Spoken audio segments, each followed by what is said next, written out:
Chapter 531, about 400 soldiers from the new 17th Division and the Iron 7th Division stayed behind. Together with the researchers, they were stationed at the newly built Shinza spaceport. This spaceport was located on a large granite base. The sea level was quite high, and there was the Huangshanling lonely ridge in front of it as a shield, so they didn't have to worry too much about the terrifying flow of water. The Federation had determined that this was a safe area based on past research records, so they chose this place as an observation point. However, they still cautiously sent 3 types of light battleships to stand by on the tarmac. If the planet's environment was unimaginably bad and even affected this place, they had to be able to immediately evacuate these few hundred soldiers. The volcanic eruptions on the planet became more and more frequent. Earthquakes of various sizes never stopped like the music of the new year. Countless tsunamis were born, collided, destroyed, and reborn in the ocean, causing the blue seawater to become turbid. Some areas where sulfur was concentrated were even bleeding bright red. Because of the geomagnetic shift, the geomagnetic storms at the 2 poles became more and more intense. Other than the optical images from the high-altitude satellites, there weren't many other ways to monitor the few remaining Imperial armies in the Northern Hemisphere. Su Lu and the Federation officers who stayed behind to guard the spaceport calmly carried out their work, waiting for the long flow of water to end, waiting for the peace after 3 months. 74 standard hours later. The underground flow between the glaciers in the Northern Hemisphere became more and more magnificent due to the rising temperature. Countless streams of cold water penetrated through the hard ice layer and converged at a high speed. They shot out of the surface of the glaciers and into the sky, shooting countless beautiful and cold waterfalls. Then, the flood mixed with ice fell heavily, instantly overflowing the obstacles in front of it, and slowly but firmly surged towards the low-lying areas in the south. 3 days later, the first flow of water in Area K crossed the central region of the snowfield and poured into a snow valley, rushing into the primitive forest in the valley. In front of the flow of water that was dozens of kilometers wide, thick ancient trees that were more than 1,000 years old fell like paper. The green vegetation was instantly torn into pieces. The mixture of ice and water all over the mountains and plains had a semi-solidified, gelatinous feeling. Because it was wrapped in the black sand under the snow, it looked gray and dull. In the cold snow water, there were countless sharp and heavy icicles mixed in like a knife without a sharp edge. In front of this giant blunt knife of the Creator, nothing could resist at all. The whole earth seemed to have been ruthlessly scraped. Wherever it passed, not a single blade of grass grew. Giant trees fell, birds and beasts wailed, and then there was dead silence. The further south they went, the more the ice melted, and the lower the terrain became. The speed of the mighty Lioli invasion also became faster and faster. The Lioli front, which stretched for hundreds of kilometers, rushed all the way to the south. If it encountered a mountain, it would be blocked, and if it encountered a lake, it would spread and freeze, and if it encountered a lake, it would drive the lake away. In the 3rd millennium, this lonely planet at the edge of the Westwoods would automatically tilt its angle in a strange way.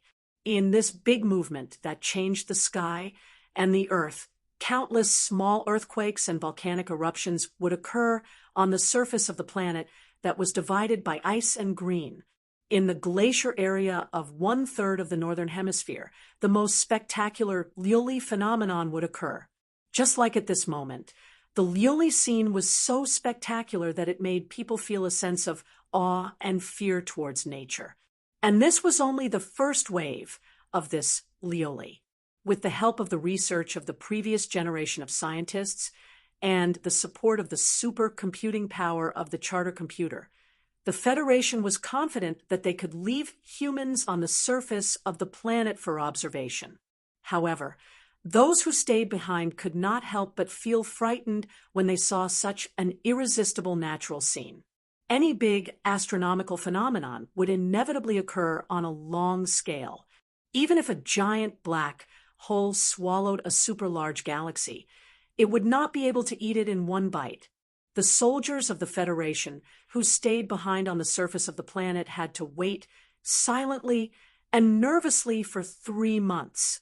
They were shocked by what they saw in front of them, but the emotions in the depths of their hearts were extremely complicated.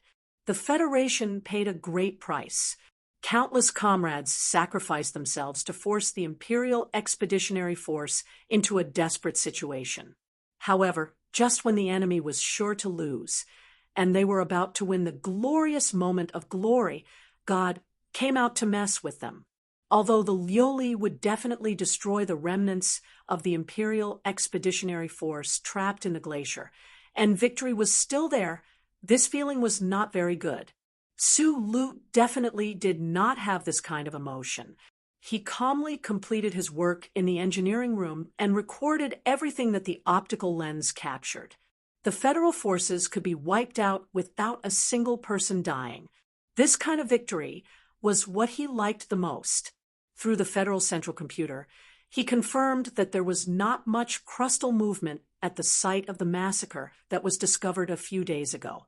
After the war, he should be able to find it again under the thick layer of ice. Only then did he feel relieved. On the wide light screen, in the images captured by the satellite, some high-definition shots could sometimes be captured.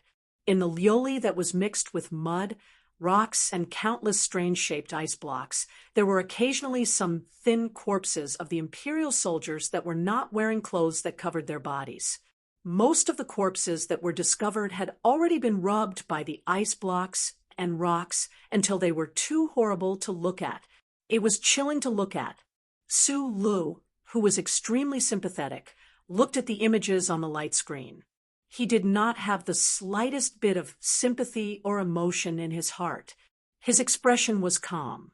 Professor Shun had taught him that there was no such thing as reason in this universe.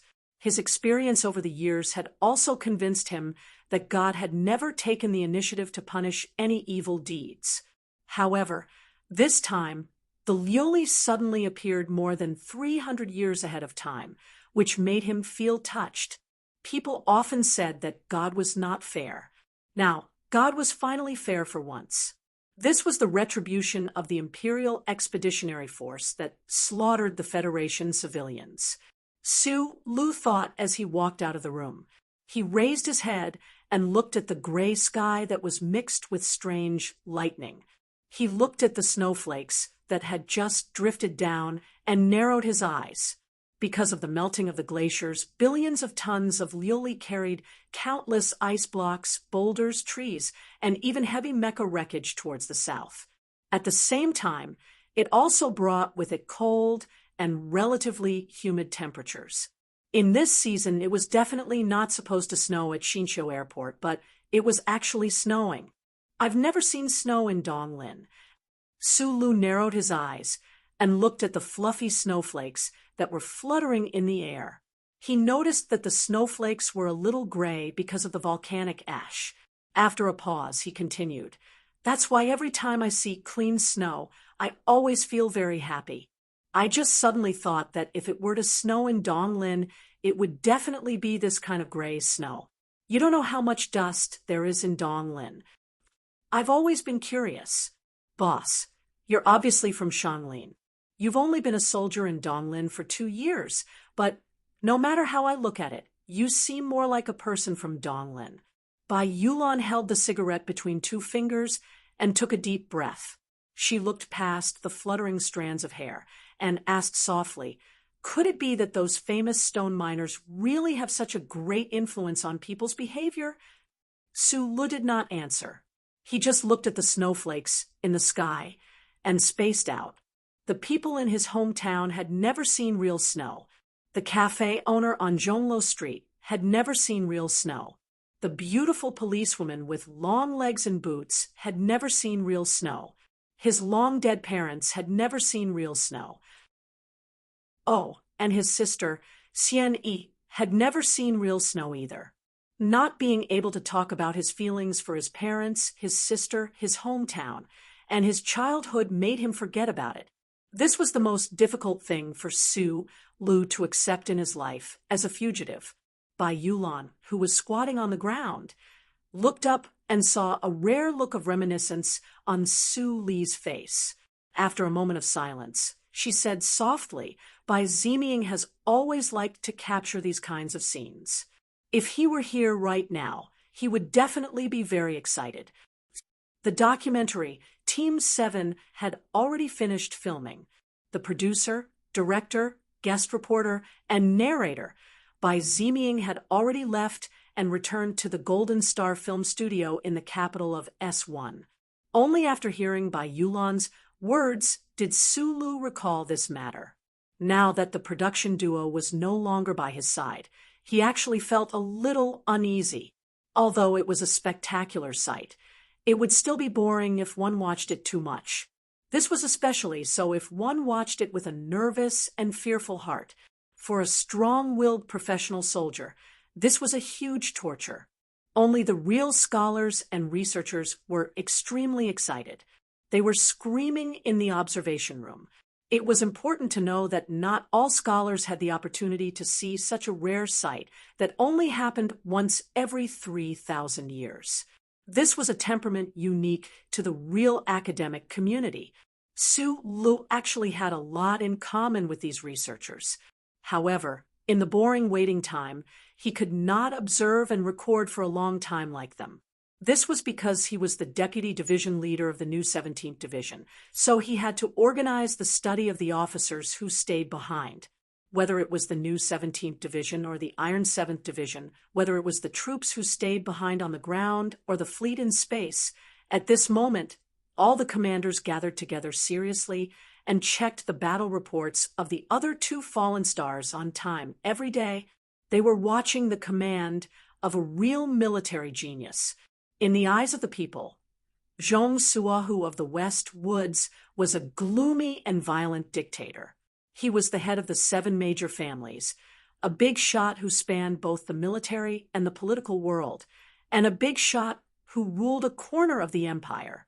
The officers and the people admired his hard work in leading the West Woods and the rotational warfare troops to fight against the Imperial Expeditionary Force for more than 10 years. However, they did not have a specific evaluation of his military command. This was completely different from Division Commander Shaoqing.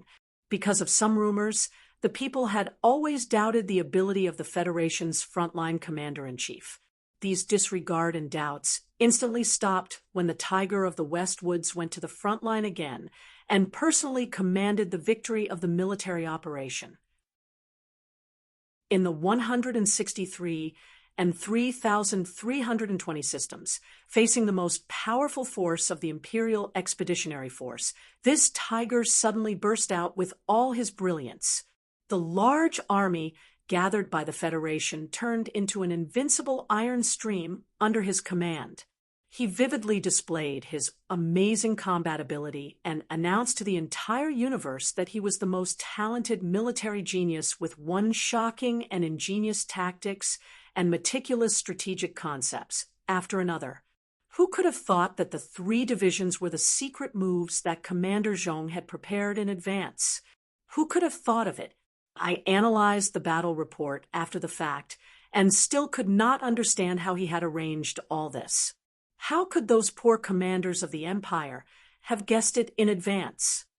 Yu Chenghai, the commander of the new 17th Division on the light beam, could not hide his surprise. He said, "This battle was so fierce that it made people speechless. After this battle, who dares to question his military talent and think that he is not qualified to be the frontline commander-in-chief?" Having followed the Federation's God of War for many years, he actually used the word military talent to describe Zhong Suahu's commanding ability without any taboo. Naturally, he admired this man to the extreme. Su Lu suppressed the shock in his heart. Thinking of the conversation between himself and Commander Zhong that night, he could not help but think in a mocking tone. He didn't fight seriously before, but now he is. Chapter 532. The days of waiting for Lu Ling's arrival or departure felt extremely long to the people. The surface of the planet shook continuously. Countless streams of boiling magma cheered as they rushed toward the long-lost ground. Countless streams of melted snow cheered as they rushed toward the long-lost south. The three largest plains had turned into an ocean, but it was snowing during summer in the southern hemisphere's hilly region. The gloomy clouds that covered thousands of kilometers of the sky were swept up by the strong wind and rolled into strange shapes. Dense and huge lightning flashed continuously in the clouds, tearing the gloomy, wet, and cold sky apart. Then, thunder rumbled, causing the entire earth to begin to tremble. In this hellish environment, the only thing that could make the Federation soldiers feel a little bit of sunshine was the good news that came from the battlefields of the other two galaxies. Of course, as for the soldiers of the Iron 7th Division, it was not known to outsiders how complicated their feelings were. Like the commander of the new 17th Division, Yu Chenghai, all the soldiers who watched the final battle of the Federation's victorious military operation were in awe of the military talent displayed by Tiger of the Westwoods in this battle. All the officers automatically gathered in one place to discuss the details of the battle. They analyzed Commander Zhong's commanding methods in depth and learned seriously. Even the officers of the Iron 7th Division, who stayed on the surface, were involved in the process of learning from student Zhong, Laohu. It was said that this was a direct instruction from the commander they admired the most. In an inconspicuous, grayish-black feather warship in the fleet of the Federation outside the atmosphere, Du Shaoqing, who was sitting upright in his chair, was reading the battle reports sent by the two galaxies with a serious expression. With his rank, the battle reports that he could read were much more detailed than the basic officers. Therefore, he could read them more clearly, and his feelings were even more complicated. So you haven't regressed in the past 10 years. Du Shaoqing took off the black lambskin gloves in his hand and tapped lightly on the light screen with his fingers. He raised his eyebrows as if he was thinking and looking forward to something. A confident smile appeared on his lips. "Commander, is there anything to be happy about?" Dongfang Pei, who was standing in the corner of the room, asked curiously.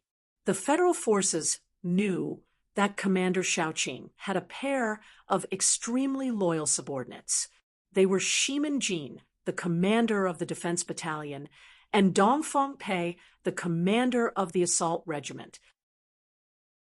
Now, Shimin Jin had been transferred away from the front lines in advance for some reason and returned to the capital ring, while Dongfang Pei had been stripped of his military position because of the ambush of the Green Dragon mountain troops. The Tiger commander in the frontline command center naturally wouldn't use these trivial matters to attack Du Shaoqing and his Iron 7th Division. The 5460 Command Center also didn't want to offend the president and the military. Moreover, Dongfang Pei's refusal to rescue the advance group of Green Dragon Mountain seemed to be cold-blooded and heartless, but when they looked into the details, they couldn't find any violation of military orders. It was Du Shaoqing himself who removed Dongfang Pei from the position of lieutenant colonel. He didn't make such a severe punishment because he was arrogant and confident and wanted to use this opportunity to appease certain parties, nor did he want to punish Dongfang Pei for not helping when he was in danger. Instead, he wanted to punish him for his stupidity in commanding at the last minute. At the same time, he wanted to punish his subordinates for their dangerous impulsiveness due to their fanaticism when it came to him. Being demoted from a lieutenant colonel to a lieutenant colonel orderly might be extremely humiliating in the eyes of others, but Dongfang Pei didn't have such a concept at all. He was very happy to be able to follow beside his commander again, like he did 10 years ago. The Iron 7th Division was made up of such a group of people. They were very cold, tough, and good at fighting. They were very strict with their enemies and their comrades. No one could find any fault with them in terms of military discipline and fighting spirit. That was why they were able to become the Federation's trump card division and become the division with the highest status in the hearts of the Federation people after the 17th Division. However, on the surface of this planet and in space, there was a new 17th Division beside the Iron 7th Division, a new division that inherited the glorious history of the Army God Division. Since they entered the front line, they began to shine brightly and won many battles. If it was in the past, the 17th Division, which had old Masterly Pifu and had sent countless stars to the Federation, would never put the Iron 7th Division in their eyes. They wouldn't even bother to fight with each other. However, because of the appearance of that person called Du Shaoqing, the two trump cards began to be on equal footing. Because of their similar statuses, those old historical grudges would find a suitable stage to play out again. On the ground, the friction between the two armies had never stopped, fighting for military merits, which seemed childish but was the most important activity in the military camp, had always been happening. The hundreds of soldiers who stayed on the planet's surface to observe Luling were all from these two divisions. Now that they were trapped in a corner of the spaceport, the two sides often saw each other. They even had to eat in the same cafeteria. The provocation and disdain in their eyes shot at each other thousands of times, and the insults in their words never stopped. The anger between the two sides grew bigger and bigger, and there was a danger that it could explode at any time. One day, at noon, the freezing rain outside hit the window heavily, making people feel very upset. The soldiers of the new 17th Division and the Iron 7th Division began to mock each other in the cafeteria again. The content of this script would always repeat between the following lines. When my division went deep into the Empire's territory to destroy the enemy's 17th Division, you guys were still playing with mud in S3. When my division was fresh and stormed into the Westwoods, you guys were still flirting with girls in Harbor City and could only eat my leftovers. My division's battle record, my division's killing of the enemy. My division fired the first shot of the Federation's counterattack against the Empire at the front line of Huangshanling Lonely Ridge. If my division's Lieutenant Colonel Su Lu didn't help, would you guys be able to fire that shot? Since Su Lu was mentioned, the following argument naturally developed into, my division has a level 5 ace pilot. My division has Lieutenant Colonel Su Lu. My division has many of the latest MX mechas. My division has Lieutenant Colonel Su Lu. My division beat your division in the military drill and graduation drill more than 10 years ago. My division only sent Lieutenant Colonel Su Lu alone to break through your defense camp. My division has the undefeated division commander, Shaoqing. My division has Lieutenant Colonel Su Lu. My division commander, Shaoqing, has never lost a battle and is known as the #1 general in the Federation. My division's Lieutenant Colonel Su Lu has never commanded. He blocked in front of your division commander by himself, and he didn't dare to do anything. The new 17th Division had a lot of things to show off, but the wonderful thing was that the soldiers knew very well that the most hated and most difficult part of the Iron 7th Division was Lieutenant Colonel Su Lu. So no matter what the Iron 7th Division soldiers said, the new 17th Division would only say the words Lieutenant Colonel Su Lu with a mocking smile. These words were like an omnipotent patch that could be patched to any place they wanted. The soldiers of the Iron 7th Division were enraged, and their veins were bulging. Under the deliberate connivance of Division Commander Yu Qinghai and the influence of Sourlon Xiaolong and Dirty Work 7th Division, the new 17th Division was gradually inheriting the true and secretive style of the old 17th Division, shamelessness. The soldiers of the Iron 7th Division had always considered themselves to be standard soldiers, abiding by military discipline, and were exemplary when faced with such opponents, no matter how fierce they were in battle. they would never be able to win a battle of words, probably because they had been ridiculed to the point of speechlessness too many times. Today, the soldiers of the Iron 7th Division finally exploded. "Since we're not your match, then let's fight." In the spacious cafeteria, hundreds of soldiers shouted furiously, picked up the tables and chairs beside them, and rushed towards the new 17th Division. At this moment, no one would care where the strict military discipline that their division commander, Du Oching, had strictly instructed them to go. The cafeteria was in chaos. Countless Federation soldiers were bleeding from their heads, and the air was filled with profanities. The sound of cursing the ancestors and cursing the female family members of the other side rose and fell one after another, reflecting each other. The broken cheap plastic tables and chairs and torn military uniforms accurately marked this chaotic scene. In the middle of the intense battle, the loudspeaker in the corner of the cafeteria suddenly rang. Hearing the sound from the loudspeaker, both sides were stunned and slowly stopped fighting. They subconsciously threw away the tables and chairs or chopsticks in their hands and stared blankly at the loudspeaker.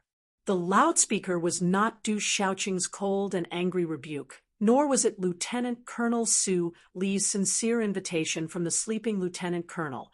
Instead, it was the latest battle report from the spaceship. The Federal forces have recovered the 33, 20, and 163 star systems in the entire territory. Commander Zhong has now entered the last base of the Imperial Expeditionary Force, the command room. In 3 minutes, the 3 regions of the Federation will simultaneously broadcast President Pabre's speech on TV. All troops should gather immediately and organize to watch. The soldiers in the cafeteria clenched their fists tightly. Their eyebrows were either relaxed, furrowed, or trembling. Their expressions were extremely complicated. It seemed like they wanted to laugh, but also seemed like they couldn't. This war had been going on for decades. The last military action was so tragic, but it ended just like that. The people of the Empire were kicked out of the Federation, just like that.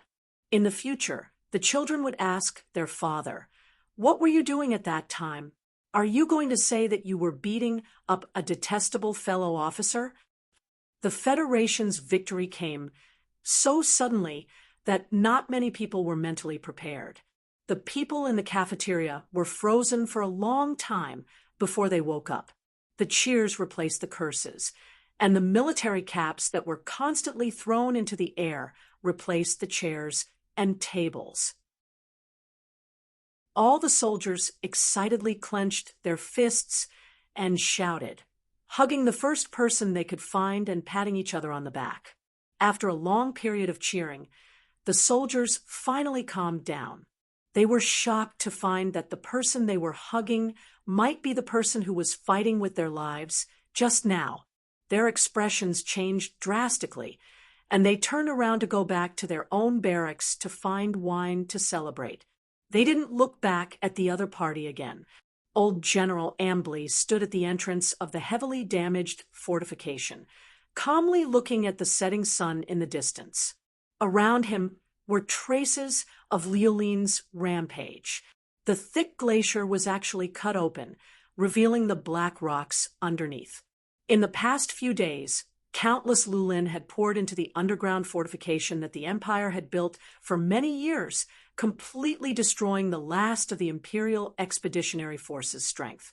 Then, the black and white mixed into the gray sky, making it impossible to tell the difference between the earth, rocks, blood, and corpses. This old general of the Empire was too unlucky, which was why his troops encountered Liulin. His luck was good, which was why the fortification that had been stopped for so long was actually preserved.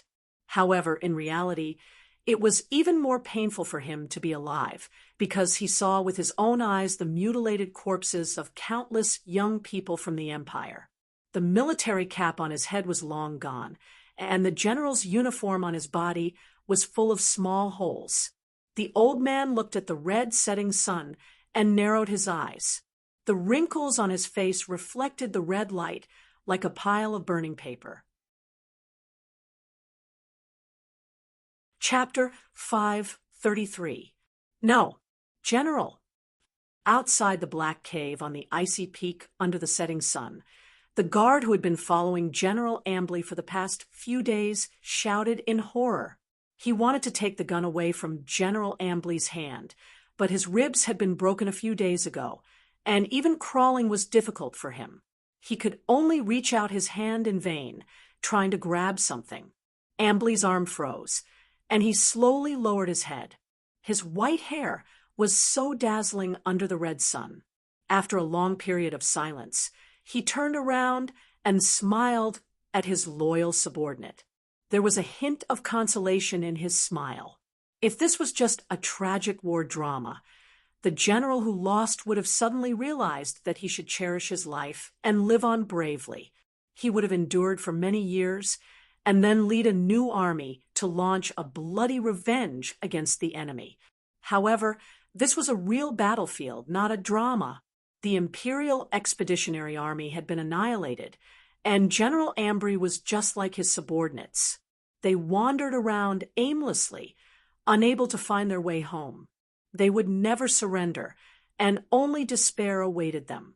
There would never be a continuation of the plot. A crisp gunshot rang out, and a bloody hole appeared between the guard's eyebrows, and he fell to the ground. General Ambly, whose cheeks were sunken, stared blankly at the smoke coming out of the muzzle, and a self-deprecating expression flashed across his face. The former emperor loved this kind of antique gun the most, and General Ambly, who was in his prime, got one because of his military exploits. At that time, he mocked himself and asked himself if this antique gun could kill people. If it could kill people, then this antique gun could at least kill old people. Under the blood-red setting sun, Ambly, the highest commander of the Imperial Expeditionary Force on Planet 5460, began to carefully tidy up his appearance.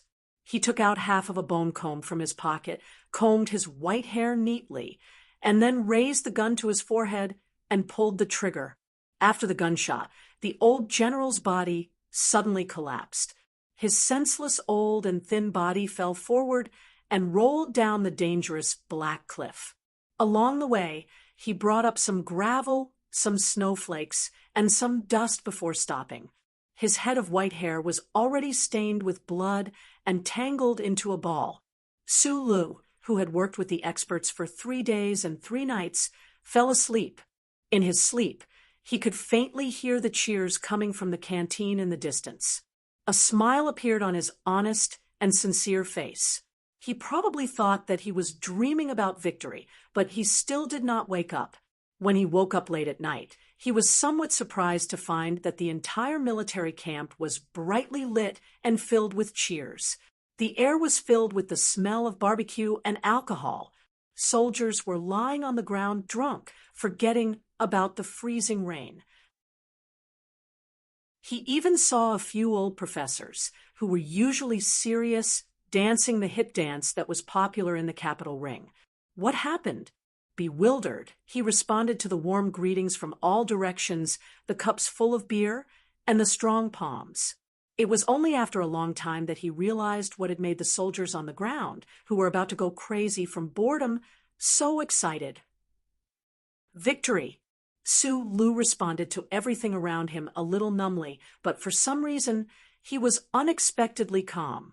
In the atmosphere of the wild celebration, he silently took a bottle of hard liquor, quietly walked through the crowd, and came to a small hill on the side of the spaceport.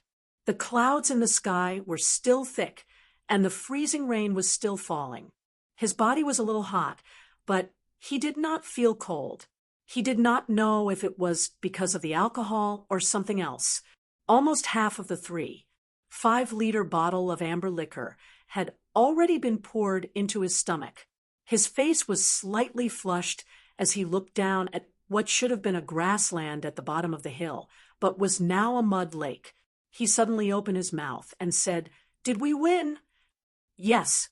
The charter computer flashed, in his left pupil. So many people died in the war. I never thought that I would be able to hear the news of victory just by sleeping. Sulu scratched his head, and a silly smile appeared on his calm face. Sulu did not feel the slightest sense of loss for the final miserable fate of the Imperial Expeditionary Army. Instead, he accepted the fact with incomparable joy. Professional soldiers might have some kind of respect for their enemies, but that was only because the enemies were worthy of respect. But an army like the Imperial Expeditionary Force that slaughtered civilians would never find any positive comments from him. It was just like how Macklin had stolen the name of ideals for his own purposes. He had made countless young people who had no martial arts skills but only a strong desire to change social injustice serve as cannon fodder. That was something that he could not tolerate. What he was ashamed of was the innocent being harmed. It was a positive term that was used as a pass for evil. Sitting in the cold meadow on the hill, Sulu kept drinking hard liquor and looked at the flowing water under his feet.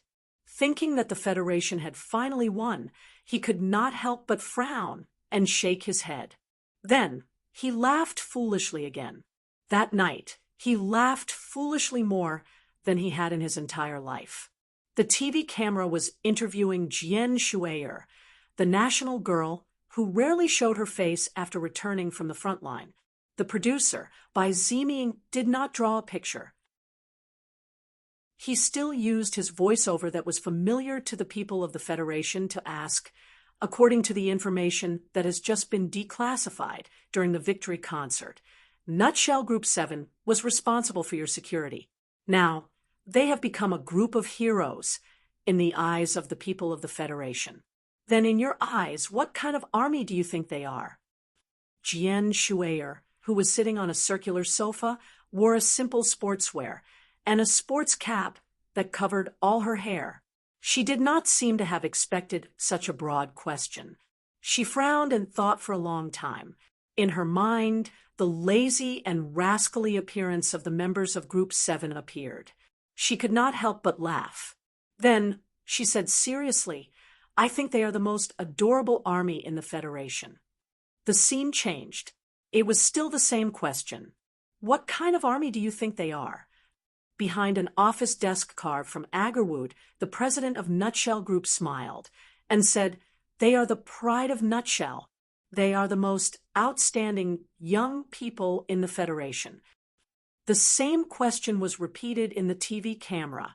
There were all kinds of people who answered the question. There were generals of the Ministry of Defense, and there were also respected members of the Parliament. The target of the question was expanded to the people of all social classes in the Federation. Everyone's answer was different, but it had a different meaning. Since they can take over the flag of the 17th Division, it must mean that they are outstanding.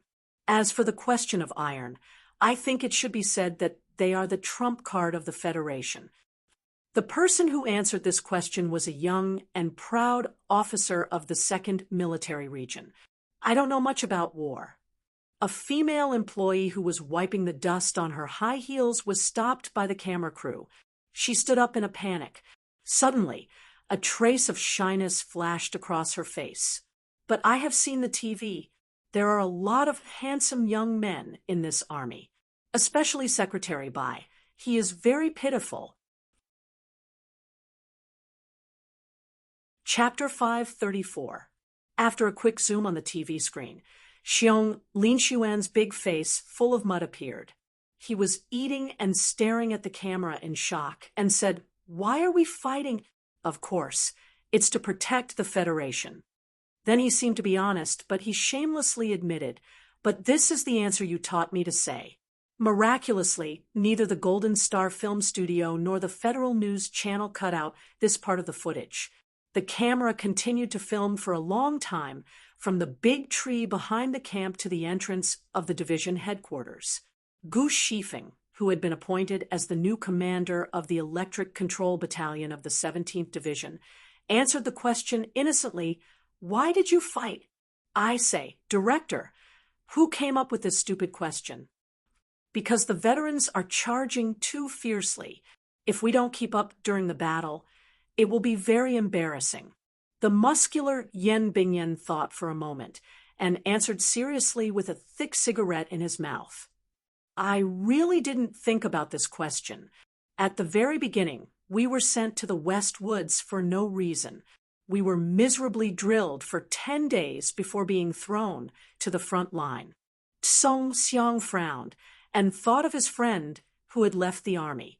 He shook his head and said with a sigh, "In a place like this, if you don't fight, you will die. Naturally, we can only continue to fight." At the end of the interview in the documentary, Major Lon Xiaolong, who claimed to be the spokesperson for Group 7 and the new 17th Division, gave a concluding answer to the hundreds of millions of people of the Federation behind the camera. He was wearing a new military uniform with all the medals and medals hanging on it. His answer quickly spread throughout the Federation society along with the broadcast of the documentary. It made countless young male citizens excited and hot-blooded. It was to the extent that this line was used on the recruitment posters of new recruits half a year later.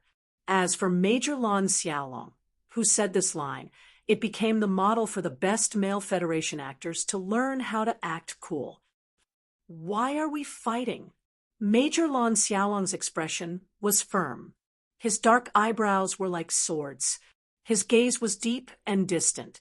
He answered word by word, "Because the enemy is there." The TV screen gradually turned dark, and a paragraph of words written by General Miles, the chairman of the Joint Staff Committee of the Federation of Defense, appeared on the screen. This paragraph of words must have come from the publicity drafted by the presidential residence and the civil officials of the Ministry of Defense. It was very appropriate for it to appear at the end of the documentary. Group 7 is an excellent combat force, and it is the epitome of the heroic Federal Army.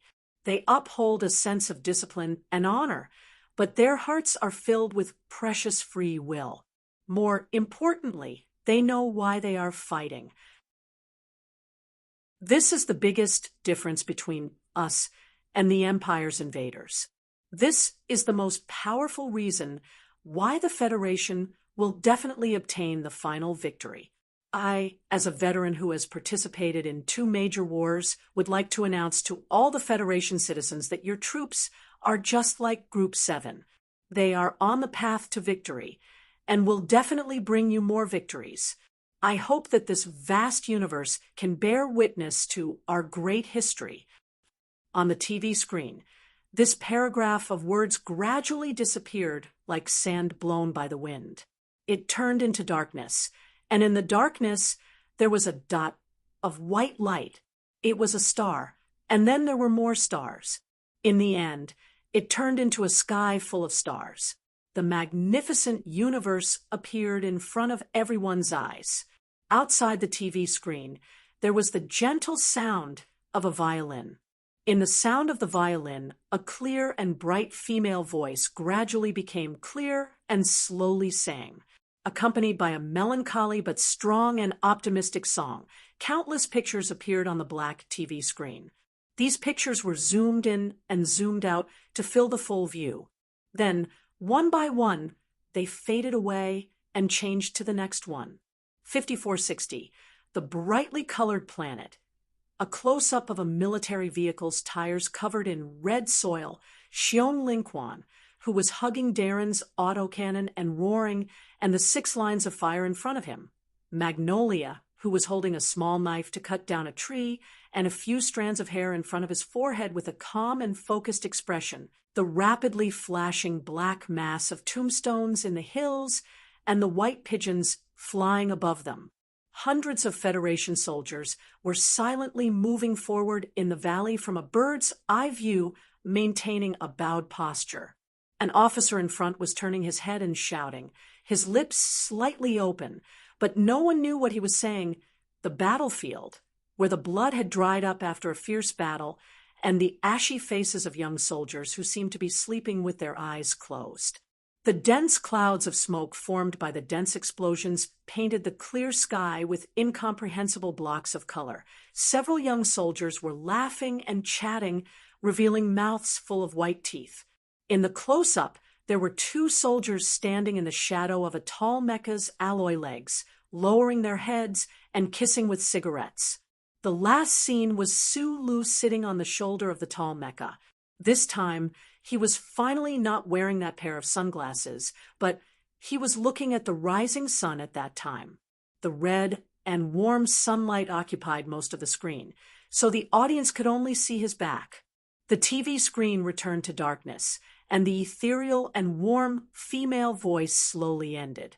A line of small white words appeared at the bottom of the screen. The documentary Team 7 ended or will continue. Thank you for watching. Sulu retracted his eyes from the black screen. When he thought of the last scene, he couldn't help but subconsciously touch the sunglasses in the pocket of his military uniform.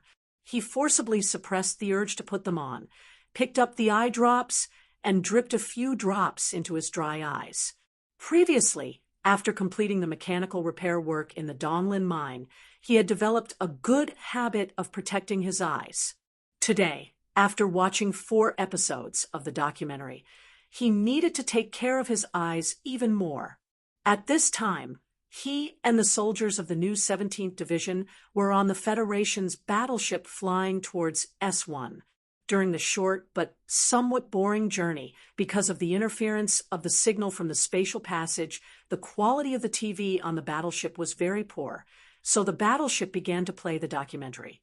The documentary, Team 7, had caused a great sensation in the Federation, and it could even be said that it had started a trend. A total of 7 episodes were filmed, and the content of the last few episodes was about the reconstruction of the 17th Division of the Federation's trump card, the sincere cooperation between the Army and Green Dragon Mountain, and the content before that. Sulu and the soldiers on the front line had been busy fighting, so they didn't have a chance to watch it all.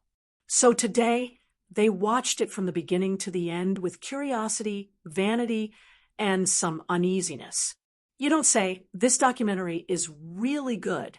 Lao Bai is really good, especially when it comes to stirring up emotions. Lan Xiaolong, who was trimming his beard, glanced at Bai Yulan and quickly explained, I'm not talking about you. It's not as stirring up emotions as what you said. Bai Yulan said softly, it's very mushy. I really don't want to admit that you're a member of Team 7.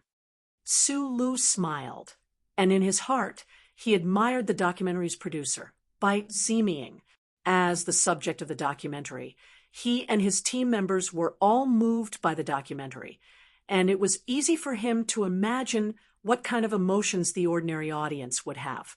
Rubbing his eyes that had been dripped with eye drops, he suddenly noticed that Da Vinci beside him was a little silent. He asked curiously, "What are you thinking about?" "I'm thinking, what does the 13th floor's sister look like?" Da Vinci's eyes were fixed on the TV screen. Previously, he was extremely angry because there was too little footage of the 13th floor, but after calming down, he fell into silence again. After being awakened, he quickly replied, "If his sister looks as ugly as him, wouldn't I be at a disadvantage?" Sulu looked at him in a daze and asked doubtfully, "You've really decided to go back and marry his sister? Skyscraper did save you, and you have a good relationship, but marriage is not a good way to repay him. The 13th floor said that his family's main income is the perks he gets when he's a mercenary. If I want to help his family financially, of course, it's easy to do. But I always feel that his family is short of a son. If they have a son like me, the governor's son, as a son-in-law, they shouldn't suffer too much," Da Vinci explained seriously. "The problem is that you haven't even met his sister." Bai Yulan, who rarely expressed her opinion, couldn't help but frown and say, "A marriage without a foundation of feelings will be a mess." "Feelings can be cultivated," Da Vinci said seriously. "I just hope that his sister isn't too ugly, but as long as she's not too ugly, I'm still willing to marry her." That's F asterisk king bullshit. Sue Le shook his head and said, "Don't think that women will throw themselves at you just because you're the governor's son. Maybe Skyscraper's sister doesn't even like you." "Boss, why do you say beep beep?" "We're not the same as we are on TV," Da Vinci asked doubtfully. "We're going back to S1 soon. That's not the lawless front line, full of sweat and smoke." Sue Lu looked at the planet that was gradually becoming clearer outside the window. He shrugged and said helplessly, "I have to get used to how to speak without swearing. Otherwise, what if I suddenly curse his mother when I meet the president?" Although he was joking, in fact, the music at the end of the documentary was still echoing in his heart. The simple violin accompaniment was so melodious, but what really worried him was the quiet female voice mixed in with the violin. The ending song was actually sung by Jian Shui. Didn't she decide to disappear from public view? He was going back to the familiar S1 and was going to see many close and long-lost people. At this moment, Sue Lu couldn't help but feel a little nervous. How's Lu's appetite now? "So, you still has that bad temper?" How much closer is the distance between Li Qishao and his brother? Shang Qiu's figure. Oh, she had just seen it. Her figure was as exaggerated and beautiful as ever. What about the daughter of the prime minister's family? He hadn't replied to her all this time. Was she happy? There was another very important thing. Did the Annie selling fast food boxes below the Wangdu apartments have a relationship with the head of the protein meat ration station? The S1 Capital Military Airport was heavily guarded today. The police were scattered everywhere as if they were facing a great enemy. Agents in black uniforms nervously patrolled all suspicious places, but the rest of the people had joyful smiles on their faces. There was not a trace of nervousness at all. This was the scene of the Federation's ceremony to welcome the victorious return of the frontline soldiers. President Pabre, Vice President, and Speaker Byron, Vice Speaker Shaun, the special representative of the Green Dragon Mountain Committee, and the top figures of the Federation were all gathered here. They gave the dozens of slowly landing giant warships and the ordinary young Federation soldiers on the warships the highest courtesy. On the three-dimensional screen above the airport, the TV footage of the Iron 7th Division's attack to the north in the Battle of Yellow Mountain Ridge was playing nonstop, as well as the already famous documentary. Chapter 5:35. The battleship landed in the jubilant spaceport. Amidst the blast of air, the cheerful military music grew louder and shook the clouds. A few minutes later, this group of soldiers who were going to participate in the welcome ceremony walked out from under the huge battleship. Many soldiers looked at the scene in front of them with surprised and nervous expressions. Sue Lu was also one of them, but he was not surprised or frightened by the Federation's enthusiasm at this moment. The sunglasses on the bridge of his nose reflected the clear afternoon sun. He dragged the box that Jian Shuier had specially sent over with his left hand and slowly walked out from the caterpillar tunnel under the belly of the battleship. In the distance, Shi Qinghai was mixed in with the Green Dragon Mountain team. He raised his eyebrows and walked down from the belly of the battleship with a smile on his face. He was also dragging a box beside him. In the box was the ACW that Mr. President had specially approved. Wearing a neat military uniform and a young and determined face, he could really be described as handsome.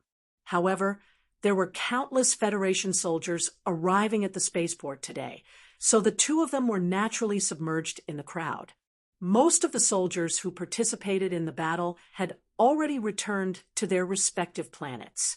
The native soldiers of the Westwoods had probably already returned home to enjoy the delicious taste of mashed potatoes and stewed meat slices.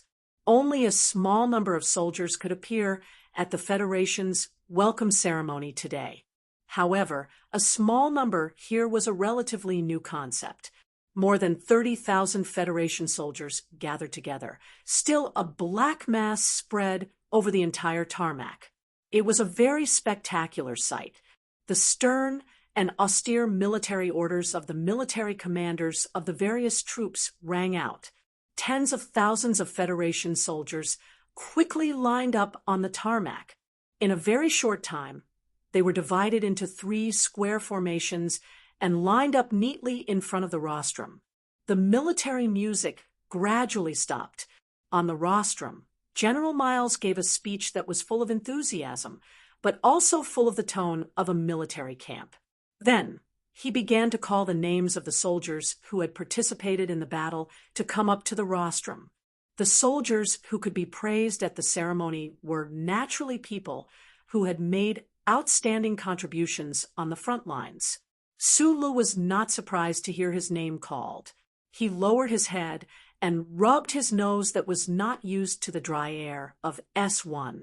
He followed behind a captain that he did not recognize and walked up to the rostrum. There was a sense of discipline in the award ceremony, other than making the soldiers on the tarmac feel excited. There was nothing special about it until President Pabre personally hung a purple star medal on the left chest of Su Li's military uniform.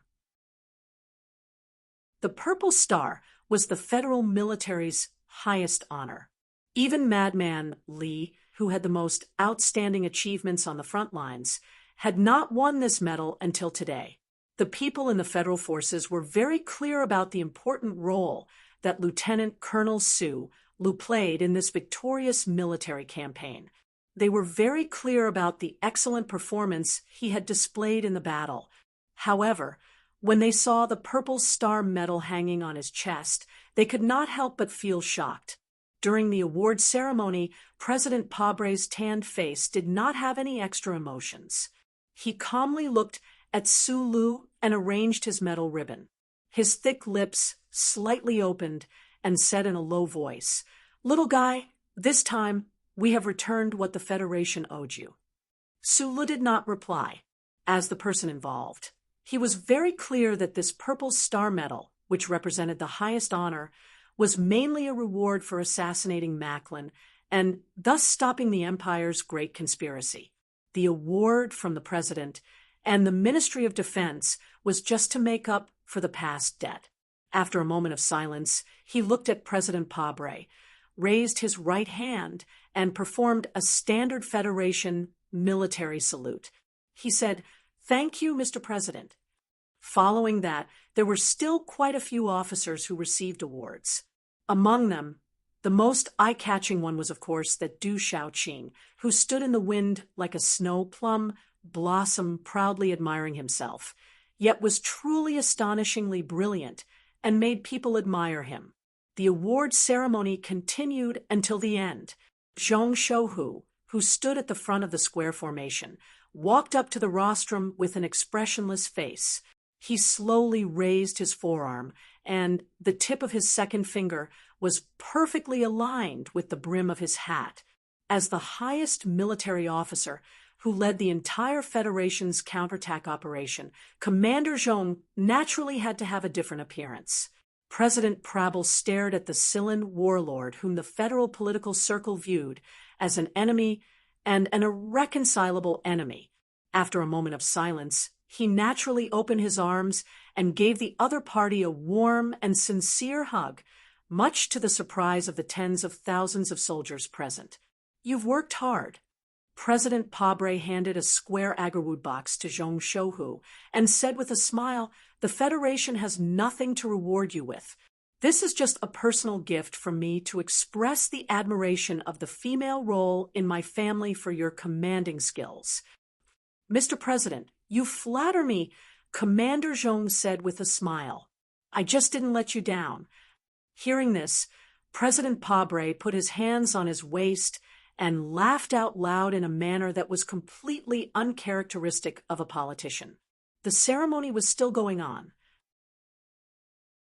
Sulu, who was enjoying the treatment of a deputy division commander, could only obediently occupy an inconspicuous corner at the back of the countless generals on the rostrum. He watched the big shots of the military in front of him happily conversing. In his heart, he kept thinking about what he should do first when he returned to Wangdu Apartments later. At this moment, he saw that in the front row of the rostrum, Zhong Shouhu was looking straight ahead, but he raised his right hand and hooked his finger behind him, making a gesture to greet him forward. Su Lu was slightly dazed. The war heroes and high-level officers of the Federation next to him, on the other hand, had already cleared the way with envious eyes and knowing smiles. He scratched his head and walked forward along the path that his colleagues had made way for him. He stood behind Commander Zhong and asked in a low voice, "Commander, what orders do you have?" "The upper echelons of the Federation have all arrived. Representatives from all over the capital city have come to welcome you. Everywhere you look, there is jubilation and respect." Zhong Shouhu did not turn around. He asked with a smile, "Does it feel good?" Su Lu lowered his head and thought for a moment.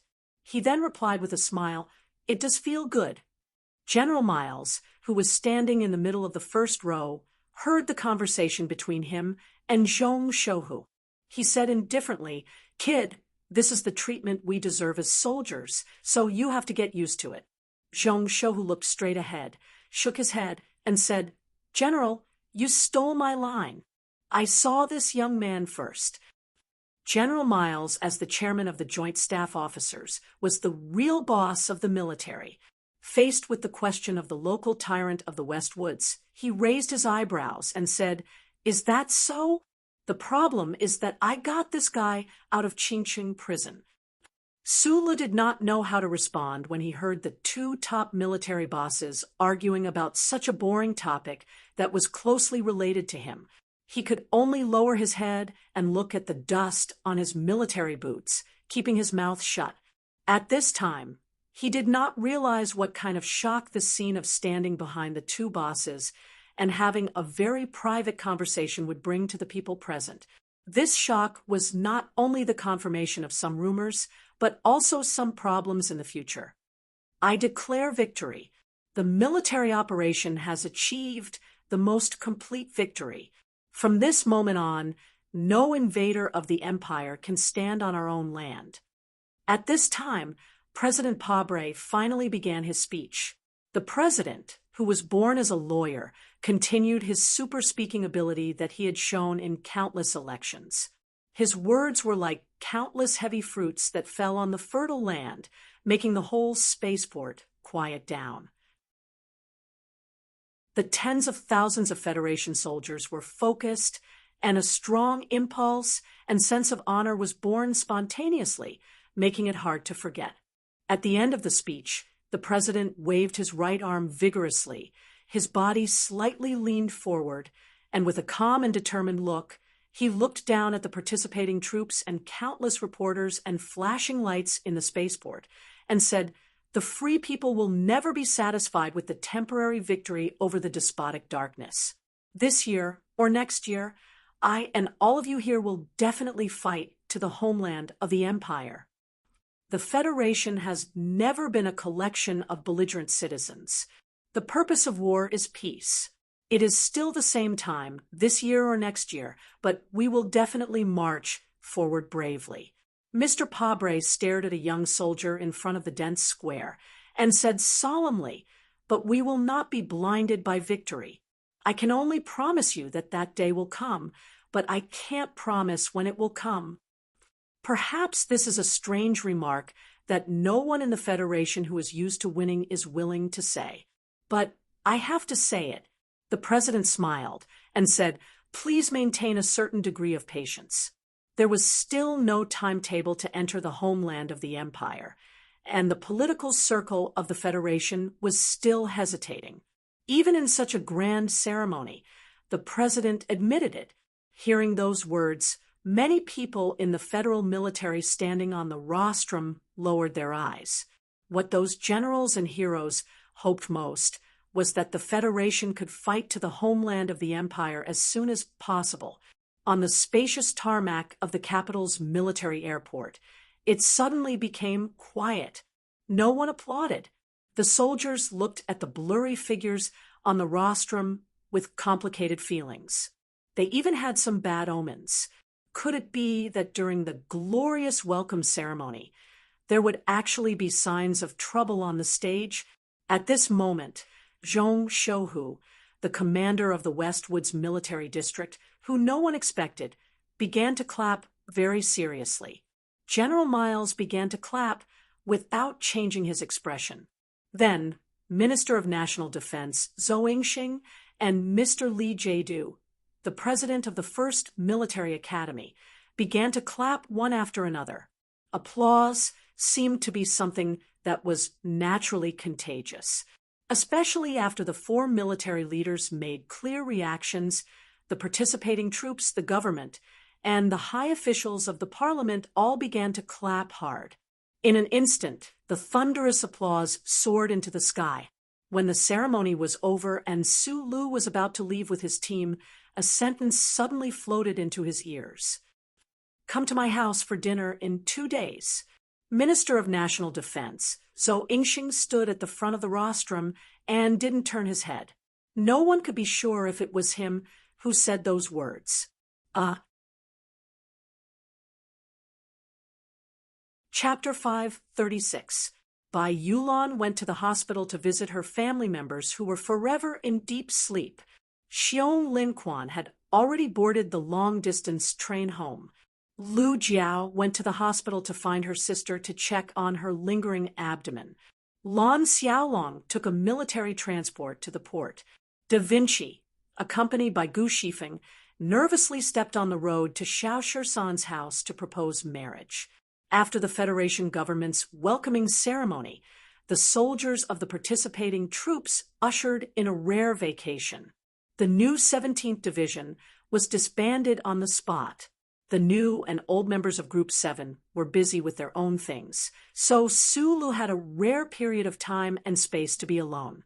Half an hour after the dust removal device was turned on, he walked to the window with a cup of fast food and opened the window. Looking at the small garden below the apartment and all the familiar but long-lost street scenes, a smile appeared on his face. The furnishings in the apartment were no different from before he left, and the street scenes were the same. The auntie who sold the food boxes was still loud and clear, and the tea house on the corner was still quiet. Life on Planet S1 had not changed at all. There were no gunshots, cannons, shouts, or screams in his ears.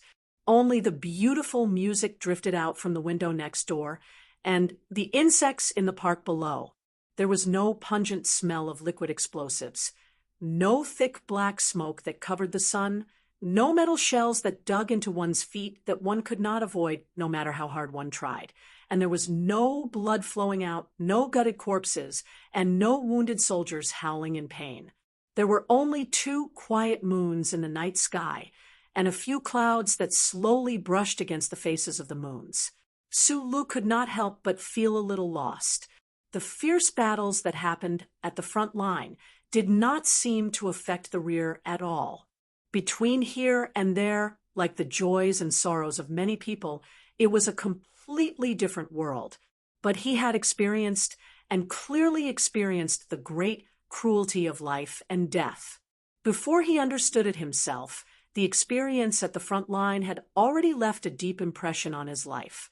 Those subtle changes that had not yet fermented might appear clearly one day in the future.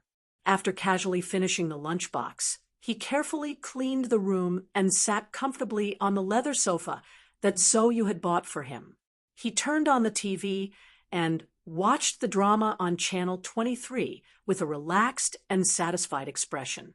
There was a glass of cheap red wine by his hand. This was a habit that he had developed since he was a teenager. Unfortunately, after the metal frenzy ended, he could no longer see the fluffy, purple-haired girl on this channel. Perhaps he would go to Philadelphia to visit her in 2 days. Sue Lee's thick black eyebrows raised slightly as he thought of this possibility with a smile. In the next few days, Sue Lu talked to Tai Ziyuan on the phone. However, he didn't want to go to the back of Macho's mountain to meet the madam. Firstly, he didn't like her, and secondly, he had to admit that he had always been afraid of her. Li Xiaotong was in S2. The Samlin United Bank had made a large investment in the reconstruction of the 4 states around the mountain. Many projects worth billions of dollars were being implemented. To be able to take charge of such an important task, the 7th young master's status in the family and in the eyes of the old man, who loved to wear a small round hat, had greatly improved. Sue Lu was very happy to see this scene, but if the two of them wanted to get together, they would have to wait until next week. Little Watermelon was busy preparing for an exam in Xixia State and reuniting with her father. The little girl begged Sue Lu to play with her over the phone, but for some reason, after just leaving the battlefield, he felt a little loose and lazy all over. He didn't want to be too far away from the apartment. His subordinates and friends were gone, or living their own lives in other places. Sue Lu didn't have any classmates, old friends, or relatives in the capital ring. As for the interview requests of some news media and the luncheons of the relevant departments, he politely declined all of them. The next day, he made an appointment with little Professor Shun to go to Xinghe Cemetery. In front of Professor Shun's grave, he placed a small bouquet of dehydrated yellow flowers from 5460. Then he returned to the Wangdu apartment again. Day and night, he watched TV, ate lunchboxes, and spaced out. After just 3 days of the long holiday, the days became as heavy as if they were covered in a thick layer of dust. This situation persisted until he received a call from someone he thought was busy playing with flowers. Only then did he remember Minister Zhou's low voice at the spaceport that day. He was surprised to discover that in the center of the Federation, other than this apartment and the concierge at Yue University, the most familiar place to him was actually the minister's building in the Xishan compound. A black car without any markings drove silently on the street without attracting anyone's attention. On both sides of the road were more than 100,000 pots of flowers, carefully prepared by the Capital Parks Department to celebrate the victory of the war. They were placed from Charter Square to the president's official residence, then extended westward all the way to the core area of the army. These flowers of different colors bloomed beautifully under the sun and warm wind, blooming. Sue Lu retracted his gaze from the window and couldn't help but shake his head. It was already the spring of year 70 of the constitutional calendar. It had been more than 4 years since he left Donglin and came to the capital ring. The problem was that he had once again forgotten what the new year looked like. Once life became intense and exciting, would the footsteps of time become so hurried? The black car slowly stopped at the entrance of the Xishan compound. The most important departments and research institutions of the federal military gathered within a 10-kilometer radius of the main street. People in military uniforms entered and exited the buildings calmly and quickly. Only the entrance of the Xishan compound was exceptionally quiet. Other than the 2 armed military police at the entrance, there were no security measures, but anyone in the Federation knew how tight the security of this compound was. After a strict identity check and a secondary scan of the Federation's electronic surveillance network, the military police heard a beep and looked at the results on the handheld scanner. They stood at attention with a snap, gave a standard military salute to the person in the car, and said with a smile, "Lieutenant Colonel Sue Lu, please come in." The military police of the Xishan compound and even the surveillance personnel in the central control room were very familiar with this black car and Sue Lu in it, but discipline was discipline. In the past, after Su Lu passed the inspection. He would always chat with the military police, but today he was obviously not in the mood. After nodding, he started the car again. The roof of the car reflected the clear sky, and the deep green and even a little gloomy shade trees kept retreating outside the window. Su Lu narrowed his eyes and said with a frown, "I must be crazy to bring you into the Shishan compound."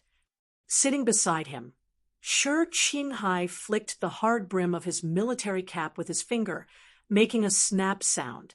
A smile flashed across his handsome and elegant face, and he said, "Friend, aren't we friends?" Su Li's face was a little ugly. He was able to bring Mr. Shi into the heavily guarded Shishan compound. He didn't know if it was because the military police gave him face and didn't check very carefully, or because the old guy opened the back door again, but no matter what it was, he could feel great pressure on his shoulders. "Don't be so cheeky." He had a headache and said, "You asked me to bring you to the compound. What exactly do you want to do? Life is not a Schiller script. Even if you want to meet Zhou Yu, you don't have to climb over the balcony. There are countless bars and tea houses outside the compound open. I'm not going to climb over the balcony to see my woman and my son." Shi Qinghai's smile gradually disappeared, and he said calmly, "I want to see Zhou Yingxing." Fortunately, Su Li's nerves were much stronger than the average person's, so when he heard this, he didn't panic and drive the car into the big tree on the side of the road. However, his face became a little pale, and he angrily scolded in a low voice, "You're crazy! That's the Minister of Defense. Although he looks like a scholar, I can guarantee that there are countless guns in his study, and they're all loaded." In the depths of the compound, the door of a separate 3-story building was wide open. As far as the eye could see, the Federation's Minister of Defense, Zhou Yingxing, was sitting on the sofa like an ordinary person, wearing a pair of glasses and carefully reading some documents on the electronic screen. "You're here?" Minister Zhou heard the footsteps, but didn't raise his head. He casually greeted, "So you just returned from Linhai a few days ago." "Right now. She's upstairs coaxing the child." "Sit down first. Tonight's dinner is your favorite braised tofu skin." Su Lu looked at him sitting on the sofa, his back dripping with cold sweat. His throat was incomparably dry, and he didn't know what to say. He greatly admired this low-key Minister of Defense. Only the soldiers on the front line could truly feel that the Minister of Defense, who came from the logistics system, had provided such a strong support for this victorious military operation. "Oh, right. So you is currently studying at the 3rd campus. I heard that her grades are pretty good. You once taught this good-for-nothing son of mine a lesson. Now, it seems that it was indeed useful." Still hearing no reply, Minister Zhou raised his head in confusion. He took off his glasses and looked at the extremely nervous Su Lu and the officer beside him. He couldn't help but frown slightly. He said, "You brought a friend here?" "Hello, I'm the liaison officer of the Special Forces, Shi Qinghai." Shi Qinghai smiled and introduced himself. "Previously, you said that I taught Major Zhou Yu a lesson, and the other person is me." Minister Zhou's frown gradually dissipated. He put his glasses on the coffee table and looked up at the 2 young people at the door. His face was calm and full of pressure. He slowly asked, "I know you, but then what?" Shi Qinghai stood there in silence for a long time. After taking a deep breath, he walked to the front of the sofa and bowed 120 degrees very seriously and respectfully. His head seemed to almost touch his knees. Then he straightened his body and looked straight ahead. In a loud and sincere voice, he asked, "Minister, I am Lu Hua's biological father. Please allow me to take your daughter as my legal wife." When Shi Qinghai walked over resolutely, Su Lu wanted to grab him, but for some reason his outstretched hand slowed down. However, he didn't expect that his best friend would say such words on their first meeting. He looked worriedly at the minister on the sofa. He was very worried that he would faint from anger. He was even more worried that if he didn't faint, he would call for a group of Special Forces soldiers to kill him and Shi Qinghai. Unexpectedly, Minister Zhou's expression didn't change. He picked up the glasses on the coffee table and put them on his nose. He continued to read the documents in silence. Chapter 537. There were no decorative green plants in the spacious living room, only a few light brown pots of iron trees. There were gear-shaped handicrafts on the white wall in the corner, as well as small bullet shell sculptures on the round table in the corner of the light-colored sofa. The interior of the building was filled with a clear military atmosphere, which was very suitable for the identity of the owner of the building. He was firm and silent and powerful. Minister Zhou sat on the sofa and began to read the documents again. The silence in the quiet living room gradually turned into an ominous silence. A kind of tough atmosphere began to fill the air. This atmosphere was a kind of torture for Shi Qinghai, who was standing in front of him, and Su Lu, who was standing at the door. No one dared to speak in the entire living room. In the absolute silence, the sound of breathing gradually became audible. The ticking of the old-fashioned clock on the wall became clearer and clearer, and even the sound of children crying upstairs could be faintly heard. Shi Qinghai still maintained a respectful smile, but his calm eyebrows began to moisten. In the silence, he took a deep breath, bowed deeply again, and then maintained this posture without moving an inch. During this process, he was as silent as Minister Zhou, who was sitting in the chair, because both of them knew very well that the silence meant that nothing was said. However, Minister Zhou's expression did not change at all. He quietly read the documents, and the faint light spots reflected on his spectacles. He did not even notice the existence of the person in front of him. After more than 10 minutes, he finally finished reading the documents that he needed to review today. He took off his spectacles, rubbed his eyebrows, and stood up. After a moment of silence, he looked at Su Lu and said, "Are you trying to say that this person is the father of my grandson?" The silence was finally broken. Su Lu breathed a sigh of relief and nodded silently. At this time, Shi Qinghai was very perceptive and did not make any unnecessary movements or words. He just quietly waited on the side. Minister Zhou did not give him a chance to wait for the result. This military boss narrowed his eyes, put his hands behind his back, and walked straight upstairs, without even looking at him. "Come to the study," Minister Zhou said in a deep voice as he walked up the stairs without looking back. Su Lu responded and followed him with his head lowered. His sharp eyes noticed that the minister's arms seemed to be trembling slightly under his sleeves. Was it because of anger or something else? Shi Qinghai's eyebrows furrowed slightly as he watched the two disappear into the stairwell. He shook his head and was about to follow them into the study, but when his feet were 10 centimeters away from the first wooden step, Secretary Jiao and 2 Secret Service officers with calm eyes blocked his way. With a wry smile on his face, Shi Qinghai looked at the people in front of him and said with a sigh, "It was originally a beautiful thing. Why did we have to make it so complicated? Please sit on the sofa. Please don't make things difficult for us." Secretary Jiao smiled and invited him back to the sofa. She personally made him a cup of hot tea and then ignored him. Fortresses were always breached from the inside. Secretary Jiao and the military elites acted as orderlies. They could keep Shi Qinghai downstairs, but they could not stop the lady upstairs from coming down. Zoe was wearing a red trench coat with short edges today. The black cocoa belt with gold in it met her flat stomach, outlining her graceful figure. She frowned at the man on the sofa and said with disgust, You promised me in the letter that you would not disturb our lives. The we here referred to Zhou Yu and her most precious child. Young Master Shi, who usually wore an elegant face to hide his undisciplined and fearless heart, suddenly became serious and solemn when he heard these two words, and even a little sacred.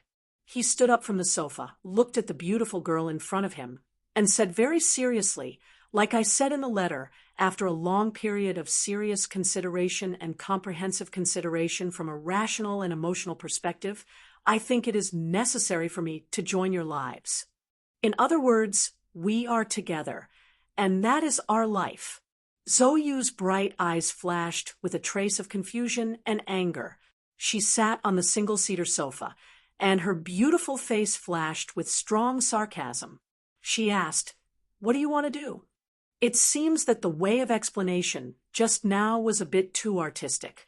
Shi Qinghai took off his military cap, rubbed his hair carelessly, and said with a bright and handsome smile, "The purpose of my visit today is to marry you." The sarcasm on Zhou Yu's face disappeared instantly. She was stunned, and behind her was shock and inexplicable embarrassment.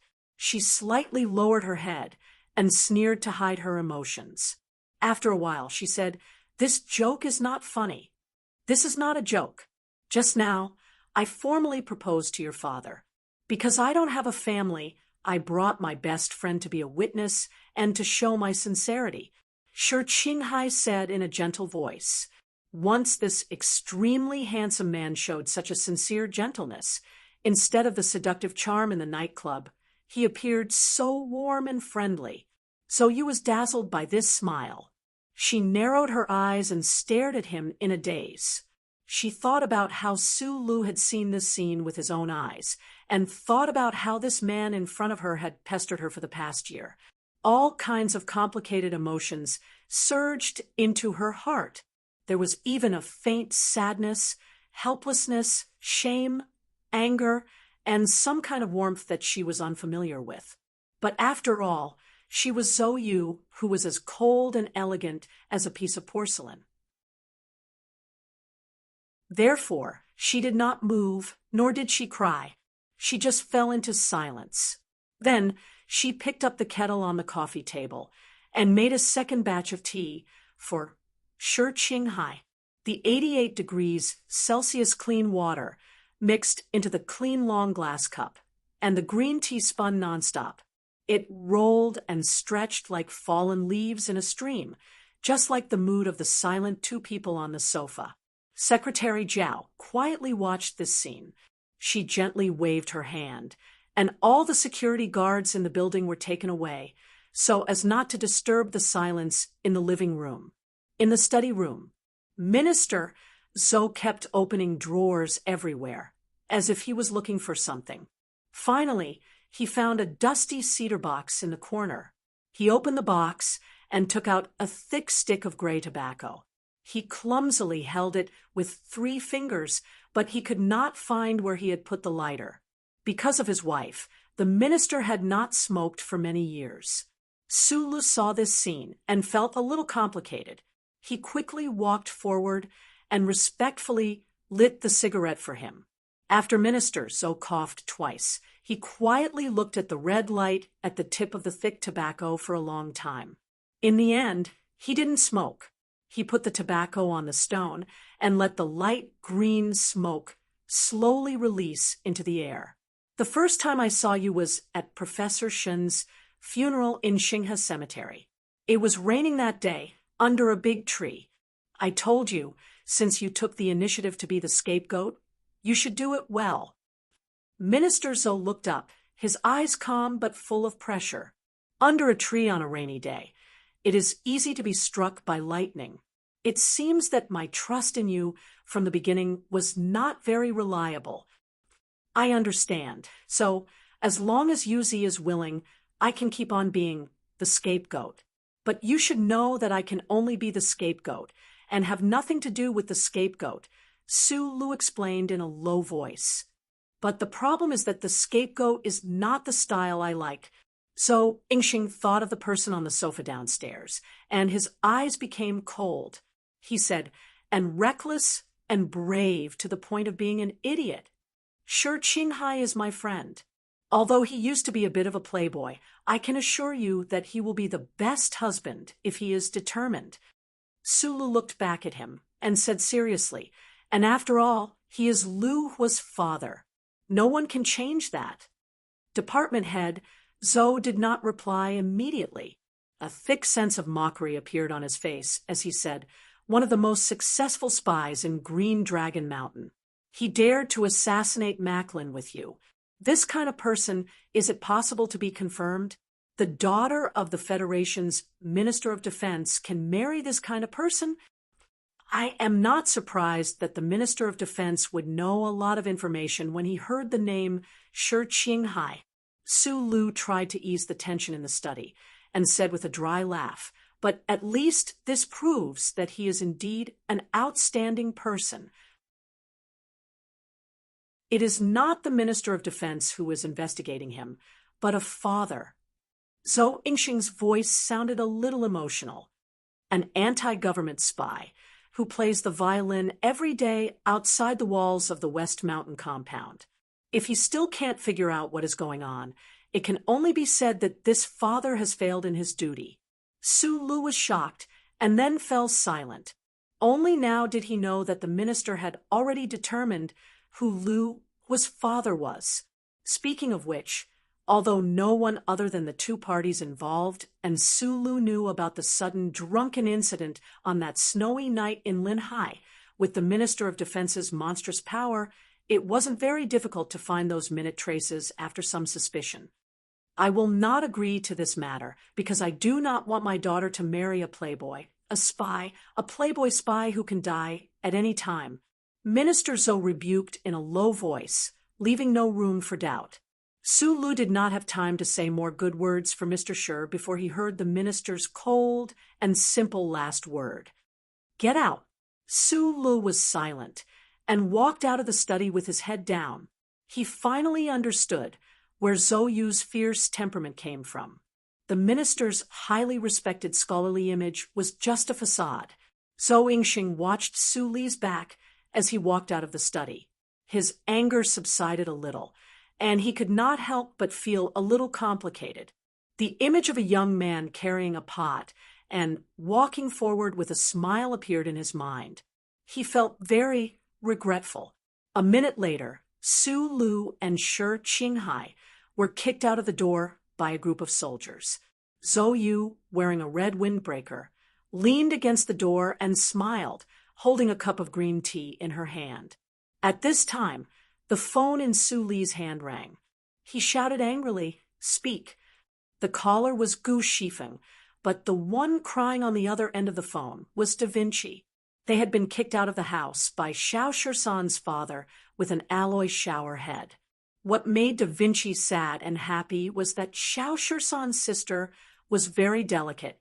Su Lu hung up the phone and glanced at Mr. Shi, who was beside him with a gloomy expression. He could not help but feel depressed. Both sides of the marriage proposal were not going well.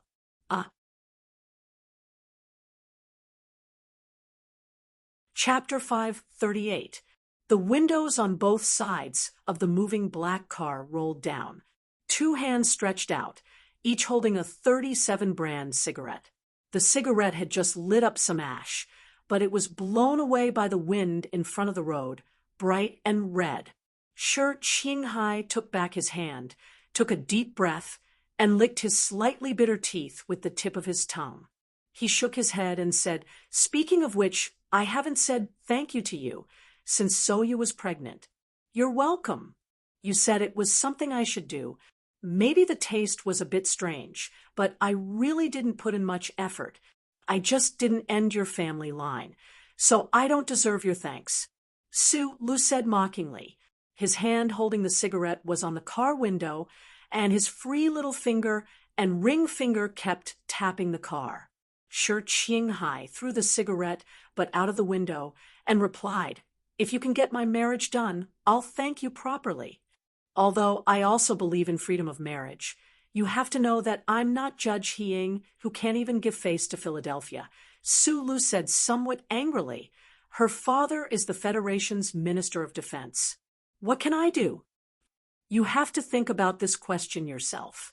My identity in Green Dragon Mountain is too sensitive. If you make too much noise, I'm afraid it will have the opposite effect. Sure, Qinghai said shamelessly. Su Lu finished the cigarette in one breath, pressed the cigarette butt on the car's ashtray, and twisted it hard. He said, in Linhai Bar, you repeated countless times that you are a bachelor. Why are you so persistent this time? Don't tell me that this is a new task that your organization has arranged for you. Don't worry. I never mix work and life together. Sure, Qinghai looked at him and said mockingly, not all people who graduate from the 4 courses are like your Zhang Xiaoming. This open arrow made Su Lu bleed. He looked around awkwardly as if he was looking at the traffic situation on the road, but in fact, he was looking at the air. In the past year, I've had a few work contacts with Ms. Zhang Xiaoming. This woman seems to have changed a lot. Sure, Qinghai smiled and looked at his black hair that was blown by the wind outside the window. He said, if you want to relive the old dream, I can bridge the gap for you. Su Lu was speechless and could only remain silent. After a long time, he replied, first, she and I have already passed. Secondly, if I want to be with her again, I don't need you to do anything. I know how to get to Parliament Hill. Thirdly, the difficulty of this matter is not equal to what you are doing now. All right, I'll explain to you why I want to marry Zhou Yu. Sure, Qinghai said in a serious tone. First, she is the mother of my son. I have lived for almost 30 years and only have one son. Secondly, she is very beautiful, really beautiful. I like to have a beautiful wife. In addition, in terms of genetics, if I marry her, I can provide countless idols for the Federation in the future, just like your Jian Shui'er. Don't always say that it's mine. No matter if it's Zhang Xiaoming or Jian Shui'er, it's their own. Su Lu raised his right hand and warned seriously, although your reason is ridiculous, it does make sense. Zhou Yu's seductive yet not seductive, beautiful yet not serene face matched her cold red robes, making her very charming. Otherwise, it would be impossible for the Li family's 7th young master and madman, Li of Philadelphia, to have their hearts set on her. Su Lu, who got along well with her, admitted that, even if she was not the daughter of the Minister of Defense, she was still the most beautiful woman he knew. There was no one but only two, and she was on par with Jian Shui'er. Going back to the beginning, I'm not only thankful that you took care of her and her son for me during that time, but I'm also thankful that you changed some of her temperament. Sure, Qinghai lit another cigarette, and a trace of joy flashed across his handsome face. He said, if she was still the daughter of a rich and powerful family in front of 13, it would be very difficult for me to find her cute side and have the impulse to end my single life, even if we had a son. In fact, she has always had a wonderful side in her heart, but it's a pity that she has been chosen as the crown princess since she was a child. She has lost her self-esteem, but has become more arrogant. Now, she is just showing her true side, and it has nothing to do with me. Speaking of which, maybe the child has a bigger impact. It has something to do with the child, but not as much as it has to do with you. You sound a little jealous? Su Lu frowned and asked deliberately. No. Sure, Qinghai laughed loudly and patted him on the shoulder. This is the charm of your personality. It's very difficult for you to make people feel negative emotions, and everyone who has been with you for a long time seems to become cuter, like Zhou Yu. Did he have the legendary charm of his personality that could affect the people around him?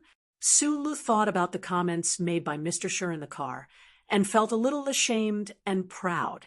This feeling lasted until he sat in front of the dining table in the official residence of the president, and his dark eyebrows were raised higher than usual.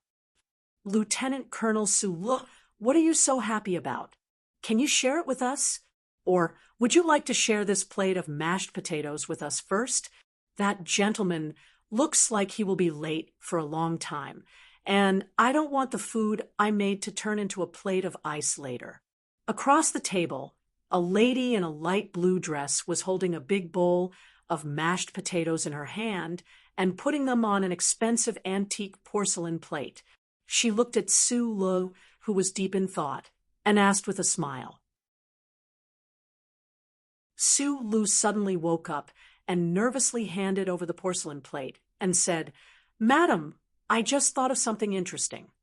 After returning to the Capital Special District, he refused all the celebratory dinners and luncheons, including those of the Nutshell Company. But today's banquet could not be declined because this was a private dinner for the family of the President of the Federation. And the lady across from him was the First Lady of the Federation. I think Padil and I are very willing to listen to the interesting things on the front line, but let's eat first, the First Lady said with a smile. Sue Lu glanced at the silent daughter of the president beside him. Suddenly, his heart skipped a beat. Thinking of the difficult matter in the courtyard of West Mountain, he cleared his throat and took the porcelain plate with a smile, preparing to find an opportunity to have a good chat with the First Lady, who was kind and committed to women's rights and freedom of marriage. Although the president's official residence was open to the public on a fixed date, the public still retained a strong curiosity and desire to pry into the life of the first family. However, due to the strong protection of citizens' privacy in the First Charter, as well as the vague requirements of the official residence, no media dared to describe it in detail. It should be known that Mr. President himself was a lawyer.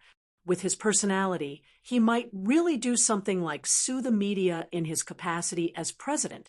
Therefore, the people of the Federation only had guesses about the daily life of the first family. Did the president eat Li Nguyen's summer specials every day? Was the anti-insect ring used by the dog raised by the First Lady really specially developed by Lin Fang? Would the First Lady never touch the pot she used to cook? When he was in Donglin, Sue Lu once had such a guess. Of course, now he was very clear that there was nothing special about the dinner at the president's official residence. The First Lady's cooking skills seemed to be inferior to his own, at least from the obvious burnt potato powder ring. He could see that the kitchen utensils she used were definitely not as high-tech as people imagined. The soft light enveloped the quiet dining table. Sue Lu suppressed his eating speed to cooperate with the president's family. This was the third time he had been invited to the president's official residence alone to enjoy a dinner personally cooked by the First Lady, but he was still nervous. No matter how thick his nerves were, he was still just an ordinary person. This was the president's official residence, where the most powerful person in the entire Federation, no, in the entire universe, lived. Another reason for his nervousness was that he did not understand why the president treated him so intimately and kindly, whether it was the foundation building incident, the amnesty matter, or many other details, such as the dinner at this time. This had nothing to do with the Lees of Philadelphia. When the president intended to pardon him, the old man had not yet entered the Chingchun military prison.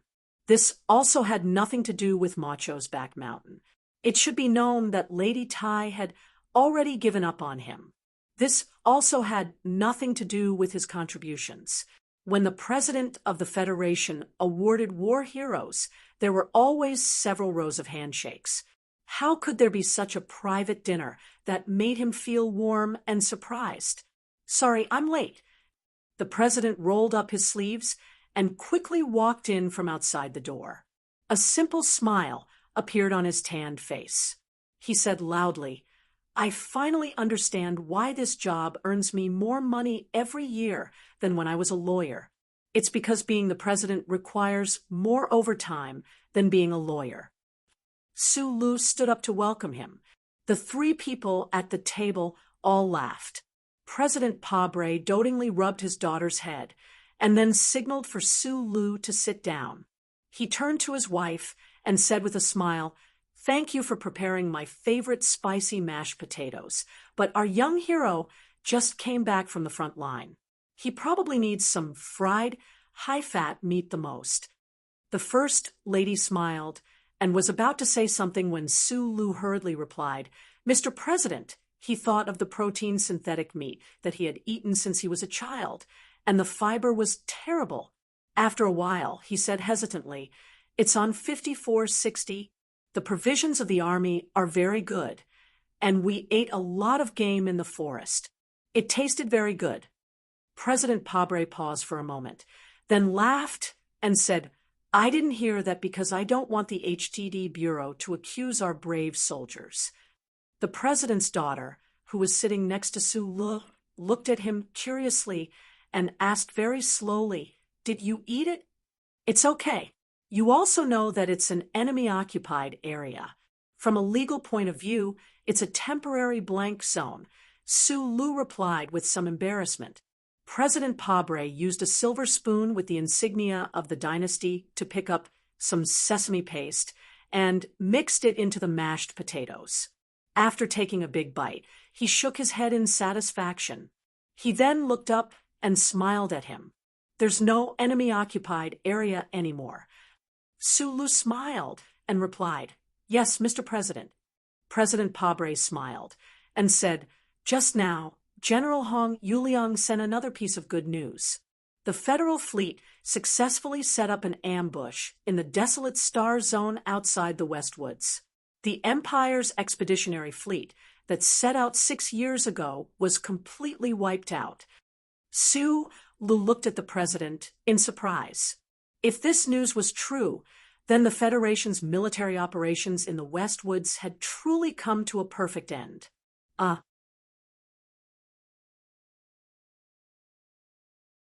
Chapter 539. After the last space war, the Federal fleet had been stationed in the Night Scorpion Nebula and Gary Corridor for a long time because the two self-generated giant warp holes were the only space channels that connected the Federation and the Imperium.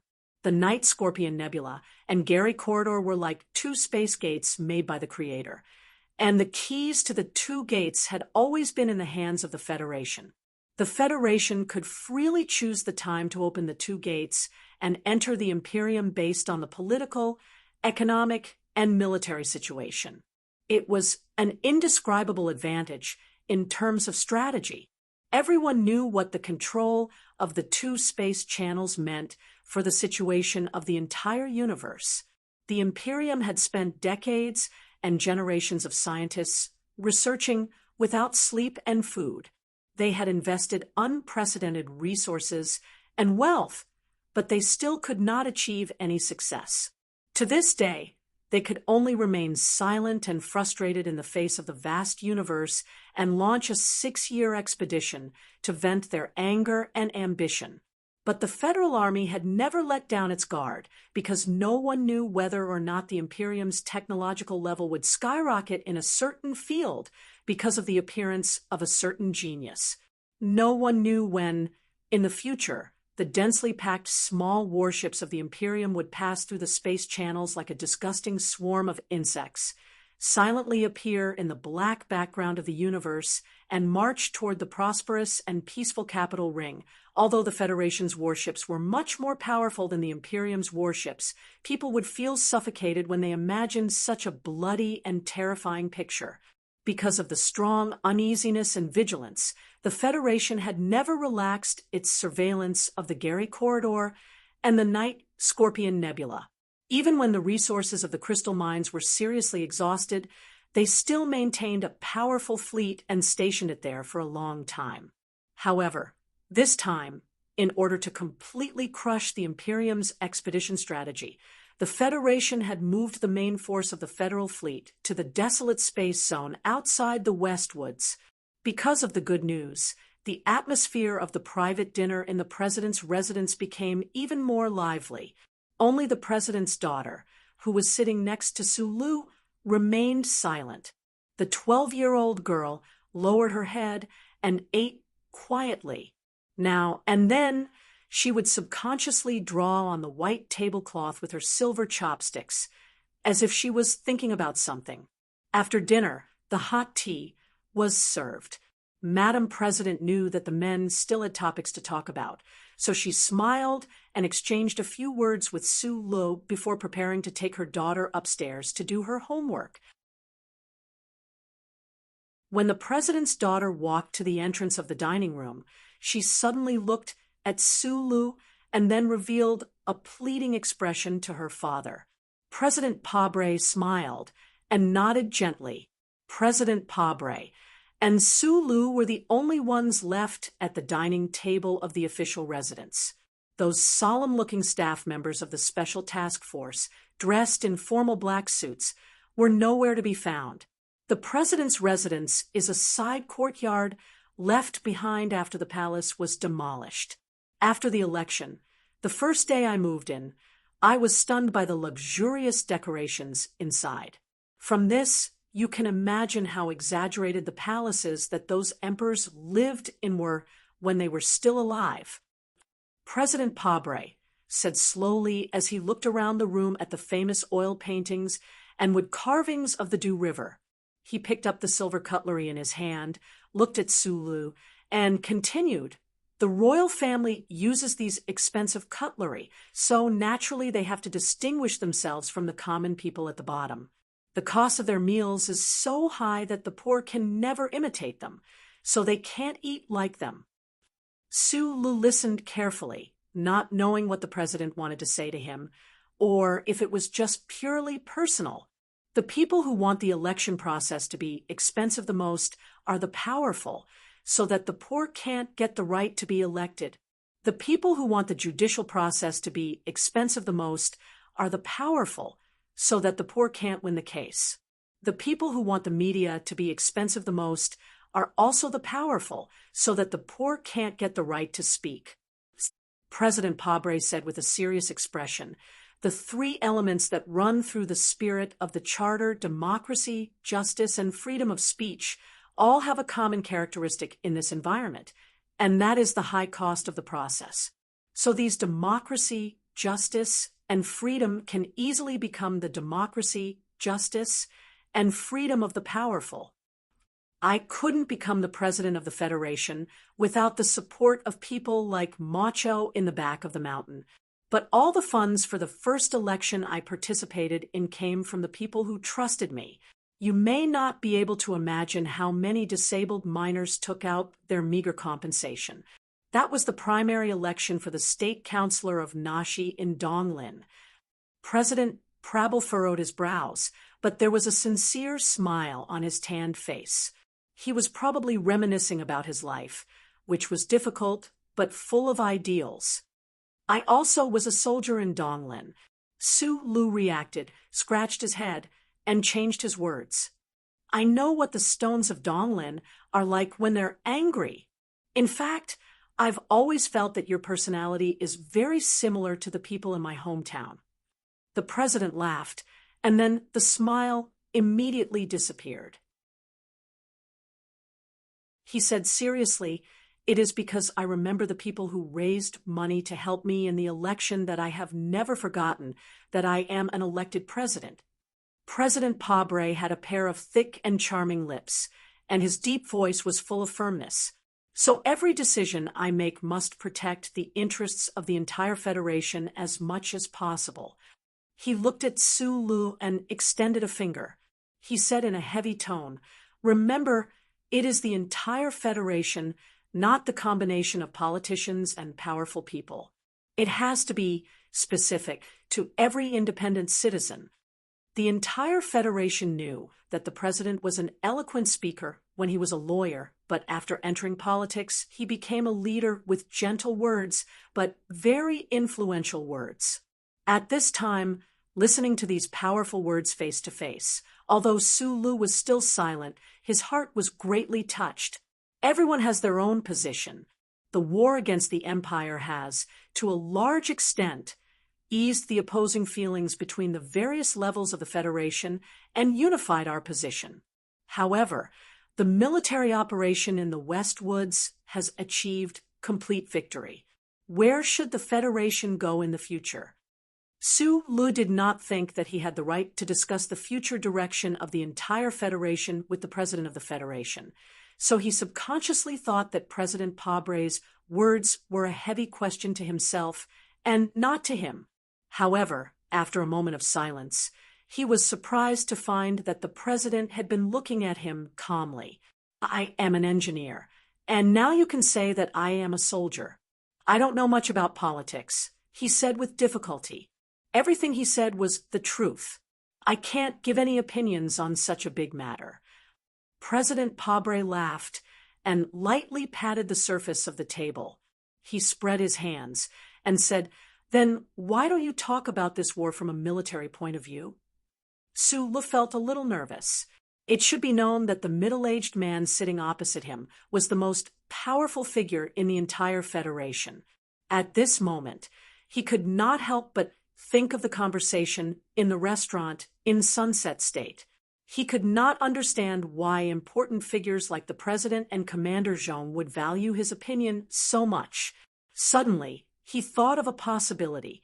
His thick eyebrows raised slightly. He looked at the President and said very seriously and sincerely, "Mr. President, my opinion does not represent the opinion of the old man in Philadelphia." Half an hour later, although the reasons for our judgment are different, the conclusion we reached is the same. The people of the Empire will never give up the idea of invading the Federation. President Pabre said worriedly, "The Night Scorpion Nebula and Gary Corridor cannot block those cruel enemies forever, even during my term of office or even when you and I are alive. The Empire may be isolated for 6 years. But one day, the Empire will break through that line of defense and enter the territory of the Federation. The Federation wants to develop. The people need peace and the right to be free from fear. We must completely defeat the Empire. Right now, the Federation has a strategic advantage. We must turn this advantage into victory while it is still in our hands. This means that the Federation must enter the territory of the Empire. Moreover, it cannot be delayed." Su Lu furrowed his brows. The President's judgment was not surprising. In fact, from the ceremony a few days ago and the propaganda of the Federation as a whole, it was inevitable that the Federation would launch a new round of attacks on the Empire. Why did Mr. Pabre look so worried? My worry is that many people in the upper echelons of the Federation do not want the war to be expanded. The President seemed to know what he was thinking and said in a low voice, "They enjoy a privileged life in the Federation. How can they be willing to sacrifice their great interests? Moreover, in their opinion, the people of the Empire will never be able to pass through the space channel. Or, as I said before, at least they will not be able to do so while they are alive. Now that the situation in the West Woods is settled, war is no longer an inevitable choice. Under such circumstances, the government and the military are facing a lot of pressure. This pressure cannot be revealed in the light of victory, but once they find a chance, they will stop the Federation from invading the territory at all costs." Who are they? The families, the members of parliament at all levels, the rich but emotionless businessmen, and even the Zhong family in the West Woods do not want the war to be expanded again. What I am curious about is, what is the basis of Lady Tai's decision to support me so firmly? President Pabre said in a slightly mocking tone, "There are too many people who are against entering the territory of the Empire. I can only say that, just like George Carlin once said, anyone who opposes changing the status quo is immersed in the stale reality and even forgets the foresight that their wisdom should produce, is a group of people with vested interests." "What can I do?" Su Lu asked after a moment of silence.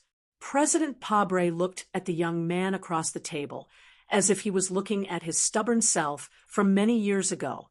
Back then, for the interests of the people at the bottom, he insisted on fighting a class action lawsuit against the giant enterprises of the Federation. As a result, He was fired by the largest law firm in Hong Kong, and the rented apartment caught fire mysteriously.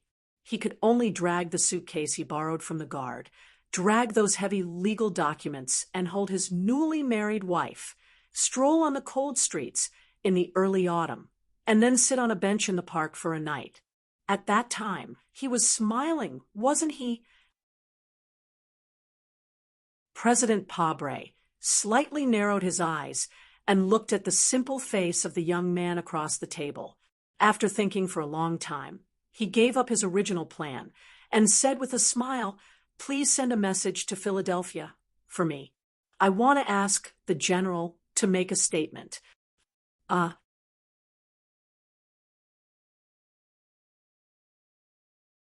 Chapter 540. The current situation seemed to be bright, but who would have thought that there were dark waves flowing underneath? After hearing Mr. President's words, Sulu fell into silence.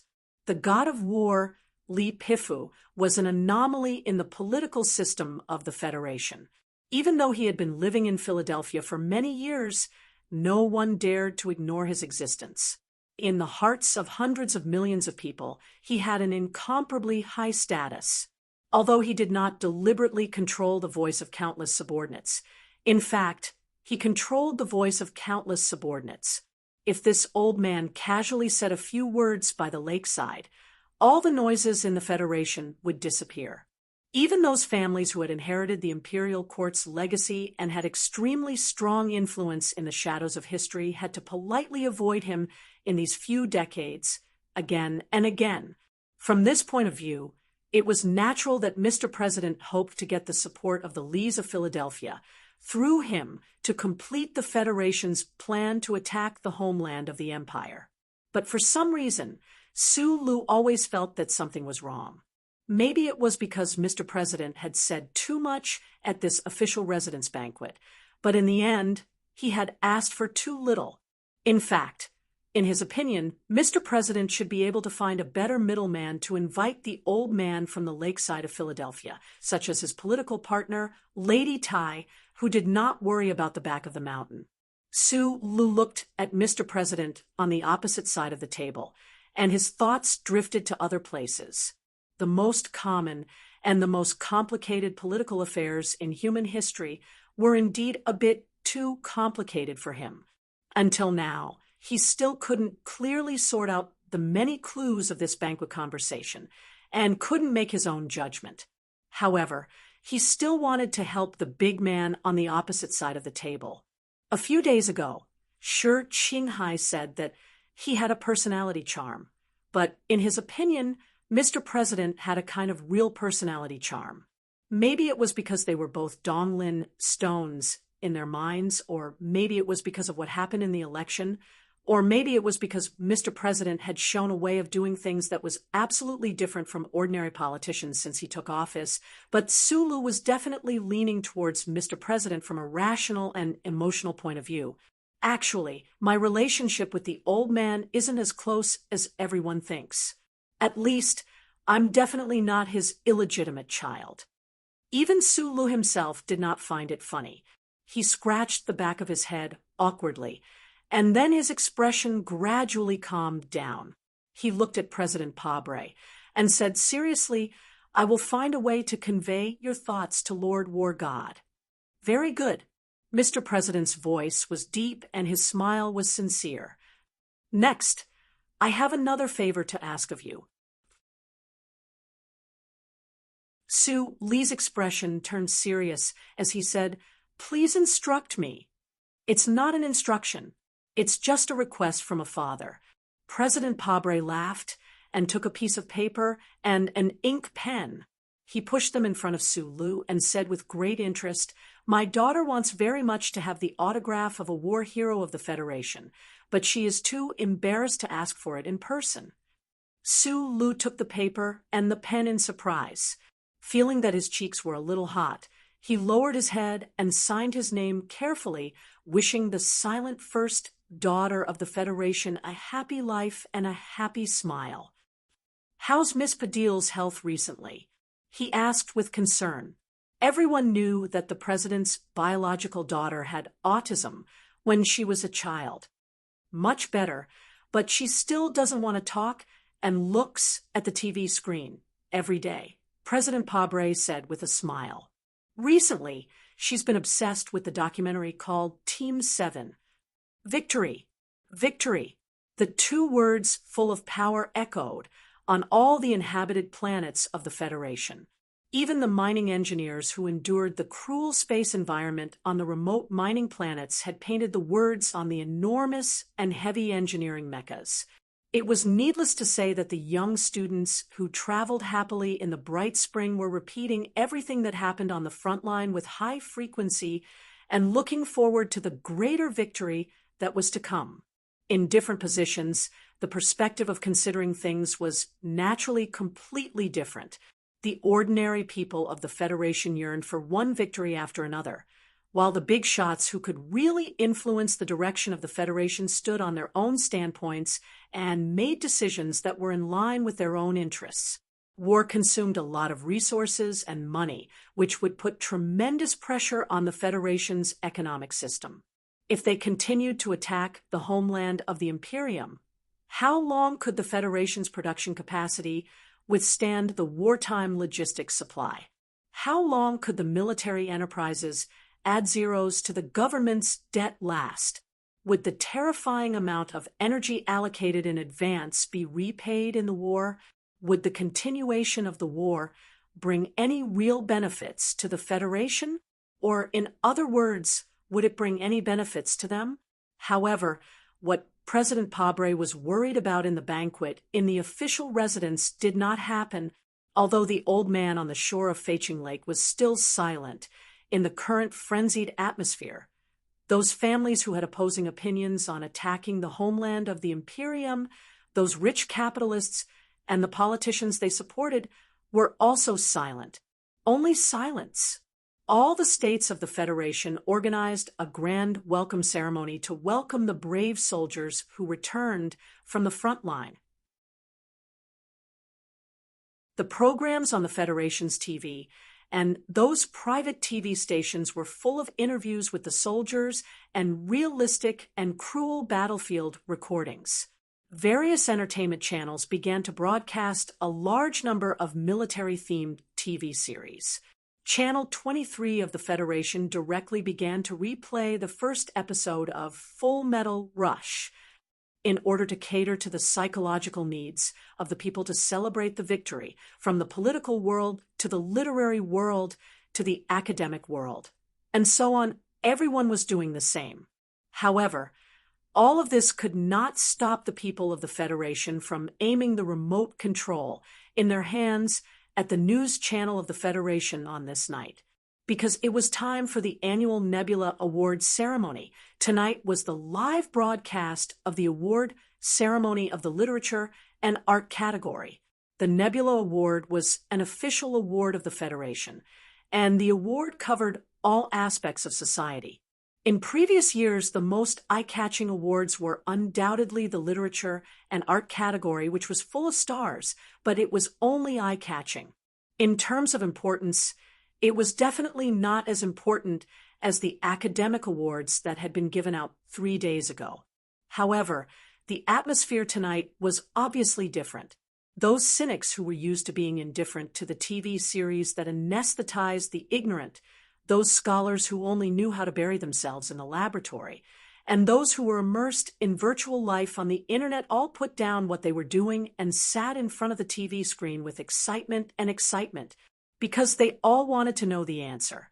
They wanted to know how many awards the documentary, which had moved the entire Federation, would win, and whether it could break the record set in the first year of the Full Metal Rush. More importantly, they wanted to see if the soldiers in the documentary would come to the scene of the awards ceremony. They wanted to see what the roaring, angry, silent, and sad characters looked like when they returned home.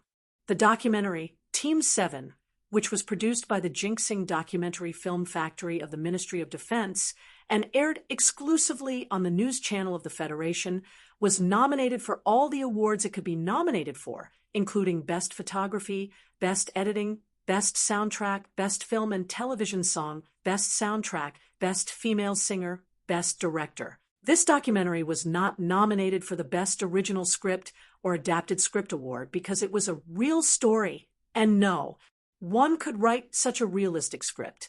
Team 7 was also not nominated for any acting award because there were no actors in it, only real soldiers.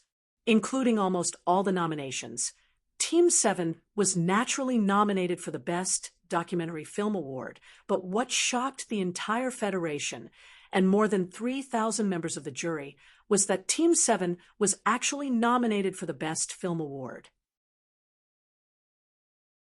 A documentary was actually nominated for the Best Film Award, which was something that had never happened in the long history of the Nebula Awards.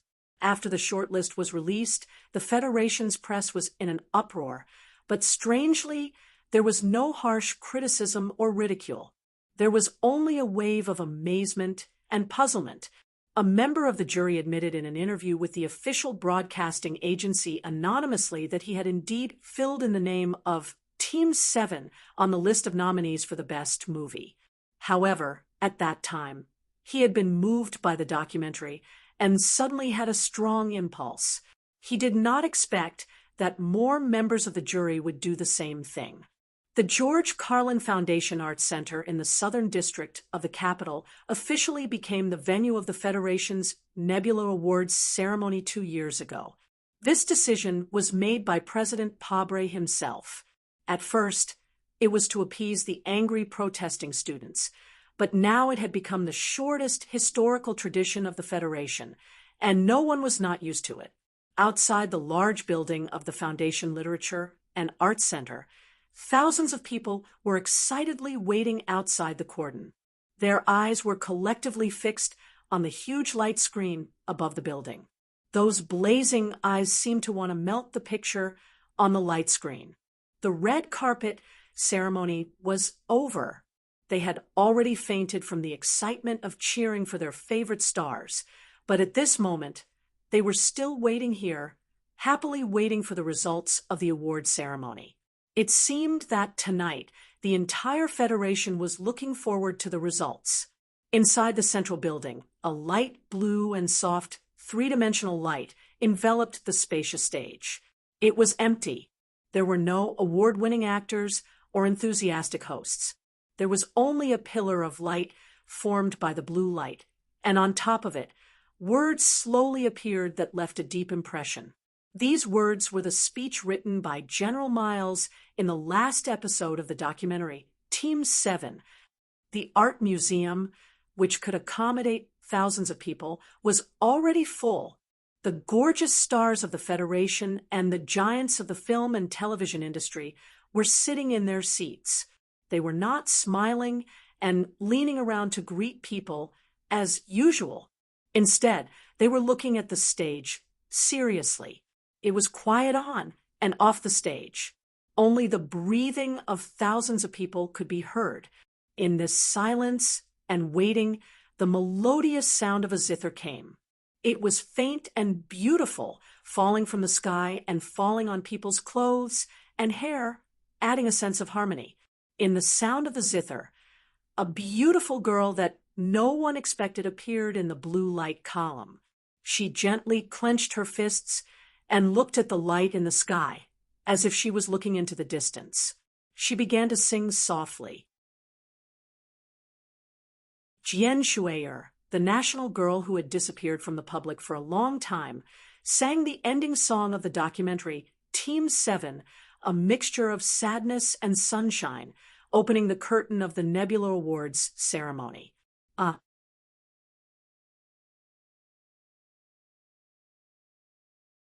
Chapter 541.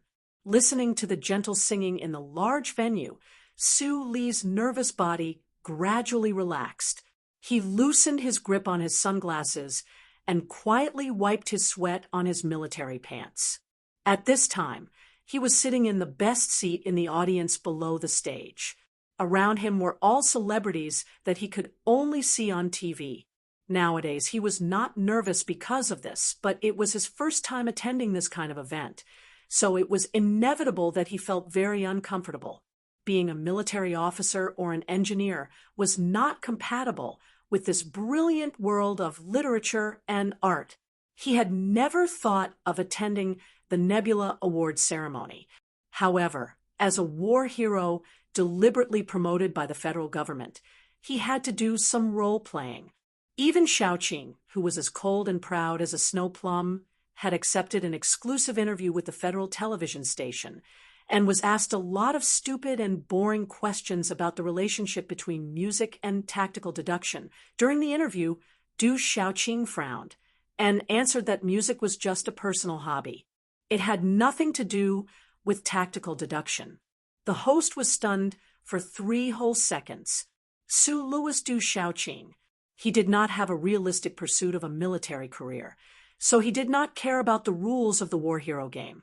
According to his personality, he should not have come tonight.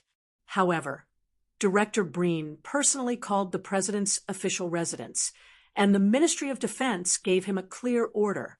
When he thought of the president's worries in the official residence that night, he vaguely understood something. So in the end, he still came. The song on the stage was still going on, and the simple yet touching lyrics flowed into the ears of the audience like water. Su Lu listened carefully, thinking that the guys from Group 7 should have been brought over by the Department of Defense. However, the award ceremony was too dark, and there was a sea of audience, so he couldn't find where those guys were arranged to sit. In the front right was Bai Ziming, the director and producer chosen by the Venus Documentary Film Studio. Because of the success of the documentary Group 7, he became famous and occupied a very important position in the Federation's literary world today, just like his position at the moment. In the back right was an acquaintance, Sister Tong, whom he had not seen in a long time. However, the seat on the right had always been empty. Su Lu had already guessed something from these details, so he was not too surprised by Jian Shuer's surprising appearance on the stage. It was just one song. In the blue light screen that was like the background of the universe, Jian Shuer, who was wearing a soft linen dress, left quietly. She did not greet the guests below the stage or the audience in front of the TV screen. Just like her voice in the ending song, she entered in perfect harmony and softly, and then silently disappeared, as if she had never appeared. The lights of the award ceremony gradually brightened. Su Lu finally felt the curious and suspicious gazes of the VIPs around him. He lowered his head slightly and put on the sunglasses. Wearing sunglasses indoors was something that only those middle-aged artistic men would do. Even those middle-aged artistic men would smile or reveal their true colors in such a grand award ceremony. Therefore, when he put on the sunglasses, he attracted more attention. The guests around him began to whisper. Several female stars had excited expressions on their faces. They probably guessed his identity. After all, whether it was in the news or in the documentary, people had only seen him wearing sunglasses. They were very familiar with his outfit. The appearance of the female host of the award ceremony on the stage calmed down the commotion in the audience. After all, it was a live broadcast. The guests had to pay attention to their manners. The female host of the award ceremony was called Ku Yining. She was the best actress of the Federation's Autumn Literary Award 2 years ago. It was during that award ceremony that she was so excited that she cried, but still did not lose her humor. She won the praise and love of many people in the Federation. She also won the appreciation of the director of the Federation's news channel. The news channel tailor-made a brand new late-night talk show for her and successfully pushed her to the position of host. Everyone, I am Ku Yining. Welcome to the award ceremony of the Nebula Award for Arts and Culture. The award ceremony is a process that makes people in this industry excited, distressed, and even tormented. Everyone, welcome to the battlefield without the sound of guns. There was a burst of laughter in the audience. But in my opinion, the real sound of guns might win the biggest victory tonight. Ku Ening was wearing a light black low-cut dress. She was very charming. She gently brushed her hair and said casually, pointing out the biggest focus of today's awards ceremony, the documentary. She continued to speak to the entire audience in the Federation. When I received the only award in my life, I once shouted to the air, "Miss Jian Shuer, come back because people need you." In the end, it seems that the heavens heard my call, so she really did come back. Ku Ening turned to the empty electric beam curtain wall behind her and shrugged exaggeratedly. Unfortunately, she left again. There was a burst of laughter in the audience. Of course, we all know that Miss Jian Shuer wouldn't stand on the stage again because she heard my call. Ku Ening turned to the audience and said with a smile, "We all know why she appeared tonight. It's because of a documentary that made many people laugh and cry. The director of this documentary, Mr. Bai Ziming, is sitting below." Mr. Bai Ziming, you don't need to stand up and greet everyone because I believe you need to thank a lot of people tonight. I'm worried that you will finish your thank you speech too early and then stand on the stage without saying anything, wasting the precious speaking time of the news channel. Ku Ening looked seriously at the audience below the stage and said, which naturally attracted a burst of laughter, "The opening speech seems a bit too long, but the director of the news channel allowed me to speak freely, actually less than you think." The amiable and interesting hostess shrugged and said, "Actually, the reason why I'm talking about Miss Jian Shuer and the documentary Team 7 is because I want to announce the winner of the Best Film Song Award today. The winner is, well, this song doesn't seem to have an official name. It is the ending song of Team 7.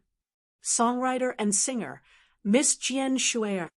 The venue was quiet for a while, as if they didn't expect the climax of the awards ceremony to appear from the beginning.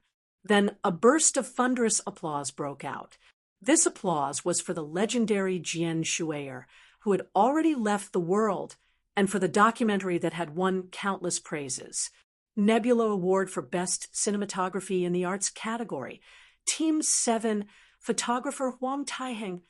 Best Soundtrack. Team 7, Federation Golden Star Orchestra. Composer, Zhang Er's. Best Documentary. Team 7, Best Editing, as everyone expected, but still shocked everyone, the documentary Team 7 swept away all the awards it was nominated for. Although Team 7 didn't set a record for the number of awards it was nominated for, if it could win the final 2 awards, then the number of awards it won would surpass Full Metal Tide a few years ago. It would write a glory that was difficult to replicate in the history of the Nebula Awards. And looking at the awards before, who would doubt the final result? In front of this amazing momentum, the outstanding actors and superstars who won acting awards lost all their glory. Best Director, Bai Ziming. The loudest applause since the beginning of the award ceremony rang out. Thousands of people watched the man running up the stage and praised him from the bottom of their hearts.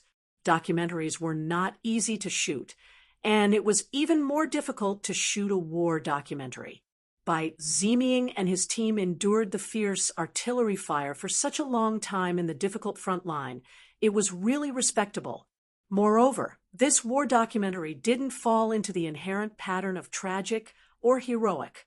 Countless seemingly ordinary details of military life and the unique angle of the footage made up the unique charm of this documentary, and it made people in the Federation fall for it. I'm really nervous. Bai Ziming lowered his head with difficulty and said tremblingly into the vertical microphone, "Even more nervous than when I just entered Team 7 and was almost beaten into a meat patty by Lieutenant Colonel Su Lee's people." What he said was not a joke. It was the truth. However, the guests at the award ceremony and the hundreds of millions of people in front of the TV screen laughed loudly. This is the 4th time I'm on stage today. Although I value the Best Director award the most, the editing and dubbing awards in front of me, like the host said, used up all my gratitude list. I have already disturbed my Father in heaven. I can't disturb my father's father or even my ancestors. After the nervousness, Bai Ziming began to get excited. He said with a trembling voice, "So, I'm just going to briefly talk about the reason and feelings of shooting this documentary." He raised the award with his right hand and said to the guests below the stage, "I asked them, 'Why are you fighting?' They said, 'Because the enemy is there.' Someone asked me, 'Why am I taking the risk to shoot with the hostility and incomprehension of Team 7 at the beginning?' My answer is because the soldiers who are fighting in blood for everyone to live a peaceful and happy life in the Federation are there." Hearing Bai Ziming's emotional words, the award ceremony quieted down. A solemn atmosphere enveloped the entire venue. Everyone was moved. At this moment, a sarcastic voice disturbed the atmosphere. In an inconspicuous corner of the auditorium, someone shouted angrily, "You stole my line. I'm going to say it again when I'm on stage." There was a huge uproar in the venue. The guests looked for the source of the voice in shock. Some of the more impatient people even stood up from their seats. The director of the news channel quickly adjusted the lights and illuminated the dark corner. There were dozens of Federation soldiers sitting neatly there. They were wearing dark green formal military uniforms, and on their chests was a variegated medal with the number of the 17th Mechanic Division of the Federation's 1st Military Region. They were tall and straight, but their expressions were obviously a bit awkward because of the shout of one of their companions. "Team 7! It's Team 7! So, they really came to the award ceremony. Thousands of guests looked at the soldiers in the corner in surprise and talked excitedly. Then, without knowing who started it, applause sounded like heavy rain mixed with cheerful laughter and exciting whistles. For a moment, the entire venue was in a riot.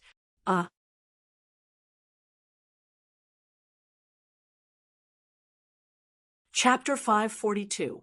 Su Lu knew it was Lan Xiaolong talking nonsense the moment he heard the voice. He did not turn around to look for his companions. Instead, he lowered his head and rubbed between his eyebrows. This action was not to hide his inner awkwardness or to pretend not to know this person as often described in novels to avoid embarrassment. It was just that he was thinking about something interesting. Major Lan Xiaolong's sarcastic tone was something Su Lu and the members of Group 7 were already familiar with. They would not be surprised even if he appeared at the Federation's grandest award ceremony. However, his sudden speech attracted the attention of the audience and the cameras, pushing Group 7 into the spotlight. Naturally, it made it difficult for the guests and the TV audience to feel disgusted by him. Su Lu felt that other than the guy's personality, there was something else behind that shout. It was a very skillful publicity tactic. The Ministry of Defense transferred Lan Xiaolong to Group 7 in order to prepare for the reconstruction of the new 17th Division. It seemed that the Ministry of Defense had given him a new mission this time. The audience cheered. Only he, who was wearing sunglasses, was quietly thinking about this question. After a long time, a smile appeared on his face. He realized with mixed feelings that he, an orphan of Donglin, was no longer as innocent as he used to be after so many years on the Capital Ring. On the stage, Bai Ziming, who was in high spirits and felt like crying, shouted at Major Lan Xiaolong, who was below the stage. Laughter rang out in the spacious venue from time to time. It wasn't until the host reminded them that the award ceremony could continue. When Su Lu looked up, the guests for the grand finale, the president of the Federation's Academy of Arts and Letters and the president of the Federation's TV station, were already on the stage. They began to introduce the list of finalists on the huge screen that occupied the entire wall of the building. It was extremely quiet on and off the stage. Hundreds of millions of people were waiting excitedly on and off the television. The white-haired dean of the Federal Academy of Arts and Letters smiled and said nothing more. He began to slowly recite the speech he had just drafted an hour ago. After the award ceremony, the Federation's news media found out that the speech that left a deep impression on many people was actually written by Mr. Bob, the chief editor of the Capital's Special District Daily, and a famous independent journalist of the Federation. This is a great era where a great fleet is on an expedition to the brilliant universe. Countless brave warriors are advancing one after another. Their strong survival and glorious sacrifice reflect each other. Behind the great era, the price of protein meat rises again. The uncle next door loses his job. The business of the underground casino deteriorates. The guardians increase. The aunt next door gets a raise. And the daughter worries about her poor results in the spring exam and her pocket money. Whether it is a great era or a small time, there are brave people and cowards. They are happy because of victory, sad because of failure, and angry because of many things. The only difference between the two is the attitude in the face of difficulties and power. When the brave are enraged, they cast their own flesh and blood into a sharp sword, unsheathing it and facing a stronger opponent. When the cowards are angry, they build a black brick of their emotions and sneak behind the weak. In an incorrigible society, there must be many heroes who stare at the children, and these children grow up under the stare at other children, and then hold the black brick behind their backs tightly. Note 1. The selection committee chose this film with great courage, because this film tells us how lucky we are. This society is not incorrigible because there are many truly brave, angry people like these warriors around us.